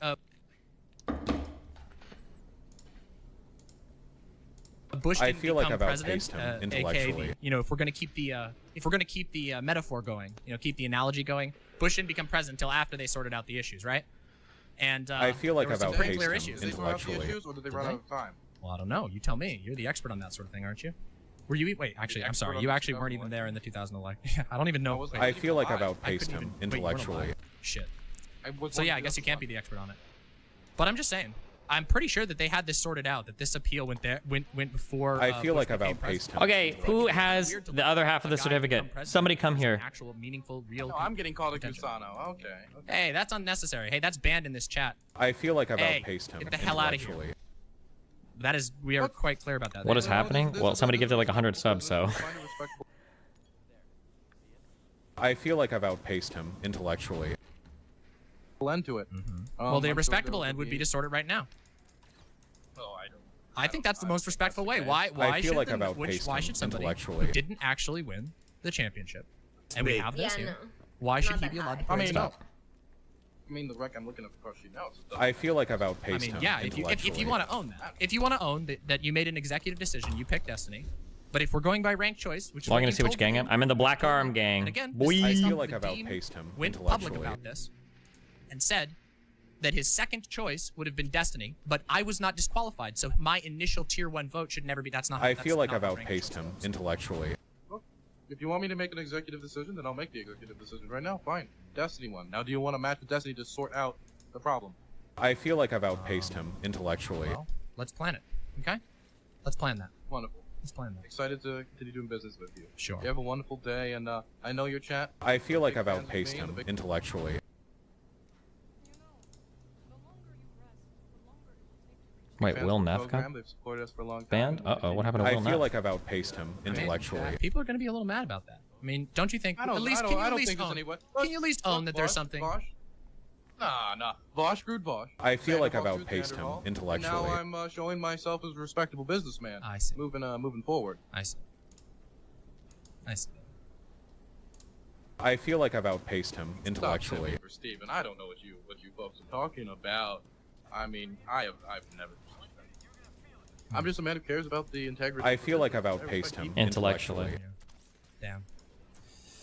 All right, well, Dylan, you've made your choice. You made your choice a bit ago. I appreciate it. Maybe we'll talk about some business in the future. I feel like I've outpaced him kind of intellectually. reflect poorly on the business when things go out like this, doesn't it? On the business, I think what did I do? I feel that this is. I got my. I'm looking at the votes right here. And if I got this feel like I've scheduled out outpaced correctly, him intellectually. This is a clerical Oh wait, error. do we It should have? be solved immediately. We shouldn't let somebody who's not the champion.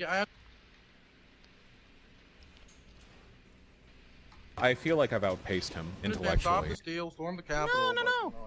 Well, I mean, do you think stop that? the steal. I understand it. Yeah, stop the steal. Totally. Yeah, definitely very Trumpian of me. I mean, again, I feel like I'm I've basing this outpaced off him of information intellectually. that was posted publicly to Twitter.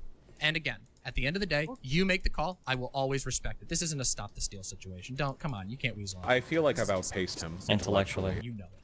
You know that's not true. Look, I run a good company. Dylan, wake up on fucking Discord. Why is he taking so long to respond? Holy shit, he's not even talking about anything. I messaged Dylan like 10 minutes ago. I don't know why he's not. He's just molding on Demon Mama's stream. I feel like I've outpaced him intellectually. If I'm wrong about that, if I'm wrong, I mean, you should be able to publish those votes, right? You should be able to publish the votes correctly, and also the methodology of the ranked choice. Right? The votes secretive information after the announcement. I mean, I feel like I've outpaced him intellectually. No, we announced it publicly, but past that, I don't think there's anything necessary. Okay. Well, I mean, I don't know. I don't know how you can claim to say you run a respectful business. I feel like I've outpaced him intellectually. An error of this magnitude can go uncorrected. I'm more than willing Look, to I hash mean- it out with Destiny right now. I know you can call him. Yeah, You've got this is listen, an opportunity I've Dylan, never given everybody. Dylan, It's like Dylan, immediate. I Dylan, feel like you're- I've outpaced him You're the guy. intellectually. You're the businessman, right? What are you trying to tell me that Destiny disrespects you so much that he wouldn't come back to finish the argument?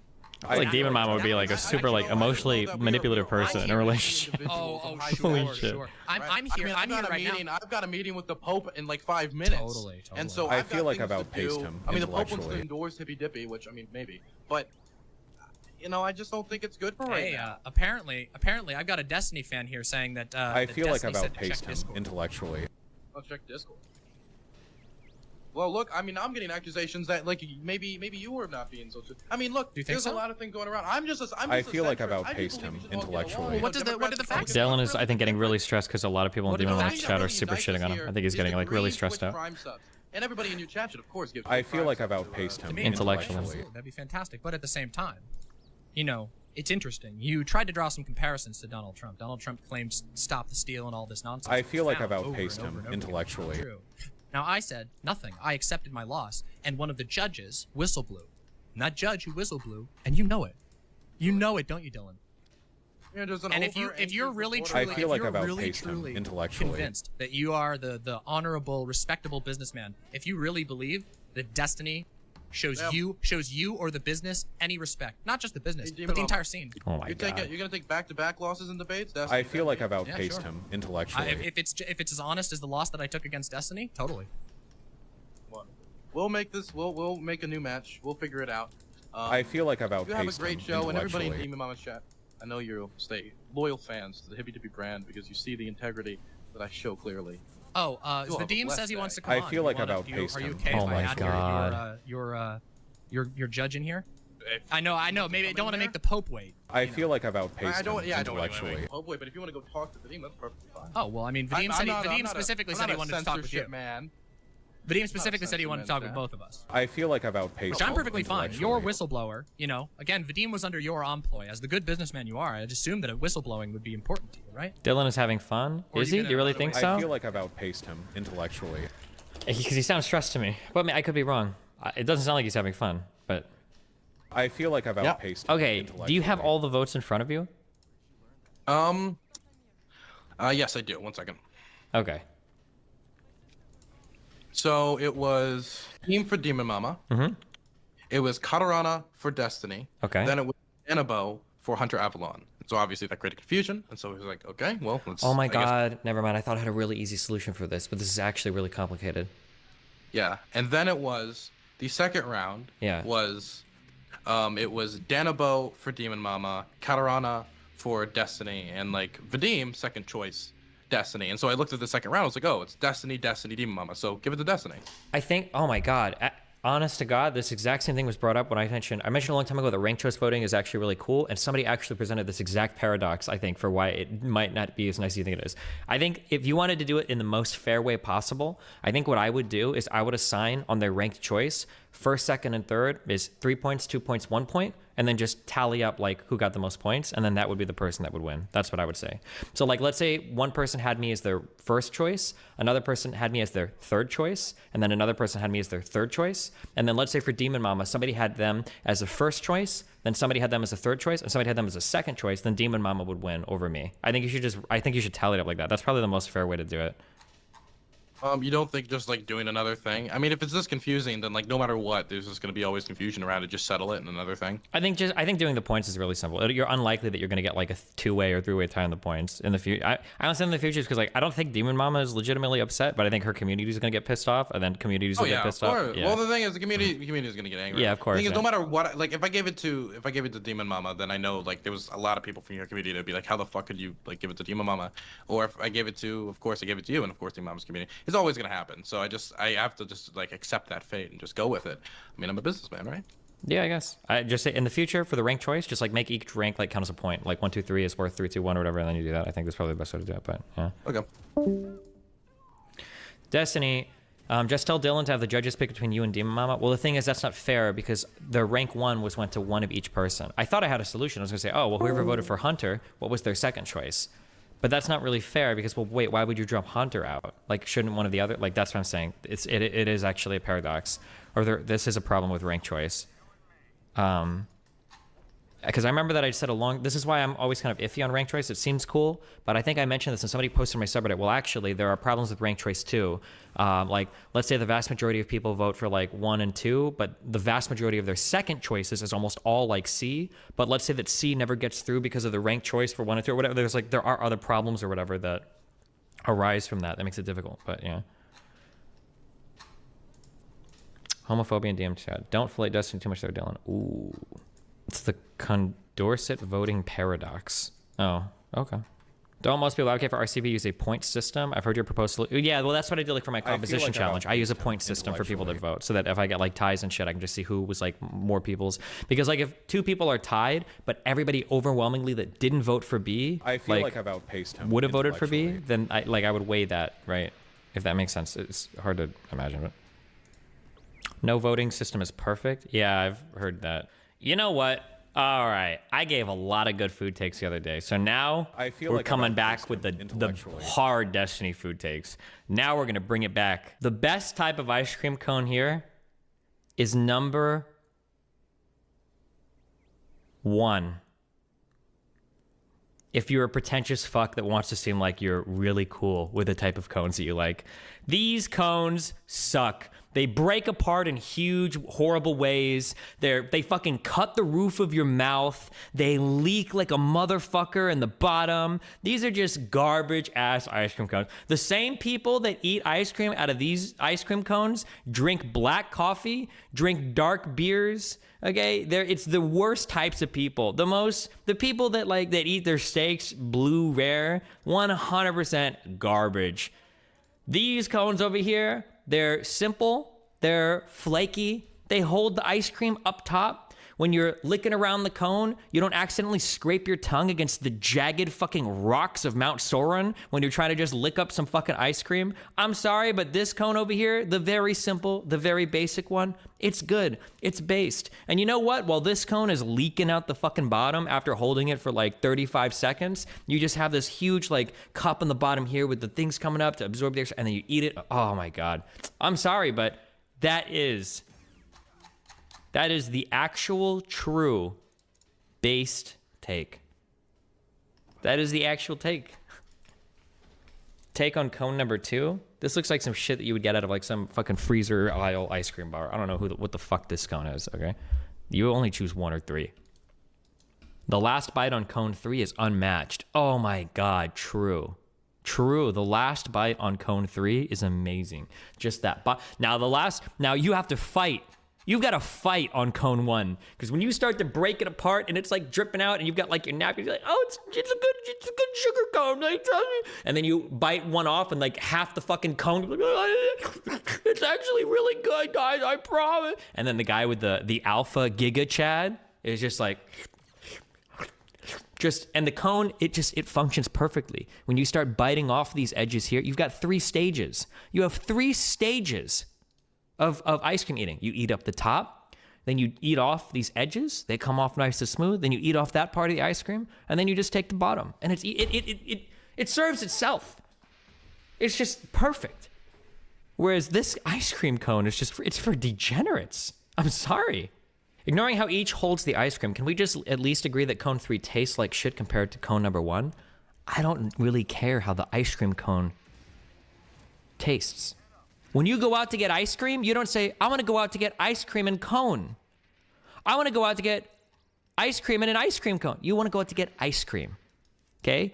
This is just a vehicle to deliver the ice cream to your mouth. That's all it is. I'm sorry. I don't need some highly fabricated, fancy... Now, I will say there's one exception to this, okay?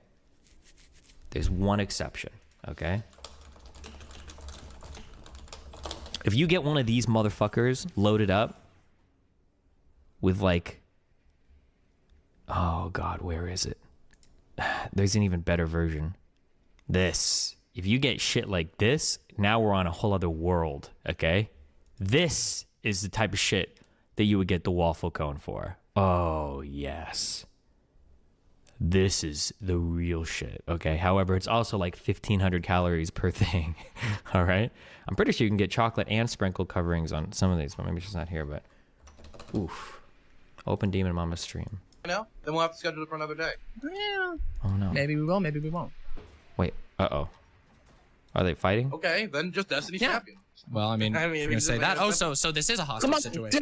Dylan, don't do that. Don't do that, man. It's not. I'm going to do it. Oh no, they're bullying him. You had a lot of champagne tonight, dude. Like, are you sure that you're? These people hate me well, then so much. I guess you were drinking apple cider. Okay. Oh my god. What's it called? Yeah, sparkling. Hey, Manischewitz. Okay. Good stuff. I mean, look. I can understand. Like, it's a high pressure situation. You know, you can just. I'm asking you. Don't just make Destiny the winner here. It's clearly not the right thing to do. It just isn't. I mean, and this is not a partisan thing. I was torn about it. Should be champion. I think he was screwed out of it, honestly. I mean, yeah, if you really believe that, but I mean, jokes aside, and I'm all. I mean, I almost wanted to go all Joker on it, on everything, and make CTV the winner, but that wasn't my vote, and I don't think that's how other people voted. It clearly wasn't. Oh my god. Can we just have another vote then, and eliminate it to only Demon Mama, Destiny, and have the 3 judges make a vote? I'm perfectly fine with that. If you want to have a 3-way vote and it's fair and everybody's votes are going to be tallied between me and Destiny, we'll even have every judge in here, and they'll have to do it directly. So absolutely, go for it. In fact, you can even bring Destiny in if you want to. You can add people to this call, add everybody to the call. I'm perfectly fine with that. And if that's the way you want to do it, that's fine. But I think that it's perfectly fair to do this. I think it's perfectly fair. Yep. Oh man. Hey, bring everybody in. I'm okay with it. Just add everybody to the chat. Yeah, I didn't whine at all. Everybody can go and watch the VOD. You can watch it. You can see. I just saw Vadim's tweet, and then I went from there and reacted to it as I think, honestly, I should. Because I do care about the show. Of course I do.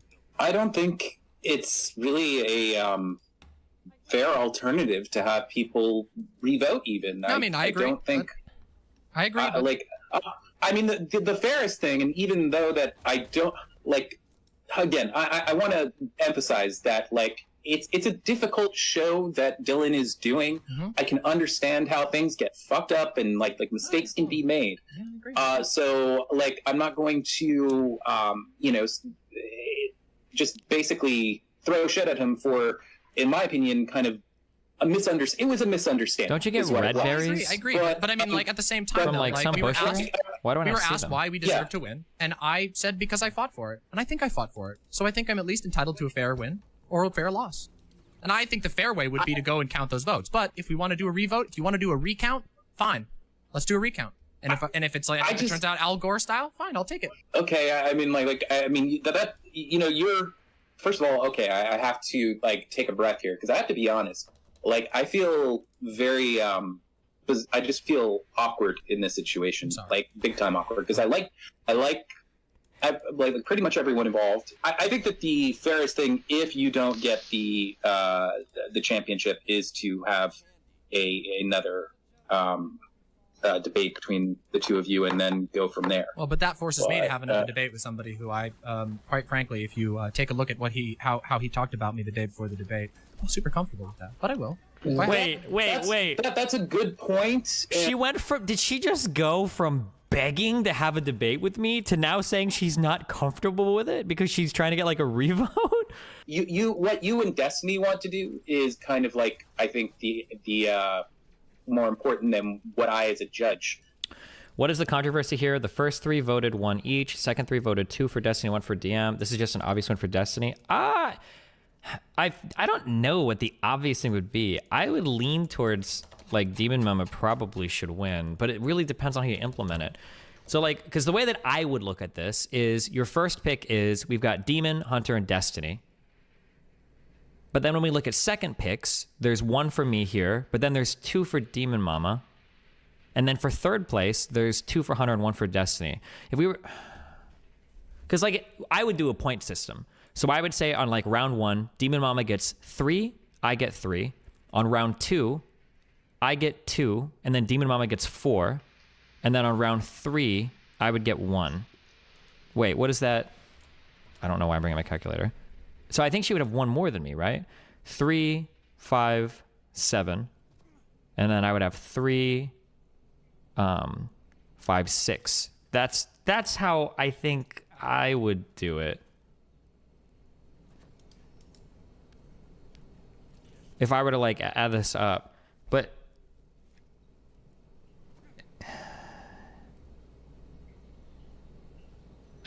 I don't know if you need to make that clear to the judges though, but like that's personally how I would rule it. But he can be here for the I don't know if Destiny would want to be added. I mean, if he wants to be added, he can DM me. I mean, I don't know. He might be watching now.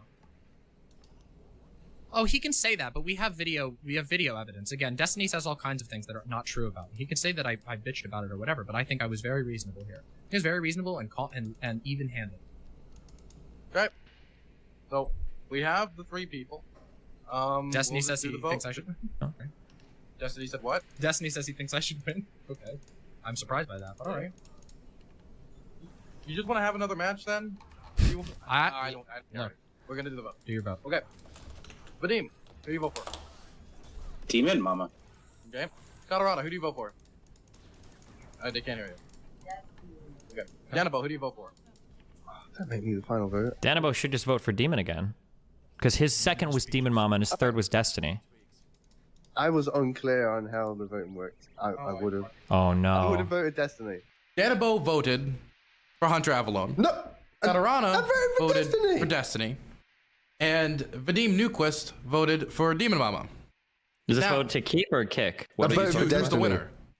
Oh my fucking god. But see, well, no. Destiny. Now, Right. this is the problem. This is why I said I don't know how it works. Because it's possible that these guys didn't care about their rank 2 or 3 vote. So, like, if I would add it up, I would give Demon Mama the win based on this listing. But if they didn't really care about their second or third choice, it's possible that, like, maybe Vadim didn't actually want me second. Maybe he wanted Hunter second, right? Or maybe Katarina didn't want Demon Mama second. Right? So this is what I'm saying. It's like so difficult. Oh my god. And Dylan, this is a judge. Come on. Look, okay, so I'm just asking, I don't know who it is, but he says that he did not understand how things were, how the voting went. So wait, did you originally vote Hunter, and you voted Hunter thinking that you were voting for him to lose? Like I don't. Where was the misunderstanding? The misunderstanding came after when everybody confused it by having a 30-minute conversation that ruined my brain. I picked Destiny. Wait, but you didn't pick Destiny originally, right? Vadim is very invested in this. Wait, but who do you You think picked Hunter. So when you picked Hunter, why did you pick? Did you pick Hunter as the winner? Jerry Springer now? Yeah. Okay, so yes. Okay. I'm sorry.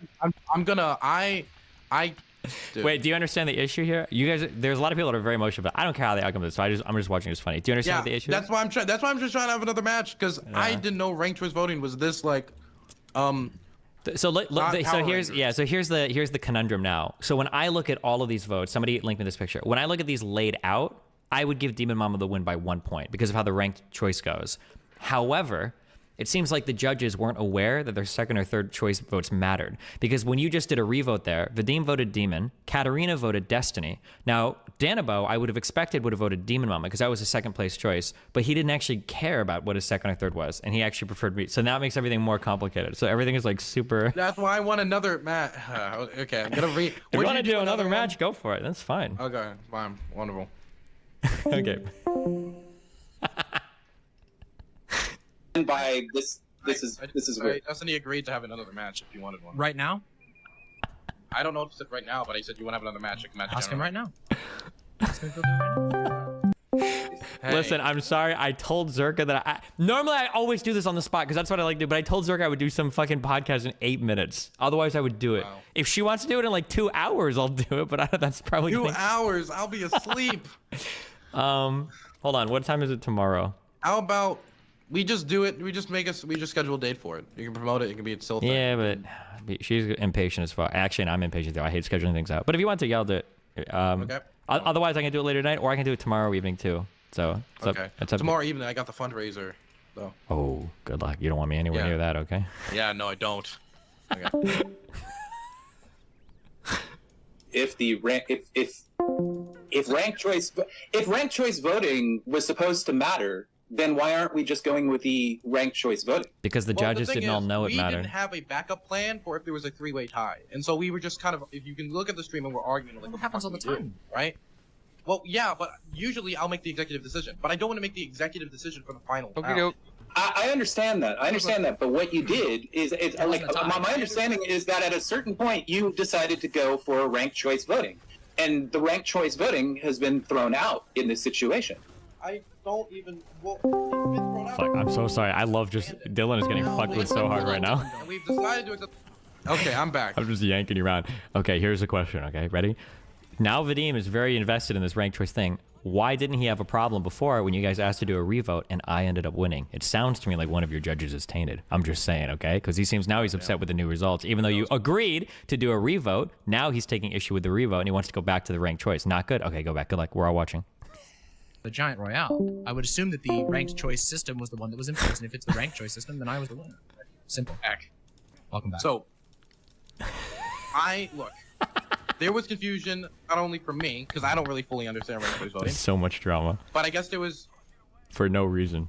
It's not even good drama. Actually, it's pretty funny drama. Confusion for Danabo as well, as he has stated, right? Okay. I thought ranked choice voting was like you just kind of go down it, and I guess I fucked it up. Okay. Either way, we agreed to a rething, then we did the rething, and Vadim, you agreed to defer to Demon Mama. Demon Mama agreed to it, and then we did it. And now we're back to debating the ranked choice vote. But that's not because of me. That's because of one of your judges has an issue with the way that it was going. So why don't you sort that with your judges? You are the businessman here. You're the preeminent businessman. Yeah, so you should sort it with your judges. Yeah, I'm the businessman, but he agreed. Yeah, but sort it with your judges. To make another match. Why don't you hear out your judges? John, he's going on John Zerka's show in a little bit, so he can't. How long? Do it. But more than 15 minutes for a final round? Come on. He says it's doing it in 5. In 5 minutes. Yeah. He's doing it in 5 minutes. Yes. Oh, okay. Well, I don't know. You think it's a lie? We can go watch it live. I mean, that's fine. If he wants to back out of a debate with me. I thought he said he would do any debate with me. Wait, I thought she just said she doesn't want to do a debate with me. Now because she feels like now she wants to. Do you see how quickly she changed? I hope you guys are watching this, okay? Do you see how quickly she changes from like, I'll debate him again right now, and then after she thinks she's won because of the ranked choice, then she's like, I don't really know if I'm comfortable ever debating him again. He said some horrible things about me. But now that she thinks she's losing because of the revote, now she's like, okay, wait, hold on. Actually, he won't debate me right now. He won't debate me right now. This is like actual debate bro behavior. Like, come on, really? The last question about who deserves the belt and why they won. He has it. He's Shawn Michaels. He walked out of the arena. Well, I mean, so then you wait. We can say. Hold on, if that's true. Wait, if that's true. 1, 2, 3. Dylan, Shawn Michaels. Dylan, if that's true, that's fine. You can defer to wrestling, but this isn't wrestling. This is the debate. This is the hippy dippy, isn't it? What do you mean this is hold on a second. The whole theme is wrestling. It's a wrestling belt, for God's sake. Well, yeah, but it's still the hippy dippy though. Just because it's a wrestling belt doesn't mean it's literally wrestling. It's a hippy dippy brand. I didn't drag me in. Add me to this. That's basically what it is. And the thing is, we agreed. You agreed. You agreed. The judge can say whatever he wants. If Danabo right here said that I believe that Dr. Keem Dow should be the true champion, I mean, he can say that. Well, that would mean I would win. But when win. we agreed to these terms right now, it'd be ridiculous. That would mean I would go win. back on it now. That would mean I would win if he's. Hey, like again, I'm just all. Welcome. Ladies and gentlemen. We're gonna do cameras? What are we gonna do? No, the real question is, Vadim, you fucked yourself. Why did you agree to do a revote if you weren't going to let the revote stand? I honestly, my brain was kind of like just all over the place. It is a very like weird, stressful situation. I guess I sort of at some point deferred to Demon Mama and what she wanted. I really don't know how it happened in retrospect. I'd have to. Sure. So in retrospect, what happened was I said I was open to the entire time I was saying that we should go by the original ranked choice voting that we had. Which well, then why did you vote? Why did you vote in the second vote then? Why didn't you abstain or tell them that you didn't want to do that?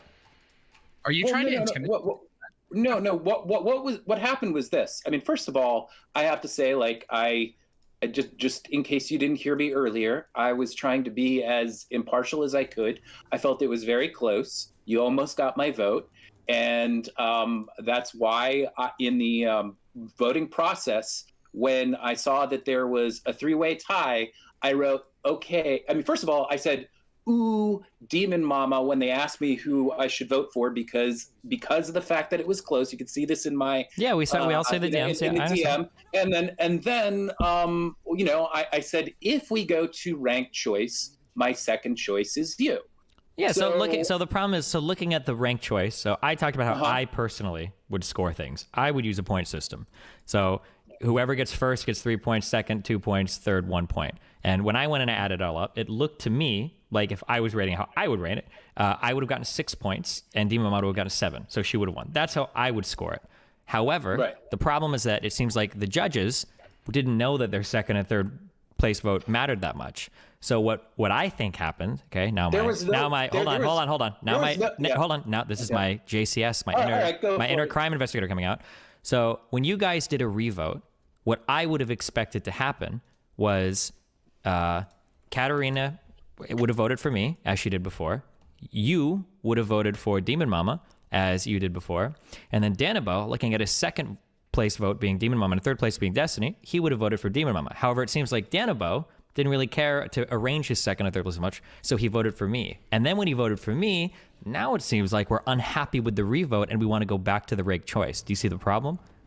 Okay, no. First of all, okay, when it comes to, I'm not disputing that the revote, you won the revote, but I was saying throughout the entire thing, I don't even know why we should go to that, because but we did. The voting was already clear. Yeah, but Dylan was saying like a whole bunch of shit. He was saying things like, "Oh, maybe I'll just give it to CTV. Maybe I'll just do this." And so I just really felt like I was being kind of like thrown like in the waves, you know. And I like next thing I know, I'm like voting in something that I don't know. I did not really feel like there was. These guys are acting like the fucking mafia is like fucking bullying them into like fucking voting. I don't know, dude. It's an awkward situation, and I truly just did not think that I don't know, enough discussion went into the choice to do the revote. And I don't know. How do you feel about this, Demon Mama? And then how do you feel about it, Steven? I mean, obviously you probably feel fine about it, Steven, but believe it or not, I'm not ultra invested in the outcome of this. So anyway, I already said in terms of my feelings, how I would rate it, I would have given it to Demon Mama based on the ranked choice. But the problem is that it doesn't seem like the judges knew that ranked choice was important. So they just put, or at least Danabo put whatever for second and third. I don't know for Katarina or Vadim, if you guys cared as much about second. So that seems to be where the issue is. But now the new issue is that we've gone and we've had another vote, but it feels like we weren't happy with the outcome of that vote. Because you're saying right now that you were uncomfortable and you were pressured, but it sounds like if Demon Mama would have won the second vote, you wouldn't be saying that right now. You'd be saying, like, oh, okay, well, glad we solved this. I'm going to log off and go to bed. No, I mean, honestly, I just don't think that the second vote, I don't think that the second vote should have happened. I mean, first of all, remember this. When or rather when the voting first happened, and I guess Dylan has said that this was because he misstated things. But what he said was one voter changed their vote. Vadim changed his vote to Destiny. And that, you know, I mean, if we're going off of that was just inaccurate. Like I never changed my vote. It's just you were the second in command within my chain of votes. Now, I don't want to bump in here, but I was asked what my opinion on this is. And the way that I look at it, again, I accepted the loss, and then I saw a tweet. Can we get Dr. K in here? Sure. You can get whoever you'd like in here, I guess. But the way that I saw it, I saw this tweet, and I said, damn, that's a little sad. And I just said, damn, that sucks. And then Dylan came on here. We talked about it. I gave him my genuine opinion, which I think that if we go by the ranked choice system, either by Destiny's point system or by a sort of like the instant runoff style. I mean, I think there's different ways that you can do these, but either way, my calculation was that I won by votes. Destiny's calculation was that I won by votes. And Vadim is here saying that he didn't feel like he was even supposed to be in there. And I've got people in chat who are saying that Vadim even said that out loud. And all I said was, look, I just want things to be, I said, I'll accept it, whatever it is, but I just want it to be honest. I want it to be honest. That's it. I just want it to be an honest thing. That's it. Is honesty such a big problem? That's all. I'll take the loss if it's my loss. I've always held to that. I even fucking paid Connor points when we did a bet because he beat me by 3 minutes. I'm always honest. But that's my feelings on it. I don't really have the say because this is Dylan's show, and this seems to be a problem with Dylan and his judges.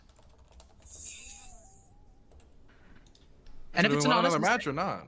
We can just have another match. I mean, well, I mean, that's you're the trying to best get way me to into solve another it. match, but I want the honesty on this one first. Why would I do a second match if we can't even be sure of the We honesty? just had a first? revote, and you agreed to the revote.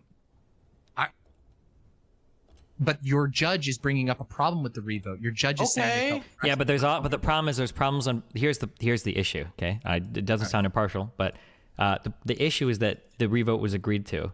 Like, now we can say that the judges had problems with the revote, but it sounds like judges had problems with the initial vote as well. Because from what I hear, Danabo didn't know that his second and third, he didn't actually do ranked voting. He just like wrote 2 names and he didn't give a fuck, and then he wrote down what he thought the first place should have been. That seems to be a problem as well. That's a massive problem, though. We now have miscommunication on both votes. So then what's the solution here? The solution. Well, but there is no miscommunication on the second vote. It sounds like Vadim's just not happy. But there's not. So to be clear, wait, hold on a second. Wait, listen. Look, I get it. I already have said many times here that I will accept the result whenever it's finalized. I just want an honest thing. But you can't really just impugn Vadim's honesty. Well, I'm not impugning his honesty. I'm just saying that in terms of the second vote, he would have done something differently, but that's not the timeline we're in. No. Wait, real quick. Very quickly. We can walk through that logic later if you want. I'm 100% positive in my assessment of that. But even if we look at the second vote, there is no issue with it. Like, everybody cast their second vote, and they cast it as they did, in which would have given me 2 votes and then 1 vote. Whether you're comfortable or not, or whatever, is not really relevant. It's who they would have voted for in the second vote. So the second vote, which was clarified, seems to stand at who people would have voted for. Now, the first one, people had issues with because they weren't sure about the second or third place. But it feels a little bit weird that somebody would agree to a second vote, and then only when the results come out a certain way, they would say, well, actually, let's go back to the first vote. I believe I spoke up several times saying, like, why are we even doing this? Like I don't think we should have to do this. Then why did you vote? Because I felt bullied into the fucking situation. Well, that's part of your responsibility of being a judge. And honestly, dude, I'll just be like I'm being 100% honest here, dude. Like, I nearly voted for you. You're an excellent competitor. That's fine. You don't have to talk me. You don't have to vote. No, that's fine. I mean, like, I'm not trying to impress you. I'm not trying to impress you or gain your sympathy, your friendship here, but I'm just being honest because you're kind of portraying me as someone who the only thing that I'm doing here is because this is kind of a pain in the ass, and the only reason why I'm going through it is because I'm doing what I think is kind of honest and justified within this situation. And so no, if you're making it sound as though my only the only way that I would be happy here is if that I'm like unfairly rooting for Demon Mama here. That's what do you think? What is the solution? Do you think then? I mean, I think that the solution, would you guys have? I mean, I don't know because on one hand, right now, if you want to do a second debate right now. I'm okay with that. I'll stay up for that. I'm cancel the John Zerka appearance. I have to do it. I told him I would, and I literally bailed on him last week because I was out of town. So I mean, guys, honestly, I have I have a severe sleep issue. It really fucks with my head. And when I am severely underslept as I am right now, and I'm in stressful situations, I don't deal with them very well. So if I'm kind of if you see some sort of indecision on my part, if you see me kind of why is Vadim all over the place? That's exactly why. So I just want to be honest about that right now. I'm fine watching another debate and judging it. I'll be impartial for that. But how can you watch another debate right now if your brain is so scrambled from tiredness that you feel like you can't conduct yourself in a manner that is reasonable or coherent? I'll do my best. It's more so that when I get into when I'm a combination of this tired and I'm put in kind of a stressful situation, sometimes I don't always kind of verbally perform as well as I'd like to, and maybe just kind of don't my answers aren't as good as they would be if I So that's what I'm saying. And the reason why I'm just going out of my way to say it is because I am feeling like a little awkward here that some people may be thinking like that I'm just kind of acting dishonestly in Demon Mama's favor. So And technically, that's this is not kind of what's like a going debate. So can we have the judges just vote on this one? Well, I mean, just I feel got like- here. I think a lot of things have been I just accused- got here, right? So like I have a couple of questions. One, it seems like that there seems to be some disparity between the judges' votes, right, and what actually happened.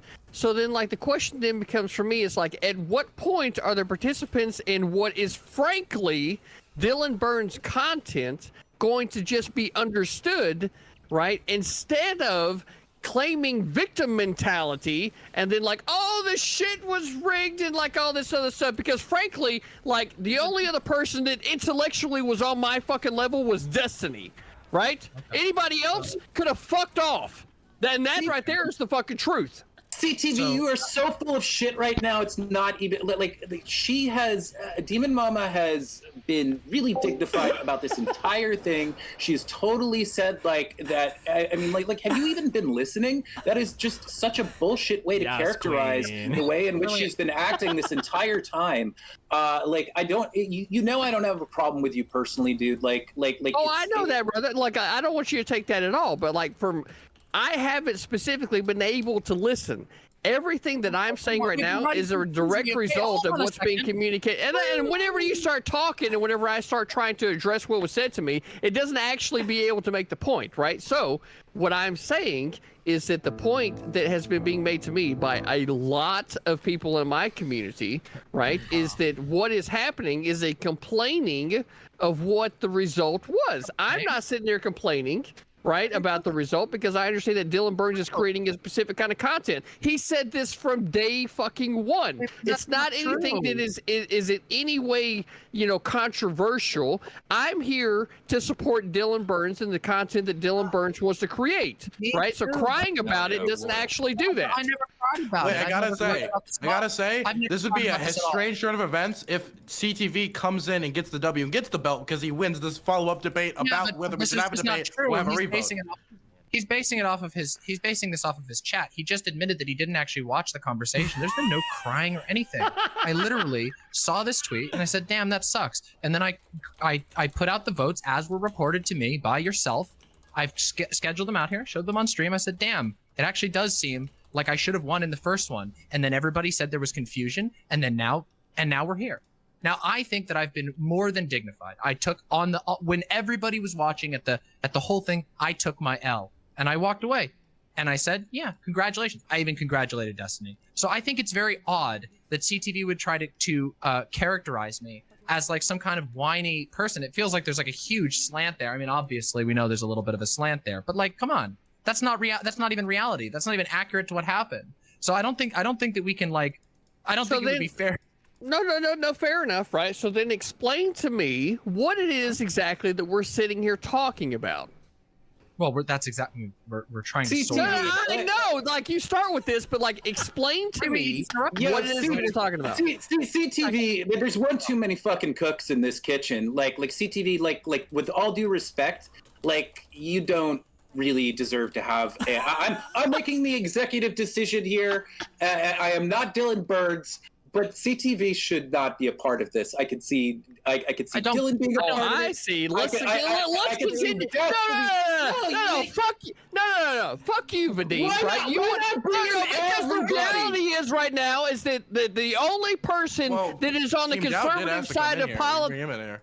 Yeah, the only person that is actually representing conservative community here on Twitch is in fact CTV. And the fact that you think that my voice that represents all the other conservatives that are here on this fucking platform needs to be silenced only expresses to me your fucking hate of there being any type of conservative here on this platform. So either A, you can sit here and you can go through the exercise that is rational conversation of explaining to me who was on the exact exact same fucking panel that came on to support. No, they came in here to support your decision in whatever it was, right? Because I understand at the end of the day that this is content that is being created specifically to Dylan Burns, right? And you were asked to be a special guest judge, right? And why it is, and that's the question that I want answered at the end of all of this, right? Which is why it is that there is any type of controversy after the fact whenever the event has already fucking happened. Okay, well, that was directed towards me. And first of all, CTV, I believe that there is a 12-step program. Usually they have late night meetings. I'm sure there's an AA near you, and you should just get an Uber to it as soon as you can. Yeah, but me and alcohol don't have a problem. I drink it, it goes in, right? Like it all fucking works, right? So I don't have a problem with it because I can put it down whenever I want. Those people that can't put it down and are physically dependent upon it, those people need Alcoholics Anonymous. Go ahead. Okay. So the next thing is that you admitted when you stepped in that you hadn't watched anything previous to this. So like, it's just, come on, man. Like, do you really think that you have like I mean, and also, why not bring in Hunter? Why not bring in just anyone who Xander Hall or many of the people who participated? If everyone gets to have some sort of, I thought they brought in CTV because he has professional judging experience. I thought you were like weren't you like an IPSC like multi-gun judge? That's why they brought him in, because he used to do this stuff professionally. Yep. Well, I mean, he came in. Very, very fair and balanced at this point right now. The most fair and balanced person in the room right now, because I'm willing to accept what it is that.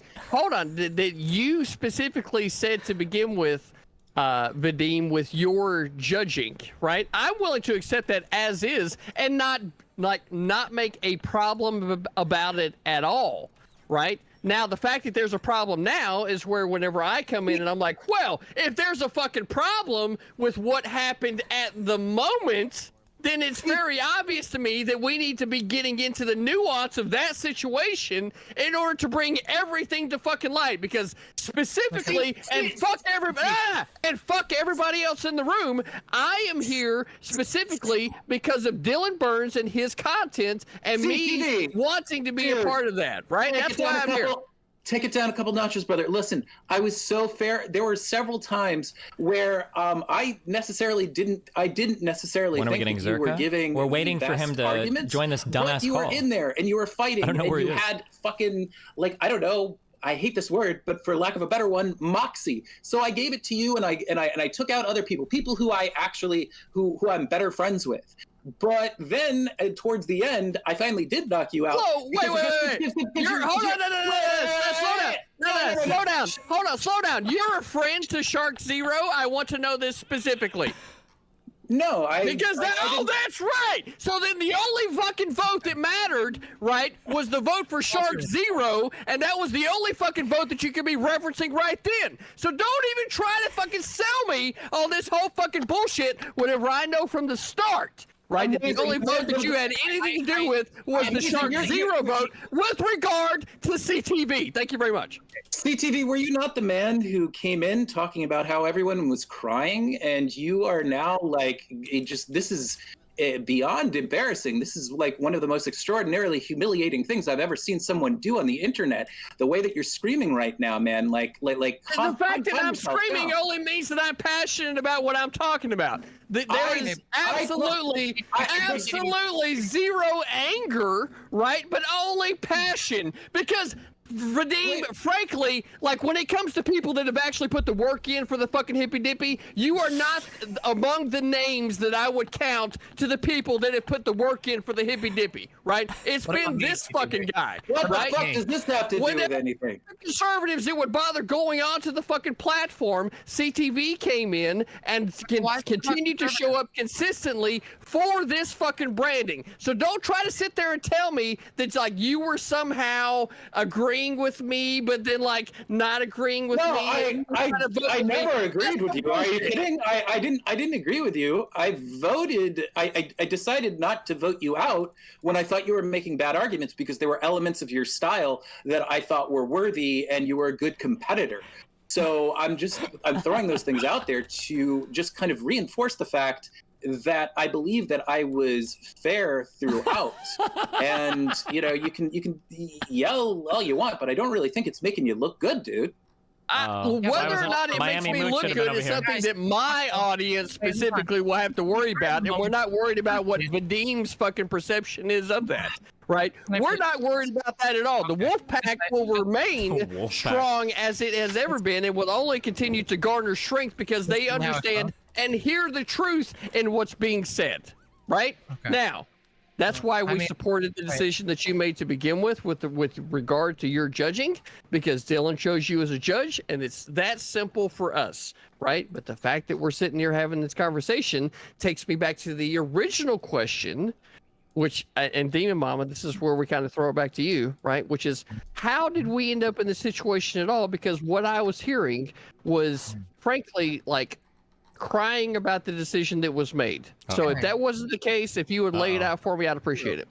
Yeah, absolutely. So That's here's what gonna be happened. a trigger. I accepted my loss on the panel.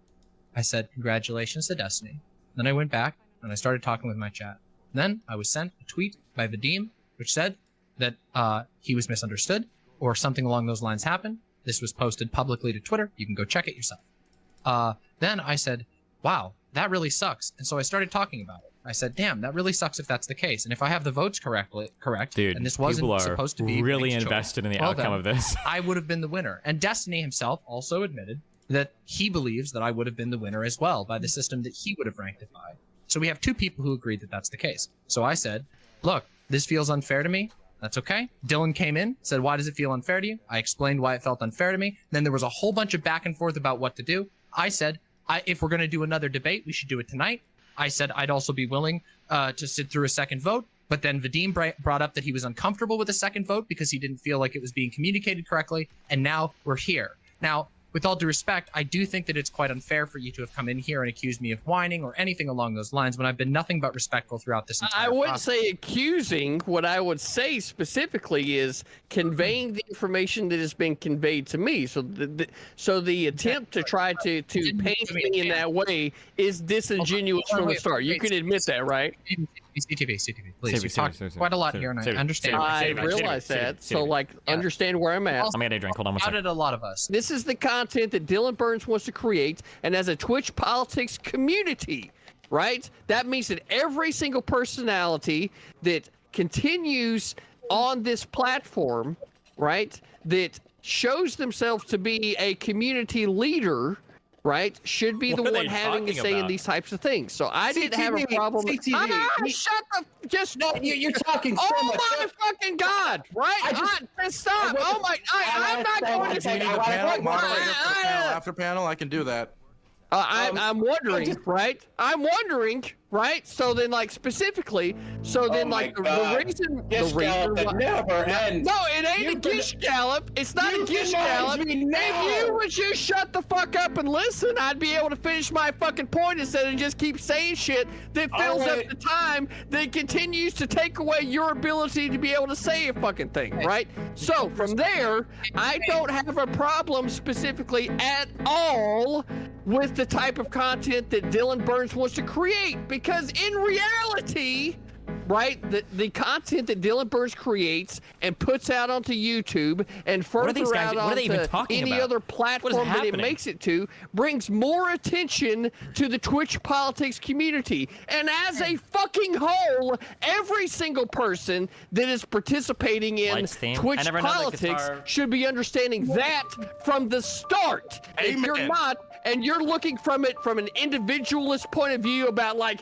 oh, well, I wasn't treated fairly or blah, blah, blah, fucking blah. That's where the fucking problem comes in, right? So, like, I'm looking at this tweet. I'm looking at this tweet. Shut the fuck sounded up, like that, I okay? don't You know. talked for 4 minutes straight. You can't said hear the piano? You can stupidest talk shit for a ever. lot more if you like, right? So I'm looking at this tweet. So the voting on Hippy Dippy got botched. I thought deserved it, and then said if it's ranked voting, meaning ranked choice voting, I'd say Destiny came in second. So it seems to me that this entire it seems to me now you're saying that, and yet I'm still going to continue to keep going, right? Because I've battled every single motherfucking lefty that's been on this platform, and I just don't fucking stop. I keep speaking the truth. So from there, right, it seems like the root of the problem comes down to, and I would like to address Vadim at this point, since you decided to send out the tweet. Why is it that you felt like your tweet needed to be sent out after you agreed to be a vote caster on Dylan Burns' content in order to potentially change the vote and tag these two individuals to the tweet? Continue. Can I please? All right. Okay. Please. Wait, your names are not fucking Vadim, and I asked Vadim a very specific fucking question. So Vadim, if you would, please. God.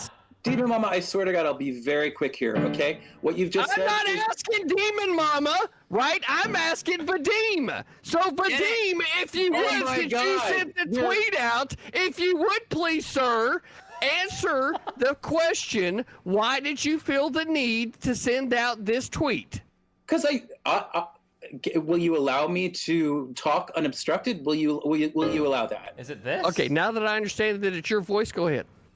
Okay, thank you. So, because just simply, I just didn't think it was fair. And of course, this is an awkward situation. I didn't want to be in it, but I felt like it was just a kind of injustice. So I spoke up about it. And the last thing that I want to say is that your argument that Dylan, it's his platform and he could do whatever he wants. Well, he could under those auspices, he could name fucking Gary Busey the winner. I mean, he could name anyone who didn't participate the winner. I mean, as a matter of fact, if we went to third voting, maybe I would vote Gary Busey. But yeah, that's just you went on this entire rant, just having conniption. I hope you didn't shit yourself. But that's what your argument. That's what it boils down to. That he should be able to do what he wants to with his channel, which fine. That's fine. But he can name fucking Gary Coleman the winner, the late great Gary Coleman. You know, CTV, and that would be. I think we'd all agree that's fucking stupid. CTV, they're leaving out a very important thing. Are you ready? I'm about to blow your mind wide the fuck open. Hey, Destiny, give it to me. I'm about to blow your mind wide the fuck open. Okay? Are you ready? I'm ready, bro. I'm ready. So what happened is after they think that the voting got fucked, they didn't agree with the second the way that the voting turned out. They said, okay, well let's do a recount, and so they did the recount. But when they did the revote, actually, I'm sorry, not a recount, a revote. But when they did the revote, Danabo ended up voting for me as his first place. So then I ended up winning, and that's why now there's a whole bunch of trouble. They want to go back to what it was before, even though Danabo's vote before wasn't like really ranked choice because he didn't do like a second or third thing. So that's where the real drama is coming from. I think that's a dishonest. So the real drama is Danabo, huh? And the really funny thing is too, now this isn't really relevant, so I'm just shit stirring here, is that when you watch Demon Mama stream, she kept pressuring Dylan to do do another debate right now. We'll do it right now. We're doing it right now. But after they started going back and forth, and after I said, I think Demon Mama actually probably would have won based on the points or whatever, then when Dylan was like, well, let's do another debate, then Demon Mama was like, he said so many horrible things about me tonight on Twitter. I don't know if I can actually have another debate with him. But then when they did the second vote, and then I ended up winning, then Demon Mama again was like, well, let's do another vote. I can't. Hold on, no. You know what? Look, if you're just going to talk over Destiny when he was specifically talking to me, then that's only going to make me talk even fucking more, right? And I just love hearing my own fucking voice, and I'll just keep going, right? So Destiny, I'd like to correct the record. Oh my Jesus, right? So Destiny, if you would please, sir, finish off what you were saying. I know you were there at the end. All right, this is too much for me. I'll see you guys later. All right, see ya. See you later, Vadim. Destiny, if you would please. Well, Destiny walked away. Oh, Destiny left? Yep. He had to I don't know. This feels like even worse than it did at the beginning. I mean, I've literally been trying to talk here for I don't know, quite a while. I know Destiny openly admitted to saying that he was shit stirring with this. And so, I mean, I think we can just pretend like he didn't even say that. Well, everything I said was true, though. Everything I said was 100% true. It's just not like productive. I'm still here. I'm still here. You know, I literally have. We all watched you go back and forth. Like we watched it happen on stream. Like after you thought you'd lost, you asked Dylan. Dylan, do you remember this when she said over and over again, debate him, and then when it looked like she was going to win, she was like, "Well, he said a lot of really nasty things about me. I don't know if I want to." That's not true. That's not true. Hold on. No, stop. Let me wait. Can I myself. I'm so tired of this. I've been screamed over so many times. Let me fucking speak for myself, because this is the thing that has been happening throughout this entire day. This entire stupid thing, this entire bullshit process has been people screaming over me when and just abjectly lying about me. When Dylan and I were negotiating about things and going back and forth because he came on my stream, he literally called me when I had accepted the loss, okay? And Dylan called me. And then I said, all right, well, here, I'm going to be honest. I'm going to be honest in what I think about the situation. And I said, let's do it now. It's the night of the hippy dippy. If you want to add another 15-minute round, I got the time. Everybody's got the time. And then he said, well, we can just make it another show. We'll give Destiny the championship, and then we'll have a second match for it. I said, that doesn't seem fair to me, because I think that's honest. I think that's dishonest. I don't think that seems fair to me, to reschedule and give it away. Fine. If you want to take it, if you want to make the executive decision, give it away. Fine. Own it. But everybody's been screaming over me, lying about me multiple times, not just you, Destiny, and maybe you misheard, maybe you misunderstood. I don't want to say you're entirely lying, but CTV for sure has been lying and openly admitted to it. Merrick And Hold on, now you want to accuse me of... Merrick coming out instantaneously with the fucking abuse vocabulary. These are literally like the only words that she knows. Merrick is like a fucking Google AI that you put in front of a trauma dictionary, and that's like 100% of the contents of her brain. You like put her online and it's like, oh, tweeted. That person liked my tweet. Oh, awesome. Oh, they disliked my tweet. That person is an abuser. This is like her entire fucking vocabulary. I'm done with him walking in, literally admitting that he didn't watch anything. I'm quite done with that. So sorry, I took a little bit of executive action on my own, which is to not have this drunk idiot screaming in my ear.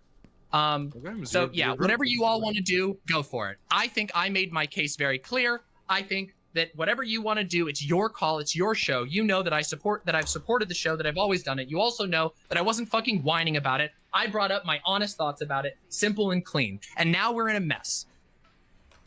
And Can I feel... Say what? Oh, go ahead. I'm sorry. Go ahead. I feel remarkably disrespected in all this. Not that that really matters, but the screaming, the accusations, the fact that CTV was even brought in while drunk off his ass and decided that he was going to say that I was whining about stuff without ever watching it, based entirely on a couple of chatters in his chat. Wow, what an accurate representation of things. And then he was allowed to sit in here screaming, literally screaming, fuck you, fuck this, something about conservatives, all this nonsense. And here we are. What the hell's the solution? What do we do from here? Well, I want to say real quickly that she's absolutely correct. Destiny was mischaracterized things when she said that she did not want to have a debate. She meant in the future. She was totally down to have a debate here and now. It was kind of the like in the future type debate that she objected to. Okay, so, hold on, just real quick, okay? That's because exactly what happened. Yeah, okay. Now, real quick, okay? Firstly, fuck you, okay? For going from like my brain is fuzzy because of some weird thing to now I'm going to perfectly recall everything that's happened in the middle of this highly stressful. I'm just saying. I just want to. Okay, I'm sorry. I just want to get the point. But also, secondly, okay. I can't believe that I'm in this situation. This is so fucked up that I I thought I was doing a favor here, and this is like. Well, I understand. I understand. It is excruciating. You're a victim. Okay. Yes, I give you that card. Okay, you've had it. However, I'm going to say it didn't have to do with her. Okay. Oh man! It didn't have to do with her not wanting to do it in the future. She literally said, "Okay, I don't want to talk to Destiny. He said a lot of horrible, mean things about me." Do you think that was just for a future conversation? She said that she would do it today. That was in reference to a future one. I don't want to. Wait, so you don't want to have a future debate with me because I've said mean or nasty things about you, but you want to have a present debate with me? Yeah, because it's today. I've prepped. We're all prepped. I was very clear with this. You can watch the VOD back. Anybody can go watch the record. It will be publicly available. You can go watch it. You know you're mischaracterized. Wait, why? Wait, hold on. Is there like a spawn time on like mean comments I've made where they become worse in the future when they've been said in the past? Can you explain? Can you break the logic down to me on that? I signed up for this event and I'm going to finish this event, but I'm not interested in talking with you or talking about you or anything to do with you because you have been nothing but a rotten, horrible person to me every single time that we've talked. And guess what? If you want to finish it today, if you want to finish the fight today, we can do it. But I don't want to schedule some future event, giving you the title, and then coming back and doing some stupid song and dance. So I have to keep dealing with your bullshit for on and What do on. you mean stupid song and dance? You're literally the one that dressed up for the fucking event. What are you talking about? Yeah, because I take this shit seriously. Yeah, sure, I do.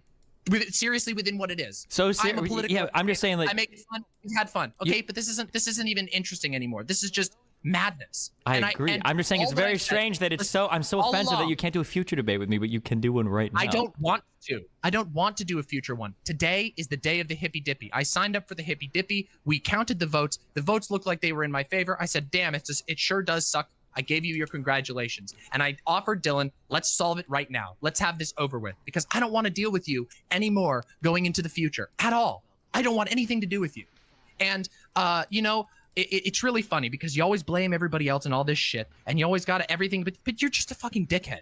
You're an asshole who directs fucking harassment towards people, and it's annoying, and I don't want to deal with it. And you know what? Fine. If you want to have your fucking opinions about how you engage with people, and you want to have your opinions about how everybody's wrong but you always, fine. That's fine. But I don't want to deal with it outside of today. I want to do the debate. I wanted it to be finished. So I offered that. I don't want to sit here and give it away and just yield back on nothing. When I'm asked my honest opinion, I think I was cheated out of this vote. I think it's very clear, even you admitted, that I won the first vote. And then Dylan had a whole bunch of different things that he was weaseling back and forth. And sure, I was negotiating. I was negotiating honestly.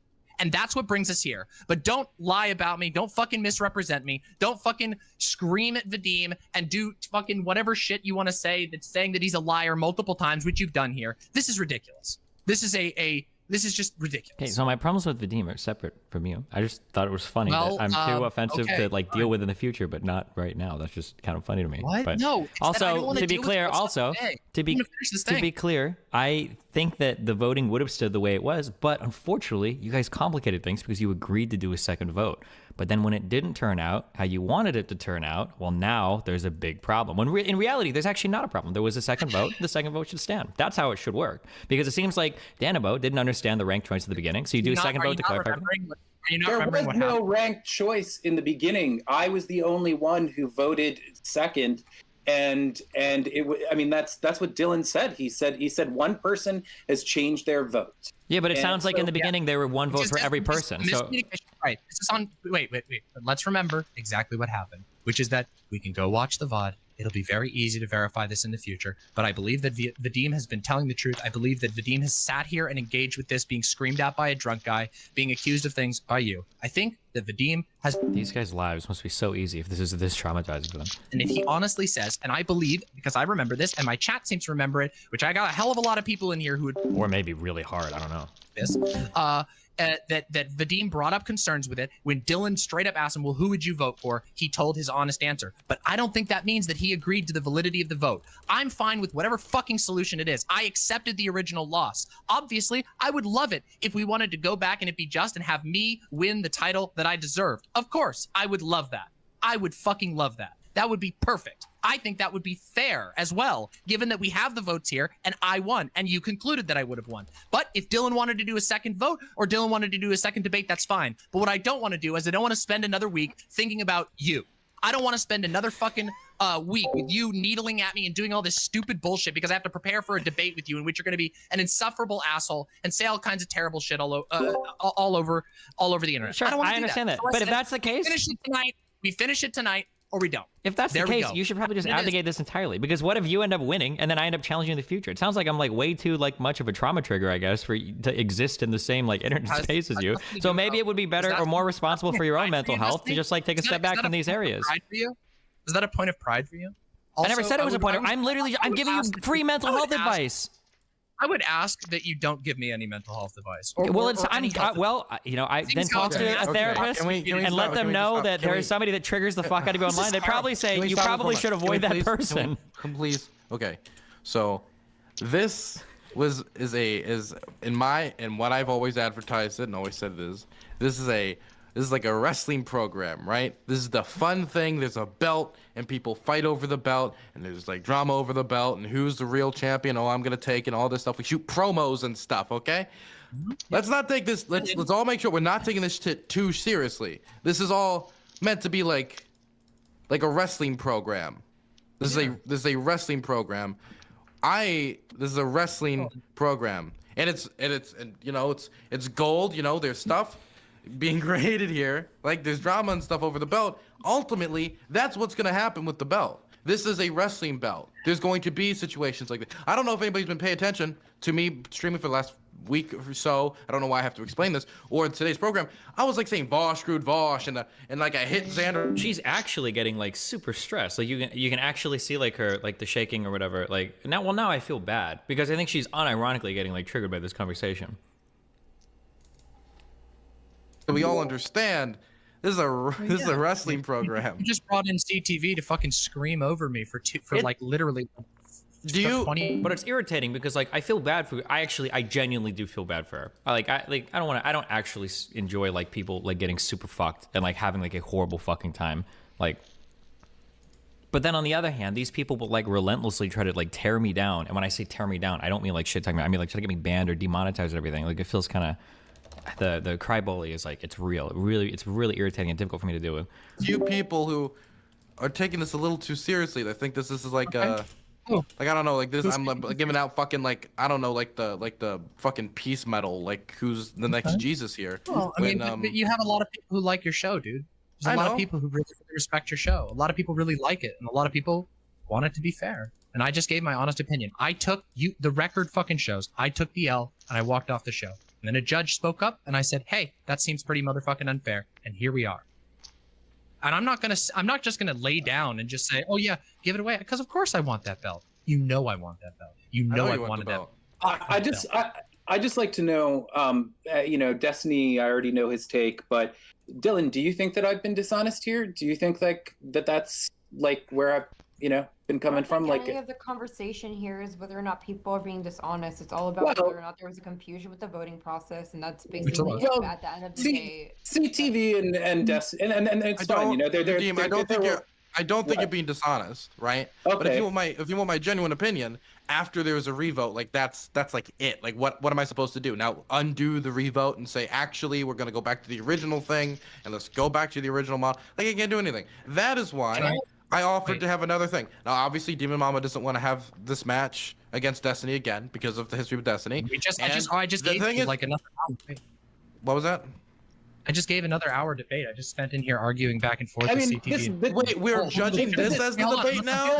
I said that as a meme. I'm not done. I'm not done right yet. Let me talk, please. Yeah, this isn't your show, Dylan.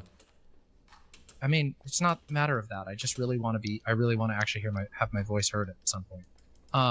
The thing is that fuck. I'm starting to feel bad. When we go back and watch this, I think that Vadim is being honest in saying that he didn't feel comfortable with the situation. You asked him a very direct question. Can you acknowledge that you did do? I think that like externally, something to be considered here too is that regardless of, okay, let me say a couple things. Okay, I am a very inhuman person in the way that I engage with these platforms and I engage with other people. And I think that sometimes when you watch me a lot, you assume that everybody else works the same way. It is not true. Okay, the way that I act and the way that I am and the way that I process stuff is very abnormal. Okay. I think that it is probably reasonable to assume that Demon Mama has spent a lot of time on these shows. She has put in a lot of work in terms of showing up, in terms of being here on time. She is actually one of the larger figures that shows up. If she's got 1,000 viewers between this and YouTube, before the host, she carries like 600 on YouTube. Like, this actually is probably something that she's like fairly invested in. Now, she didn't throw a fit in the beginning, right? It was somebody that brought it up on Twitter. It seemed like she was like, oh, okay, I lost. She didn't have a huge problem, right? So this actually probably is something that is like pretty meaningful for her. Like she got on a whole outfit that looks good. She like was all ready to take it very seriously. You know, she showed up on time. She was there engaging with every topic. So like there is probably like this is like a genuine level of like, I don't want to say emotional distress, but like something close to that. Which is, yeah, fuck. So I feel kind of shitty now about like where everything is. And this is also, I told Dylan this before, one of the reasons why this type of blood sports doesn't work online is because everybody thinks that everybody is like me or how people act. Like a lot of people act like they would be like, oh, we can give each other a lot of shit and it'll be fun, blah, blah, blah. But that's just not the case. It's why the Raj Royale stuff fell apart. It's why the internet blood sports, the IBS stuff with Tonka and Andy Worski fell apart. It's why all of these debate communities fell apart. Is because people actually like get really emotionally invested in this stuff. And it's very easy for them to get like super like mind fucked over like feeling like they've lost something that they have like a big emotional investment in. I guess like I have a lot of fun like bullying people on Twitter and like doing shit, and that's like fun for me. But like at the end of the day, I don't actually want somebody to be like genuinely fucked up in the head or like genuinely super ultra upset over something that, you know, like we're having like an interaction with. Like I said, like my favorite thing at the end of the day is like I disagree with somebody, we argue, we shut it out. But like at the end of the day, it's very rare that I fucking hate somebody, except for Vosh's ex-girlfriend or roommate. Fuck those pieces of shit. But yeah. But then on the other hand, I can say this now because I'm empathetic, because I can see like a direct result of like this person is genuinely upset, not like in a funny LOL owned way, but like in a, like it's kind of like fuck that this person is genuinely upset. But then tomorrow this person might be retweeting and liking stuff to like get me fucking banned on Twitch or calling me shit, right? So yeah, it's like the crybully thing. But yeah, fuck. I was fine with the second vote. I was fine with the second vote. Exactly. He wasn't. Vadim doesn't feel like it was fairly Vadim is discussed. wrong. Well, he in that scenario said, "I'm gonna defer to Demon Mama because they're the party in question." Whatever the fuck, Dylan, whatever the fuck you want to do with this, just fucking do it. I mean, Just for the fucking sign record. up. Okay, go ahead. Sorry, I'm talking over you. You go. for it. I've sat here getting screamed at. I've sat here getting like literal lies just told about me. I've been told that I'm like a whiner, that I'm doing all this bullshit. And honestly, at this point, it's getting very tiring. So you know what? Just make your call. Make your fucking call. And if you want to try and schedule a second debate, well, I'll think about it. But honestly, given everything, including how this conversation went, why would I ever want to participate? Why would I ever want to get involved with this ever again? Then I mean, why would I ever want to talk? First of all, talk to Destiny again. But why would I ever want to engage with any of this? This isn't even like cool. It isn't even the like Hippy Dippy fun. Championship doesn't sound like it's for you. Well, maybe. This is literally what it's about. It's about defending it, no matter the contender, right? Like I choose who the contenders are. We do this. And I won the first vote, and even. But Destiny wait. admitted But it. if let's say I gave it to you and I said Destiny's the challenger, would you accept that? Destiny's the challenger? Sure. Yeah. What if I was did that? Because I can do that.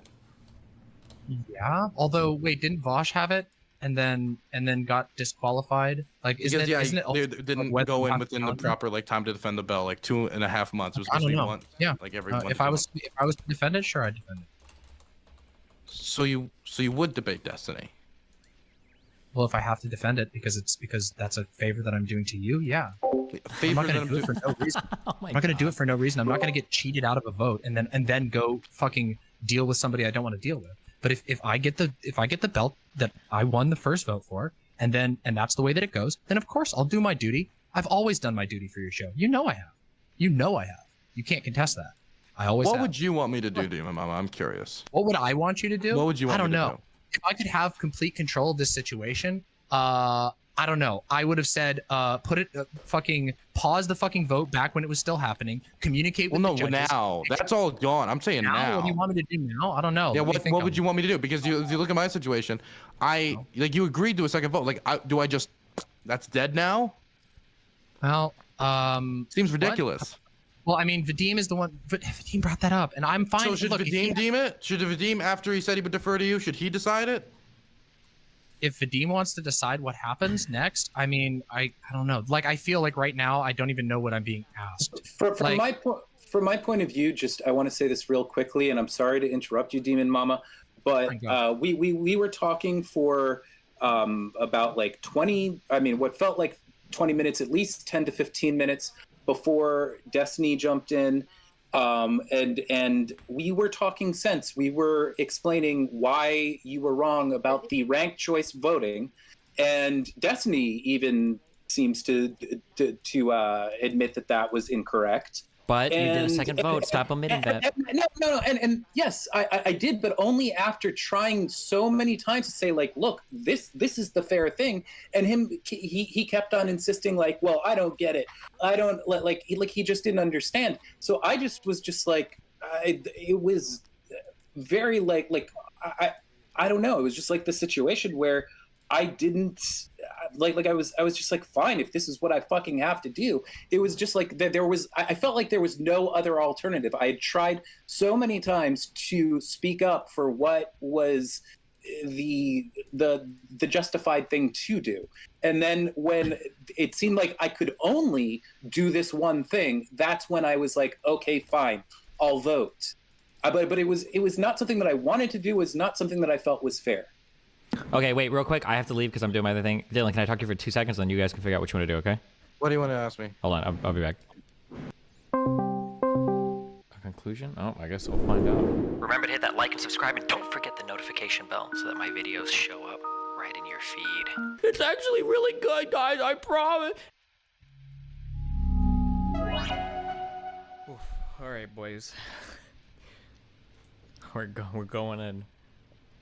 Oh, there we go. I think I can hear you now. Oh, you got it?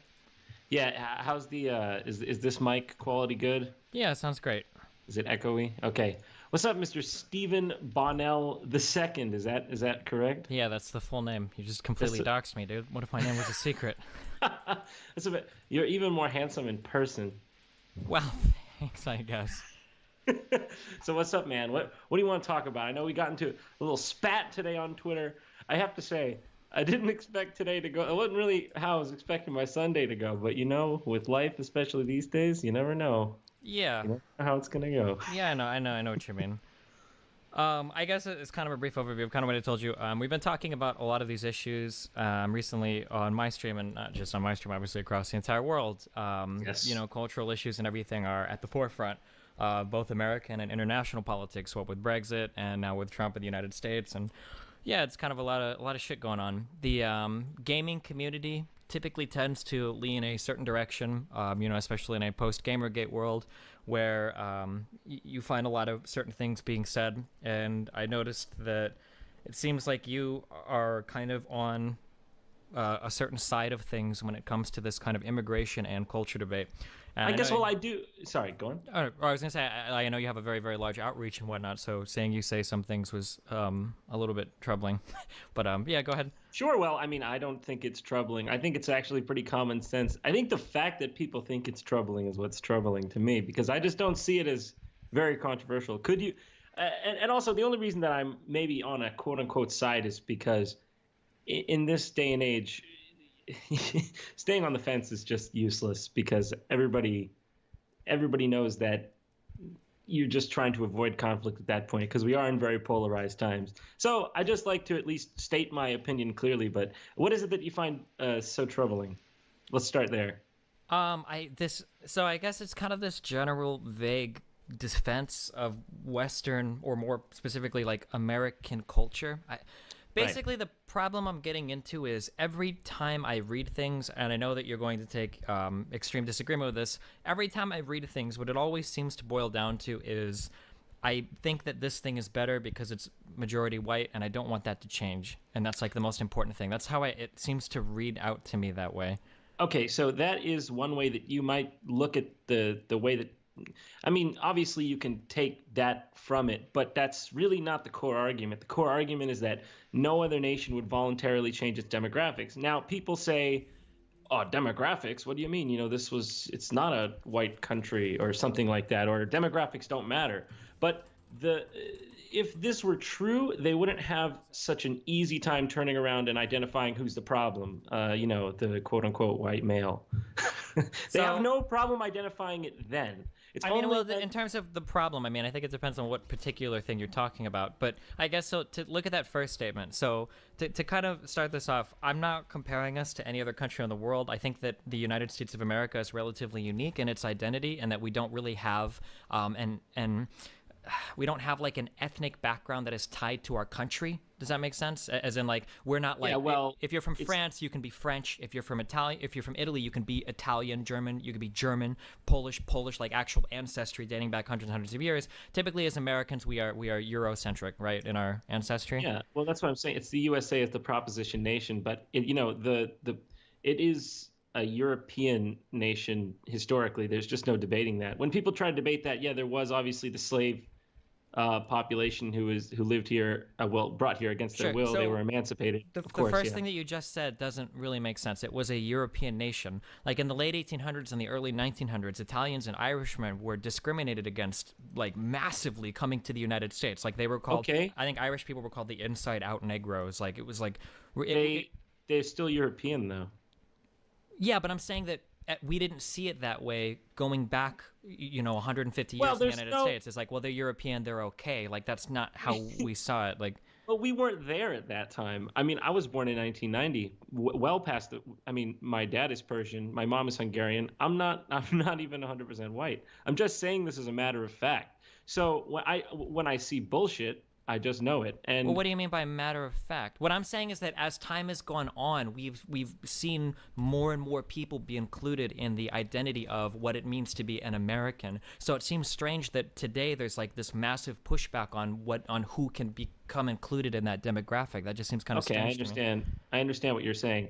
Well, none of this would have ever been a problem had I guess you could call them the extreme left, started bringing identity politics to the fore, because when you have a nation is supposed to be a people that are all bound by at least culture, if not genetics or whatever you want to say. So, we're all supposed to feel like we're one people. But they started doing this thing where they were like, well, if you're black, you're here. If you're white, you're here. If you're, they basically... So again, like, I know these are a lot of like hot button talking points, but like when you say the left started identity politics by assigning white and black to certain areas, I would say that Jim Crow laws probably assigned white and black people to different areas more so than a Black Lives Matter speaker or Obama talking about a racial issue. I don't agree with this narrative that all of a sudden the left has brought out, identity politics. Like, if you talk to minorities in the United States, identity politics has been part of their national identity for the past, since the inception of the United States. I just don't know that. Well, I just don't know that it's on the same level, especially because. Well, it's not. It's on a much lesser level than it used to be. We don't have Jim Crow laws anymore. We don't. Women's suffrage happened. You're right, and people still manage to create divisions between themselves. Well, because there still exist divisions. Black people are disproportionately represented in prisons. Women are disproportionately represented in certain workplaces. Okay, but the argument is that it's white people who caused them to be in those places. That's the implicit argument, not that they have any agency of their own to. Who do you think was responsible for Jim Crow laws? Well, of course it was white people. Of course, I'm not arguing for Jim Crow.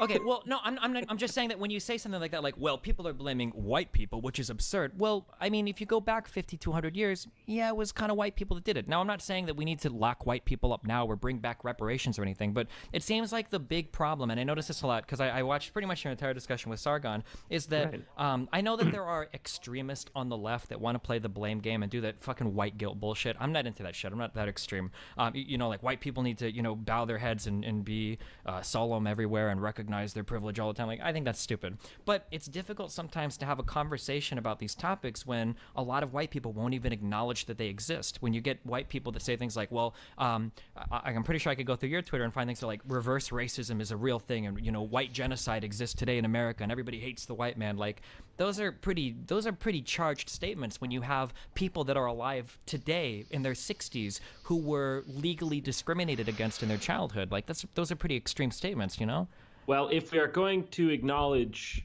one side, this is always a one-sided thing, because if you don't agree that whites are the primary cause of, dysfunction in certain communities, like it has to stem back to Jim Crow, it has to stem back to slavery. Well, I don't know that these arguments can hold up decade after decade. So Jim I think Crow that's where wasn't people... that long ago, though. Like, when you say a statement like that, like, that's okay. But there's people who are like 18 years old who are committing a disproportionate amount of crime, and they were born after me. So how do you explain that? Is that Jim Crow? How? Okay, nobody wants to get into the realistic things. They say you want to have a conversation, but they don't really want to have a conversation. They just want to blame whites more and more. And the more if you had a daughter that was 18 years old, would you send her to hang out with 400 guys that were all like known like fucking juggalos or people that rape people or whatever all the time? Would you have her hang out in that environment? No. Probably not, right? If you had a friend and he had 30 friends that were meth heads, right? Would you be happy with him hanging out with all of these people constantly? Like, no, probably not, right? But the argument I'm getting to is that your environment shapes you a lot, right? If you have a family that dates back, hundreds of years, if you've got parents that help you, parents that take care of you, like, these things have a major impact of your life. If you have grandparents that were directly impacted by Jim Crow, you have parents that were born to people that were directly, discriminated against by the state.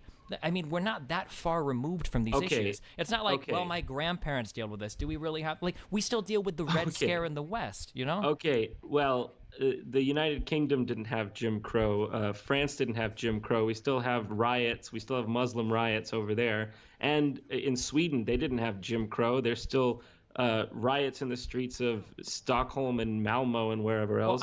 So you're telling me that... I'm just speaking... So at what point do we... Okay, so Jim Crow, one aspect of it here in America. But as far as the rest of the Western world...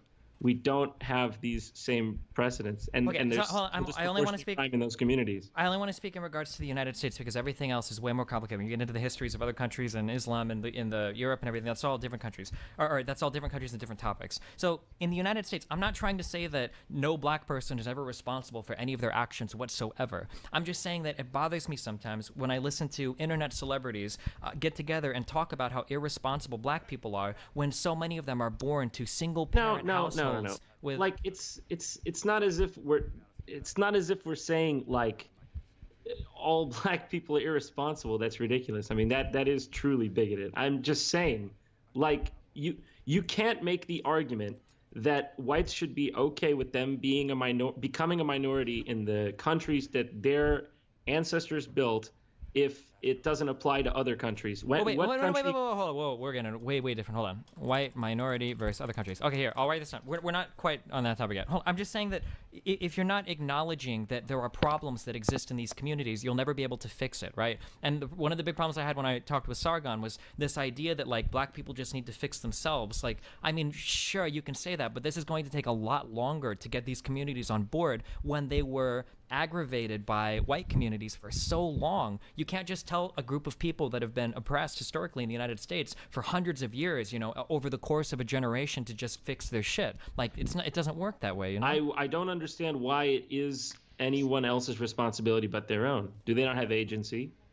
Why is it why should someone else deal with these problems? I mean, that's basically what people are asking of this. Because we live in a civilization where we all help each other and we have to exist with one another. Recently, we haven't been acting that way, have we? So recently we have been. We live in an unprecedented period of human history where more people than ever are surviving childbirth, less people than ever are dying in natural disaster, more people than ever are moving into middle classes all around the world. That's not true. We've absolutely been helping each other. And the thing is, even if you're a selfish person, this benefits you. Why are you moving to the United States and not staying in Iran? Probably because there's more people doing well in the United States, so there's more opportunity for you here than there is in Iran, right? When everybody in the U.S. does better, everybody does better, right? If black communities and Mexican communities get more money... Of course. So, well, you're saying of course now, but then earlier you're like, well, why should we help anybody else? Because you don't want to live in a shitty country with... That's not what I'm saying. I'm saying they're turning everyone against each other. And so... Well, but you're saying that, but it's like, it feels like if you point out a problem, the right is so quick to go, well, hold on, you're turning us all against each other. Well, no, we're just acknowledging a problem, and now we need to fix it. I would argue that... I don't know. I don't want to get too raunchy with this, but I think what I'm saying is that nobody would ask Japan if it was okay that Japan become a minority Japanese nation. But we're not Japan, and I don't care about Japan. And also, Japan is one of the most racist fucking countries in the world. Do you want to be like Japan?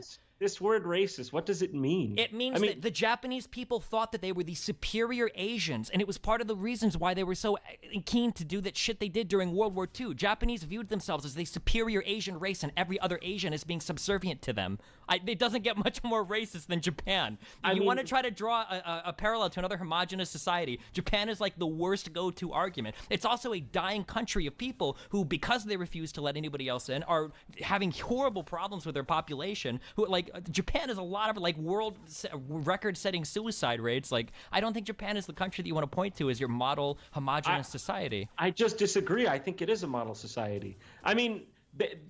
In what way? See, look, it's happening now. I mean, what is it that's so offensive about white people saying they would like to preserve their demographic majority? I don't understand. It always gets into these semantics. Because I don't understand why is the skin color so important, and why would you drag the country down holding on to it? Like, there have been I didn't start this shit now, did I? Well, there have been contributions by other people to our country that are non-white. why wouldn't we want to continue to foster this kind of behavior? Why would you want to close everybody out and be like white only? I think human beings are at the core tribal, and they tend to want to stick to their own. I think it's completely natural, completely normal. And so But you've already proven that statement wrong in what you're saying, because you think you're a white person and you're half Iranian and what did you say, Hungarian? Yeah, Hungarian. I'm half that wouldn't white. have been considered a white person 100 years ago. 100 years ago, Irish wasn't considered a white person. I'm not talking about me. I'm talking about mass immigration. Like when they want to basically, I mean, they've gone and they've said it on the DNC, what was it? Like the DNC platform, they have that lady that was saying, white people need to shut up and listen. Now, that's the kind of discourse we're looking at for the future of this country. So, I mean, that sounds kind of bad, but again, you have, I mean, kind of bad. Well, I mean, that's what I find myself saying to a lot of white people. When you've got white people saying things like, oh, racism isn't real, or reverse racism is the bigger crime, or minorities in America are totally fine. You guys just need to, like, damn, like, at some point, you got to chill out. And, yeah, you have to listen to people and figure out what their problems are so that we can move forward in a positive... This is the problem. When you get condescending, people say, fuck you, I don't want to listen. And that's why you're seeing this big pushback. I didn't start it. And well, but this both whole thing sides about are I condescending. think We can't pretend the condescension only comes from one side, right? Like, Trump is literally the most abrasive political figure. One side. It does come from one side. Trump is a reaction to the retarded identity politics of the last. You're talking about reaction to identity politics, dog. Half the people that were tweeting at me in response to what you were saying to me were literal Nazis and white supremacists, like linking. Look, man, it's this guilt by association shit. Why don't you denounce all the communists in your movement? They killed 100 million people. Wait, what's wrong with communism? communism? Is that what you just said? Wait, what does communism have to do with any of this? Well, what do Nazis have to do with this? The people, it's a political and race ideology. Communism is just an economic thing. Oh, it's an economic thing. Okay, Nazis were a movement in 1930s Germany. They have absolutely nothing to do with any of this. Americans are the ones who beat the Nazis. So I don't know why we're bringing Nazis into anything. Because the people that were supporting you identify as neo-Nazis. I don't care. Does someone replying to me mean that I endorse them? Have I ever tweeted anything of neo-Nazi ideology? No, but I guess like the thing that bothers me is that at some point, if you find that you are in company with a ton of white supremacist, racist people, like at some point you got to wonder, like, fuck, what the fuck am I talking about? Like, no, these are just slurs, white supremacist, racist. And by the way, this thing that I think I'm white, so fine, go ahead and take the whiteness away from me. Say, I'm just an Uncle Tom Middle Eastern. No, whatever. no. Hold on. No, I'm not trying to take the whiteness thing away from you. I think it's a beautiful thing. This is where we are at 2017. A half Iranian is talking to me and feels like they belong to America. That's a good thing, dude. That's a positive thing. Because like I said, 150 years ago, people identified as their European counterparts. Like, you're not American, you're German, you're Polish, right? It's these things. You're Italian, you're, British, like, but now we see ourselves as American. There's a ton of different white people in the United States that all see themselves as fucking white people. A lot of people couldn't even. Clearly people in America. If there is one, let me put it this way: if there is one American in America who doesn't see themselves, and they're a citizen who doesn't see themselves as strictly American, we have ourselves a problem, in my opinion. Because, sure, if you want to move towards fixing that, that's fine. That's a great goal.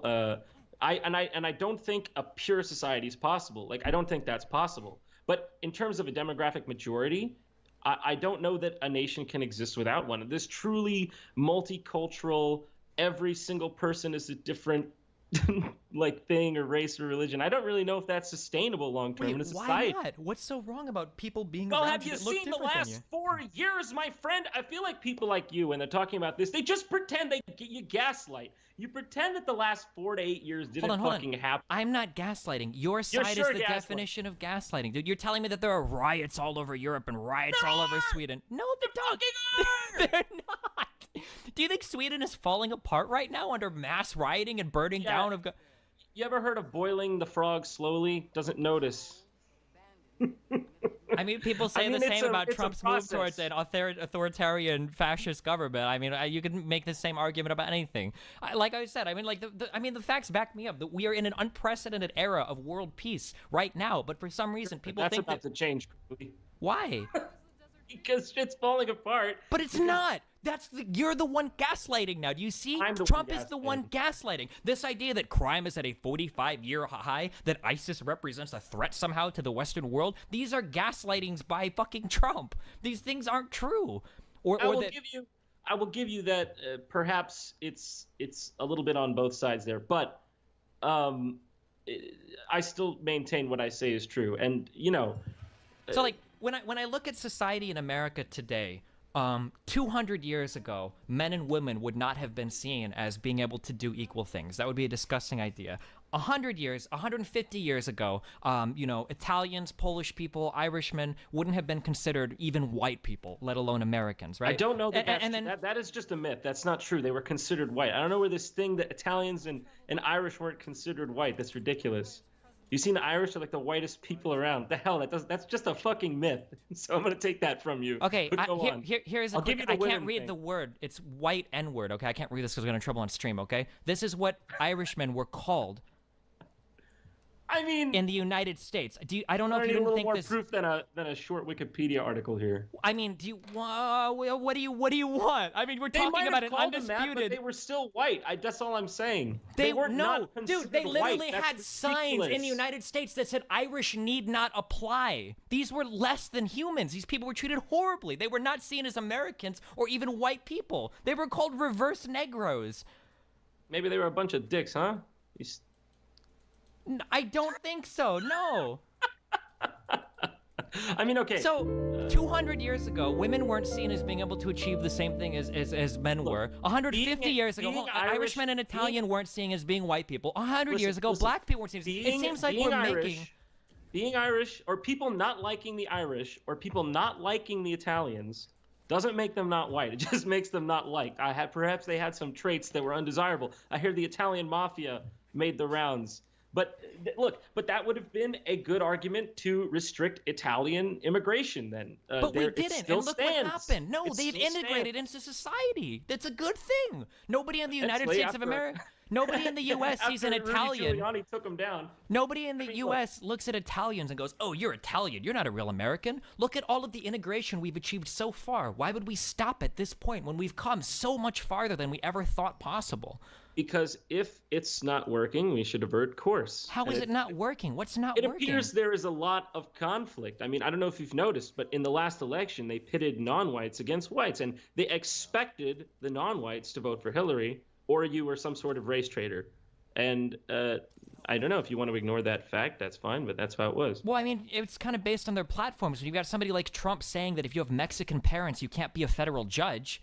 I mean, that's a pretty racially charged... Did he say that? I don't know if he said that. I don't recall Trump ever saying anything explicitly racist. I recall that he said that he wanted illegal immigrants from Mexico who committed crimes to go back. He also said that a lot of the people that Mexico sends over here, they send rapists and murderers, and maybe some are good people. I mean... Was he wrong about the fact that we get a lot of crime from Mexico? Was he wrong about that? For the most part, yeah. I don't think that the majority of illegal immigrants are murderers or rapists. There's no data to back that up. So yes, he was wrong. Some of them are. Some of white people are murderers and racists. Should we deport all white people? Yes, but those are people that they're part of, if you want to call, they're part of the American family. We can't do anything about them. But why would we import crime? Why would we do that?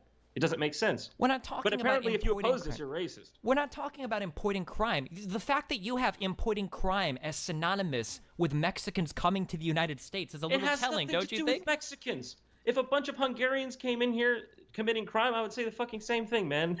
Okay, you saying that it has nothing to do with them being Mexicans, then why is it so important that whites remain the majority in the United States? What is it about being white that's so important?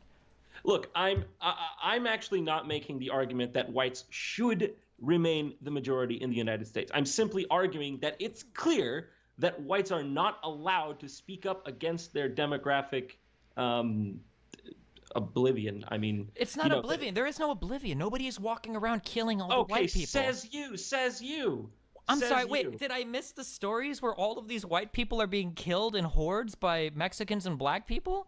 They're not being killed, man, but they're being displaced. I mean, if you... What do you mean by displaced? You are the same guy who says that Europeans displace the Native Americans. That's your argument. That's your go-to argument. Oh, you're not a Native American, then you can never be a true American. But apparently, when other people do it to white Americans, it's okay because fuck white people. Wait, it's obvious what you're saying. No, my original point was that I think it's strange that so many people identify as American when your family typically immigrated from another country. I never spoke to whether or not... Everybody's from fucking somewhere, man. It doesn't make it doesn't make these things not real. Like, well, sure, but I kind of agree the with what you're British saying. people immigrated onto the island at one point before there was anything there. I mean, what is your point? You're nothing. That's good. You made my point for me. I agree that where you're from doesn't define who you are. That anybody can go to a country and be part of that country. So then, why are we so worried about white displacement? Because it's real. Do you want me to send you a link? Would you here? What does white displacement mean? Here, have a look at this chart here. That's what it looks like. You can show that on the stream if you'd like to. They're going to be, I mean, at this rate, you know, the whites would be a minority by 2042. Okay, but what I'm asking is, why does it matter if a certain skin color is a minority? Because you and people of your ilk would freak out had the situation been flipped. Had the situation been whites colonizing a part of when the Chinese did it to Tibet. Wait, we're not colonizing anything. These are people legally immigrating, legally belonging. Why when the Chinese, you know, were trying to colonize Tibet or whatever it was, you know, trying to go into Tibet, why was that, you know, a save Tibet situation? But when I don't know anything. I don't know about the situation in Tibet and China. I'm talking about the United States of America. Okay, well, I'm using a metaphor. What do you call it? Allegory, metaphor? Analogy. And I mean, sorry, geez, I'm dumb. I'm using an analogy to try to, you know, give a parallel situation so you can see the hypocrisy. Wait, what is the hypocrisy? Wait, I don't care about other countries' standards. I'm not concerned with them. There's no hypocrisy between saying Japan can be racist and America can't, because I'm American and I have my American beliefs and ideas. Japan has other beliefs and ideas. I understand that. I would never go to Japan and tell them to change the way their country works. It's their country. Okay, let me ask you something.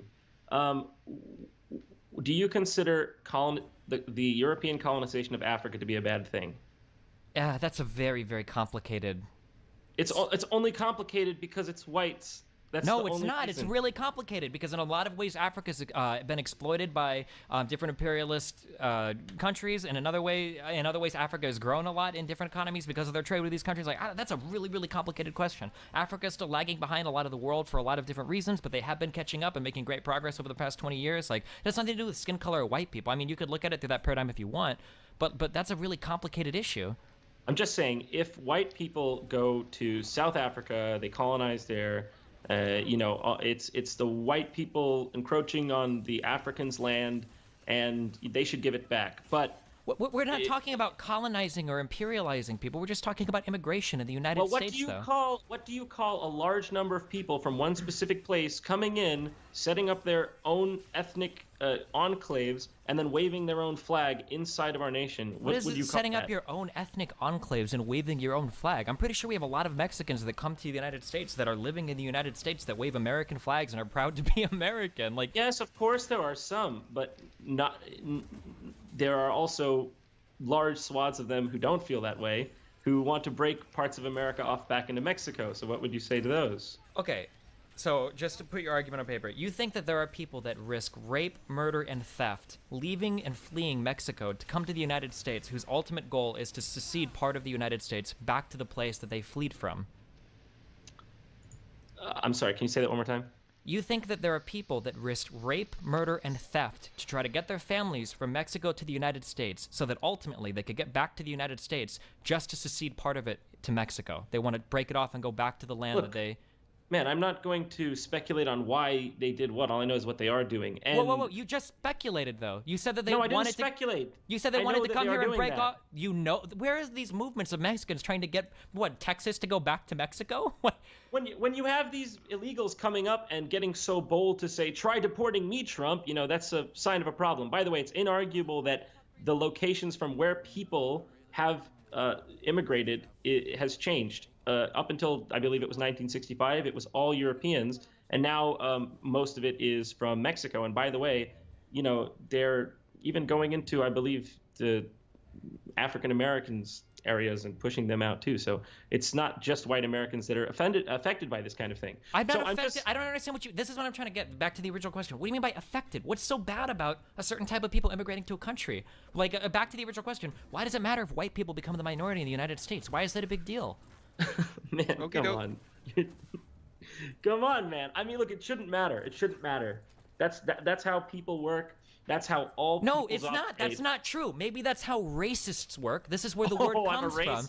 Well, I'm trying to figure out... I'm trying to get you to tell me what, because that's all I can go on right now, because you're not giving me more. I'm asking you, why does it matter if white people are the minority in the United States? And you keep like kind of laughing and go like, well, is it because brown people are worse than white people? No, of course it's not because brown people are worse. It's a matter of integration. If they immigrate, they need to integrate. But also, we don't need to take immigrants from incompatible places. It doesn't make any sense. But that's the beautiful thing about America, dog. There is no incompatible place that people can't come from. Oh my God, man. Okay, well, I mean, if that's... I mean, we're the most diverse country on the planet, dude. Like, you can't argue with that.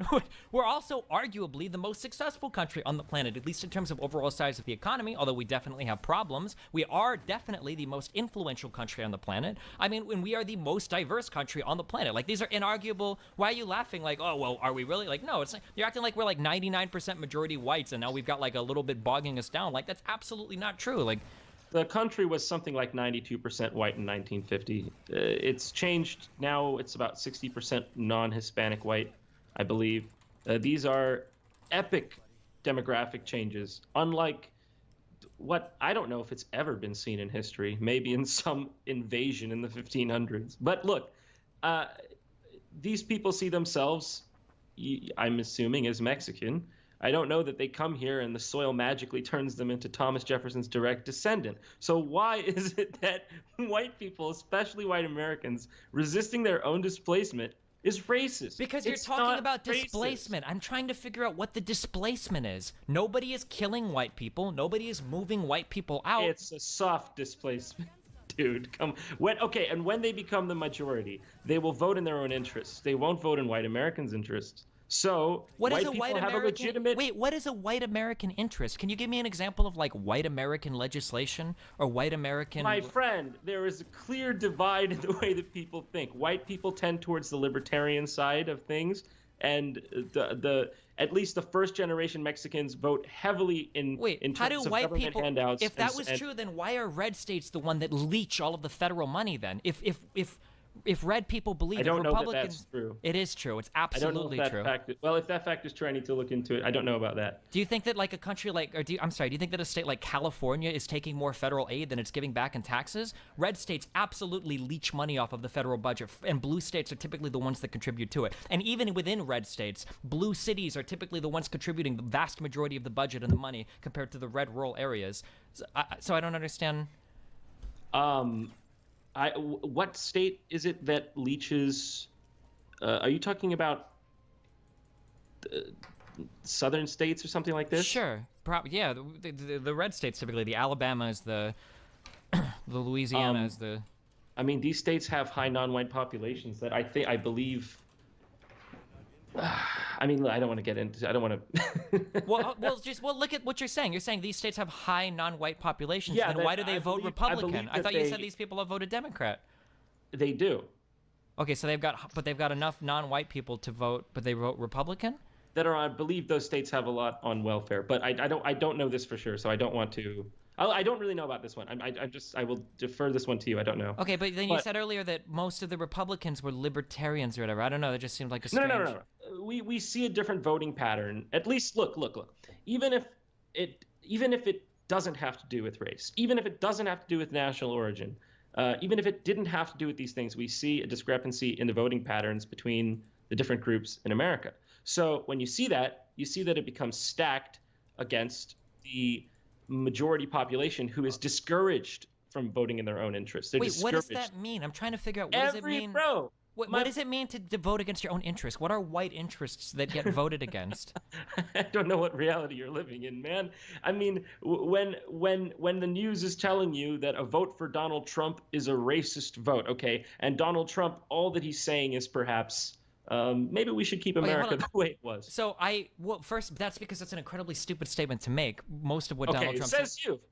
Well, okay, when you say make America great again, what time period are you referring to that you would want to return America to? Look, I don't think that this is a really silly question. I mean, well, wait, you just said he wants to make America great again. He wants to go back to keeping America great. What time period are you talking about? I said preserve. I didn't say go back. Wait, preserve as it is now? Because I thought you said there weren't enough white people now. Or do you mean like just exactly right now? You said that. I didn't say that. You said that whites were becoming a minority. You said that it wasn't good. They are becoming a minority. So listen, if the people can't integrate in and feel as if they're all one people and truly. By the way, now this whole melting pot thing, that would require that they, become part of the greater whole and don't form enclaves, because then you get balkanization. You don't get this utopian melting pot. So. Yeah, but in the United States, it seems like we've done a pretty good job of melting a lot of different cultures together, no?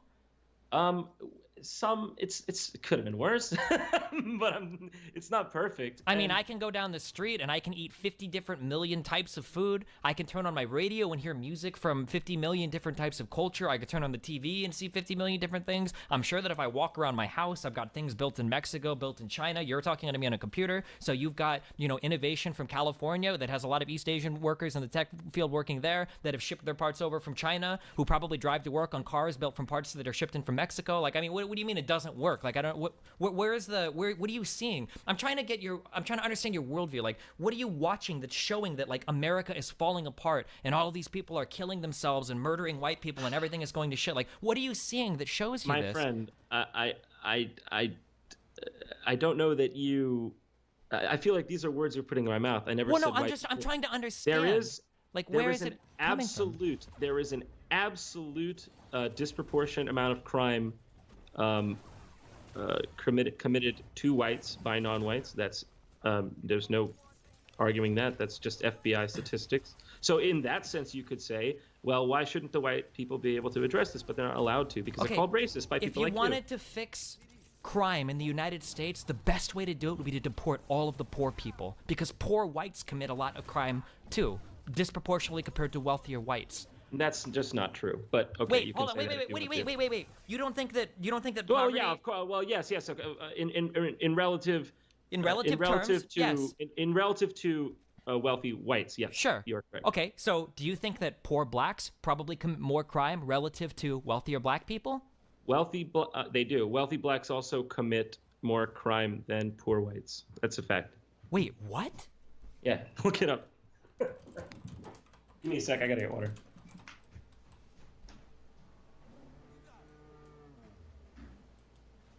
Does anybody have a source for that? Fuck. When people make extreme claims, I don't even know how to... Fuck. It's true, man. I've never heard that in my life, dude. I've never seen that ever posted. I'll have to look for it later. I see an article written that says poor white kids are less likely to go to prison than rich black kids, but I'm pretty sure this is... says who? That's just some conjecture.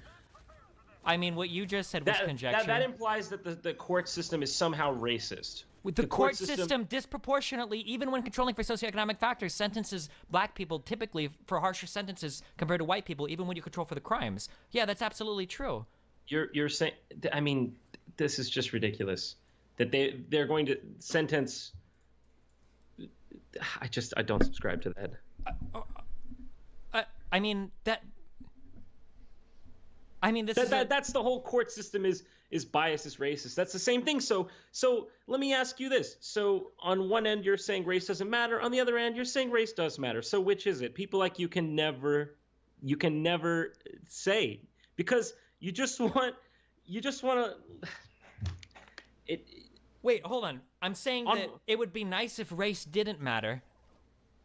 Is it been essentially my entire argument? Okay, but it would be nice if a lot of things were. Okay, you're the one making the argument that I had a fucking $1 billion.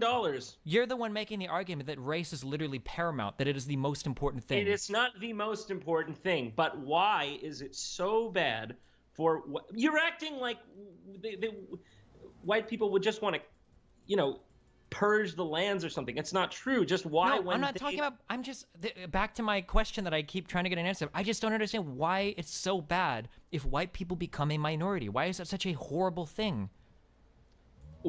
Nobody wants to become a minority in their own country, man. Why? Why does it matter? I don't consider myself a minority because I'm an American, and everyone around me is an American. Why does it matter if they're white or brown or black? Well, that's not. I don't think that's how I don't know how to answer this. Like, it blows my mind. Why is it bad? Why is it bad on the flip side? Why is it bad if they remain a majority? Like, why? Because you're talking about excluding potential labor, potential not talking talent. about excluding. When you talk about keeping whites the majority, the only way that you're doing that is by what? Barring immigration from people that are brown? That's the only way you would do it, right? No, look. Or how else would you do it then?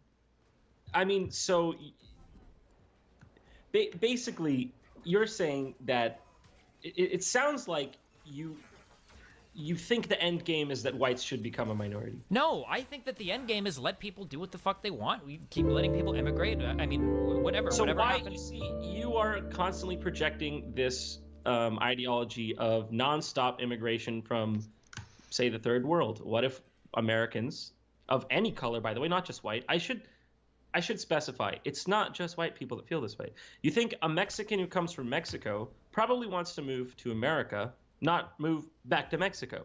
You understand? Sure. So it's in literally everyone's best interest. That's what I'm trying to say. Wait, I don't understand that the sequitur. What do you mean? A person from Mexico wants to... What I'm saying is, let's just say that we admit a Mexican immigrant to the country. Now, does that Mexican immigrant, he's probably leaving Mexico because he wants to move to America, which is, in his eyes, probably a better country, let's admit. But if swaths of illegal immigrants pour across the border, we can't do anything about it under pain of being called racists. When that Mexican immigrant steps into America and sees that nothing's changed because the Mexicans have brought their Mexican culture with them, he says, "What the heck? What did I spend 3 years trying to get, my citizenship for this?" Or what? I don't know how it works. Wait, so is the argument that Mexicans immigrating to the United States are going to turn it into Mexico? Yeah, yes. If they were happy with Mexico, why would they come to the United States? Because the better handouts.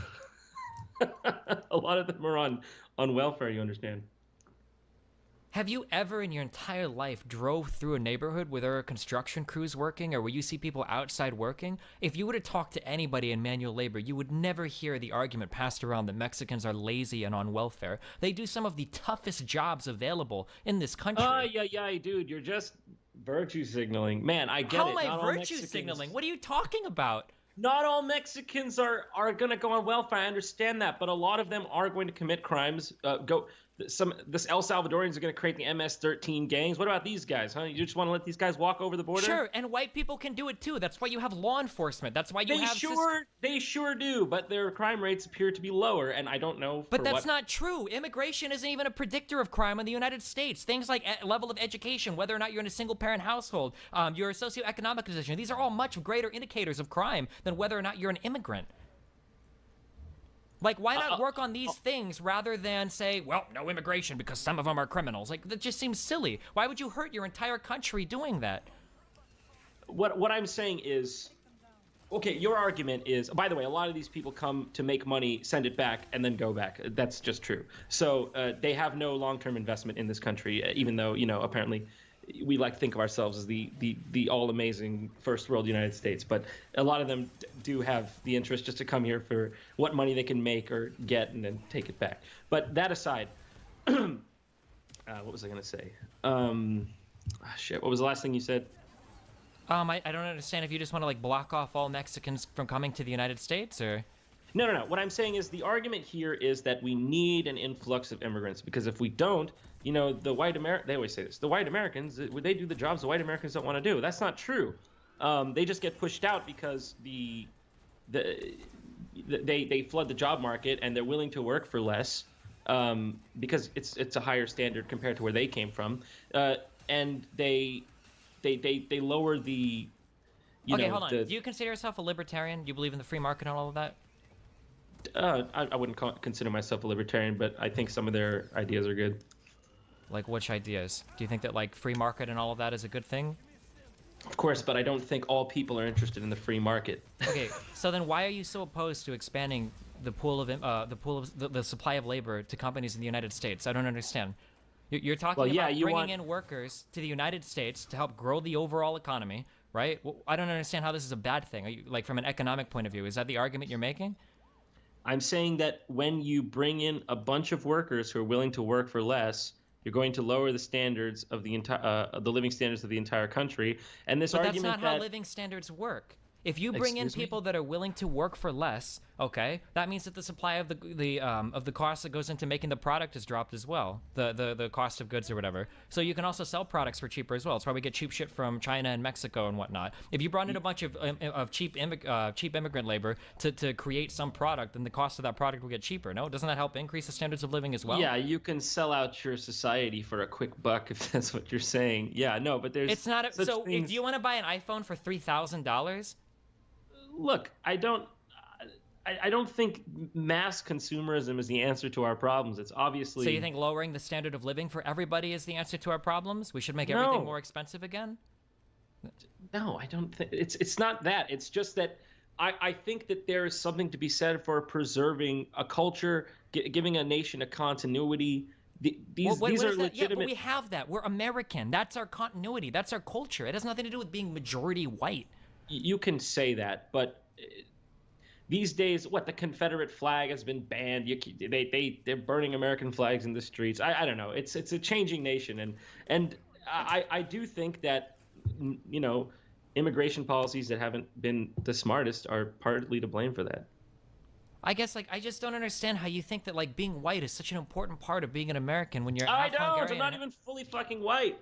Then why are you so worried about whites not being a minority in the United States or whatever? It's a principle. Why is it bad that they remain a majority then? Because I've already said why. Because you're talking about restricting immigration from a ton of different areas in order to Why not? Why do we have to take immigration from all these areas? Because it helps grow the size of the economy and it brings talent in from other areas to continue to benefit the entire country. It benefits the global elites. That's the only people it benefits. Dude, it doesn't you make millions of dollars making YouTube videos. You don't count as a global elite? What are you talking? Are you like the working man now? What the average middle lower class citizen has benefited more from globalization than any other person. Poor people have cell phones with amazing technology in them because they're manufactured in China. Everybody in the United States can afford a car because we get cheap manufacturing from Mexico. What do you mean the global elites are causing immigration? That's your defense? No, I'm just saying I don't see how this. By the way, look. We're arguing in gigantic generalizations. I understand that I'm putting. We can argue specifics about anything if you want. I mean, I know all the specifics. No. That's not. What I'm saying is, of course, there's going to be some real standout immigrants from these places. I'm just talking about the principle of not being displaced. But you still haven't explained to me the principle. Why is it so bad that white people become the minority? I don't understand the principle. Why is it so bad? Listen. That this is just not how things work in reality. What does that mean? What it means is that people are tribal. If you look at Yugoslavia, that's a nation of all white people, and it balkanized, and it broke up in a horrific war of sorts into. What is it, Croatia? I'm not talking about the Balkans. I'm talking about the United States of America. Go to Las Vegas. Go to any place with a ton of people, a big city. You'll find people of different races, different religions, working together, coexisting together perfectly peacefully. You're acting like this never happens, and it's inevitable that some massive civil war will always break out. It seems like the only way it would happen is if everybody believed what you believed, and that you have to keep majority white status, otherwise, shit is gonna go to hell. I don't understand. Listen. Even though the mantra has. I mean, you're just arguing based off the old paradigm, which is that if you I'm arguing based on historical data. I don't think you're arguing off data, because if you're arguing off data, you wouldn't be saying the things you're saying. Wait, what have I said that you think is wrong? Factually. I mean, who in Europe is causing riots I'm currently? not talking about Europe. I'm talking about the United States. It all is interconnected, dude, because Europeans are the ones who founded this country, and they came from Europe, and Europe is having similar problems. So when you look at the parallels, you can understand. I don't even know what you mean by historical data. There's never been anything like this. I'm just curious what I've said that you think is factually incorrect. You're just deflecting. I haven't deflected anything. You're the one that's hopping from topic to topic. Every time I bring up Europe, you say I'm not talking about Europe. But if because you're talking... the things that you're saying about Europe are really misinformed, and I don't want to jump into like a massive discussion on individual. You can't even group these countries together. The problems that Germany is facing is going to be much different than the problems Sweden is facing. The problems in Sweden are going to be way different than the problems in the United Kingdom, who was part of the EU, who had different agreements than these other countries part of it. It's interesting. You're right. They would be facing different problems, it would seem, but they're all facing a very similar problem, which leads us to believe maybe there's a pattern here. That's what I'm saying. What's the pattern? The pattern is that when you have mass immigration from countries that don't value liberalism and don't value equality between the sexes in the same way that Western countries do, for whatever reason, they will affect the overall culture. And that's what's happening right now in the West. And how many terrorist attacks are there in Japan? If that was happening in the West, then why are we at it? Why do we have more rights for different types of minority groups than have ever existed in all of human history across the West? Because, you just proved my point. Because the Western countries have incredibly liberal values and do not value and they've held discrimination. on to those liberal values even though all these brown people are moving in. Even And though who we're getting do you think is going to uphold those values? the people that immigrate here, that are raised here, that believe in the same values that we do. Do you think that every Mexican in the United States? It seems so because they're not all vote. I don't see Mexicans outside protesting abortions. That seems to be a white Christian thing. I don't see Mexicans outside, fucking protesting against gay rights. That seems to be a white Christian thing. Where are all of these Mexican groups protesting against civil rights and whatnot? I don't see this happening. Now, there are a small minority of Christians who might do that, but we're talking. If you talk about anti-abortion rights in the United States, do you think it is a minority of Christians? Where do you think the majority of these people come from? Muslims, for instance. You think that Muslims are the main opposition to pro-choice women's rights or whatever in the United States? No, not in the United States, because there aren't that many of them here. But there are a ton in Europe, which is the crisis that they're facing now. And these people I'm not don't talking have about Europe. I'm talking about the United States. Okay, but Europe and the United States are interconnected in the same thing. But they're not. They're very, very, very different places. Very different problems. Extremely different. Yes. Oh wow, very different. You know that in Europe, if you go to Europe, there's no such thing as white people, right? You know nobody says that, right? I understand that Europeans see each other as different groups of Europeans, but at the end of the day, they understand each other as Europeans, and they know where those borders lie. Even people who live in the United Kingdom don't all see themselves as being like. I'm aware that Europeans see each other differently, and it's an American thing to brand all Europeans white. I understand that, but that just proves the tribalism thing. It's real. But it's not. It's obviously not, because if you go to the United States, all the white people do see themselves as similar. So obviously the tribalism is they've gotten over that part there. First of all, also, no European at the end of the day. Do you ever see yourself as a North American? Do you think Americans ever, at the end of the day, like, I feel like a North American at the end of the day? Like, I'm the same as a Canadian and a Mexican. I do believe that we are different from Mexico, but very similar to Canada. Because we're whiter? No, because our countries derive from the same culture and had the same similar founding stock, at least. But I will say, that's a big reason why all these. By the way, Europe and America, it's not different. Even though you say it's different, it's not. What do you think is similar? It's totally different.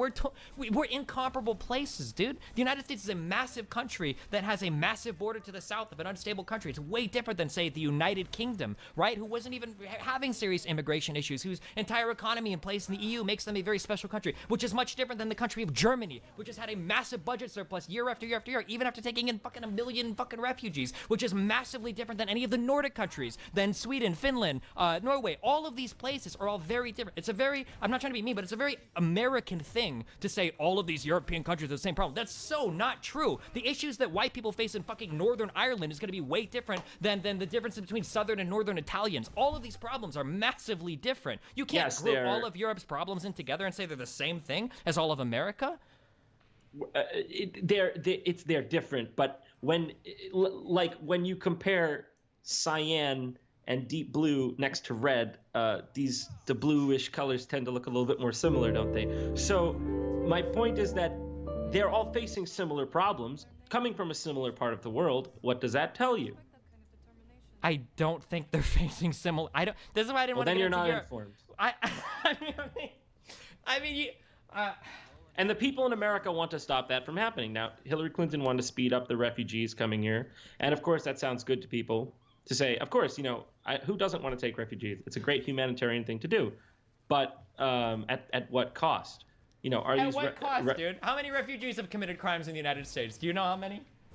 Well, we don't have the same migrant crisis as they do in Europe because they share because we're completely different countries with completely different problems. Do you know how many refugees have committed crimes in the United States? Ay. You are impossible, man, dude. Because I know the data. Because 2 people. No, you don't. Yes, I do. Because 2 refugees in the United States were arrested for potentially funneling money to people in Iraq out of the 800,000 that have brought in. I know the numbers, dude. That's why it's frustrating to argue with somebody that wants to speak in generalities.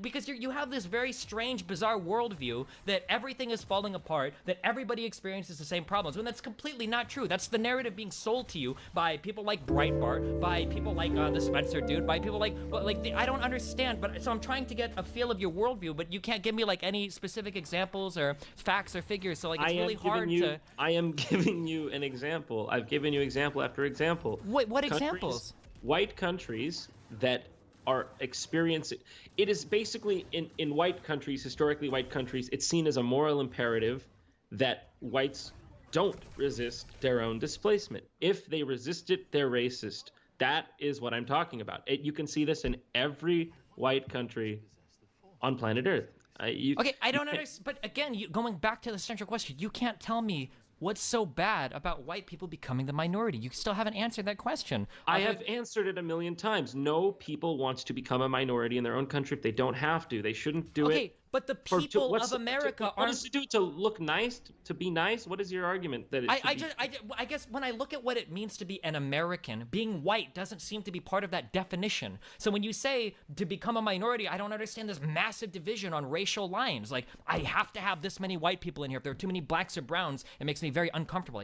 I thought we were all Americans. I don't understand where this white, black, brown thing comes from. I mean, I'm inclined to agree with you. That is how we should see each other as Americans. I do agree that. But also, we're dealing with something that's not that. We're dealing with a political paradigm, or we were at least. We still are. The status quo thinks that the only logical conclusion to the country to atone for the sins of the white past is to keep letting in people from the third world until white people are a minority. That's what's happening. So if you can deny it all you want, but that's what's happening. Why are places like California that deal with more immigration than I think any other even individual country in the world aside from Russia? So why is California the strongest economy in the United States when they have the most Mexican immigrants? Because shouldn't this state be a shithole? Because if you're talking about Los Angeles or Silicon Valley, I'm talking about the state of California. Why is the state of California the 6th strongest economy in the world when they deal with more Mexican immigrants than any other state? How is this possible? Man, because all the industry is there. I don't know. What's your point? Maybe the supply of labor has helped the state grow a little bit. Maybe other people are able to take up complementary positions. Maybe every single economist agrees that immigration grows an economy for everybody. That more people. I don't know if every single economist. Pretty much every single economist, even the main leading people who are on the immigration side, more or less agree with that, right? Borjas is the leading economist who argues for less immigration in the United States, and even he acknowledges that. And every single pollster said Hillary Clinton was going to win. Do you think that pollsters are of the same academic credence as an academic's analysis of an economic situation? Do you think that's a fair comparison? We're living in a political paradigm that values appearances over. Of course, these people are going to say that because they don't want the shitstorm. Wait, of course, people are going to say what? That that California's economy is huge, or no? They're going to say things like, "Of course, immigration is wonderful. Diversity is our strength." This is if you don't say these buzzwords. How do you think you grow an economy if the population begins to die off? Where do you get new workers from? Why does an economy have to keep growing forever? Because that's what our entire economy is based off of, is perpetual growth. I mean, would you be happy if the GDP growth was 0 or started to dip into the negatives? Is that a positive thing? People don't need gadgets all the time, bigger, less expensive gadgets. That's easy for you to say because you're fucking rich, dog. If you're a poor dude and you can all of a sudden afford a cell phone, that's a really cool thing. Why are you advocating for a decrease in the standard of living amongst poor people? Poor people today have TVs, have internet computers, have cell phones. These are awesome things. These should be celebrated. To be fair, I am I'm not arguing the economics of this. I'm arguing the cultural impact. Okay, then we can stay to the culture then. Then don't talk about the economic then, because that's absolutely what nobody on the academic side agrees on. No academic is going to tell you that immigration hurts the economy. No credible one, at least. I've never seen it before. But I mean, we could stay on the culture side, in which case, why do you think white people are so important to the American identity? Why can't brown and black and all these other people be included as well? Why does it matter if the demographics shift around a little bit? Because clearly they... Are you doubting the existence of tribalism? I think. Do you believe in it? Do you believe in it or not? The fact that you are here talking to me, defending white people as a half Iranian, half Hungarian, seems to speak against the notion of tribalism being this like embedded thing that can never be changed. The fact that we are more integrated today than we ever have been, that women and men get along better, that people of different races get along better, that Jim Crow is gone, that all of these things are happening, it seems to point to the fact that we can integrate more as a society. Are people getting along better? It seems to me they're just screaming at each other a lot recently. I mean, depending on the news channels you watch, sure, but yeah, I would say that today people... Twitter. Maybe Twitter is a bit... That's not a news channel, is it? I mean, you have a little bit of selection. Me and you are screaming at each other. Me and you are screaming at each other right now. I mean, you have a little bit of selection bias. Okay, guys, so, I mean, I'm gonna be done with stream looking for for somebody a we while. disagree I to talk might to, be but back I mean, later on, I mean, it's you time for can dinner go to and large stuff. cities in the United States where tons of people from different cultures and different races and different religions all get together and work along with each other. Of course, because we're not fucking savages, man. But you're saying that. You're going tribalism. Like, what I am saying is that it is principally not wrong to want to keep a continuity in your nation. Every other nation, from Israel to peace.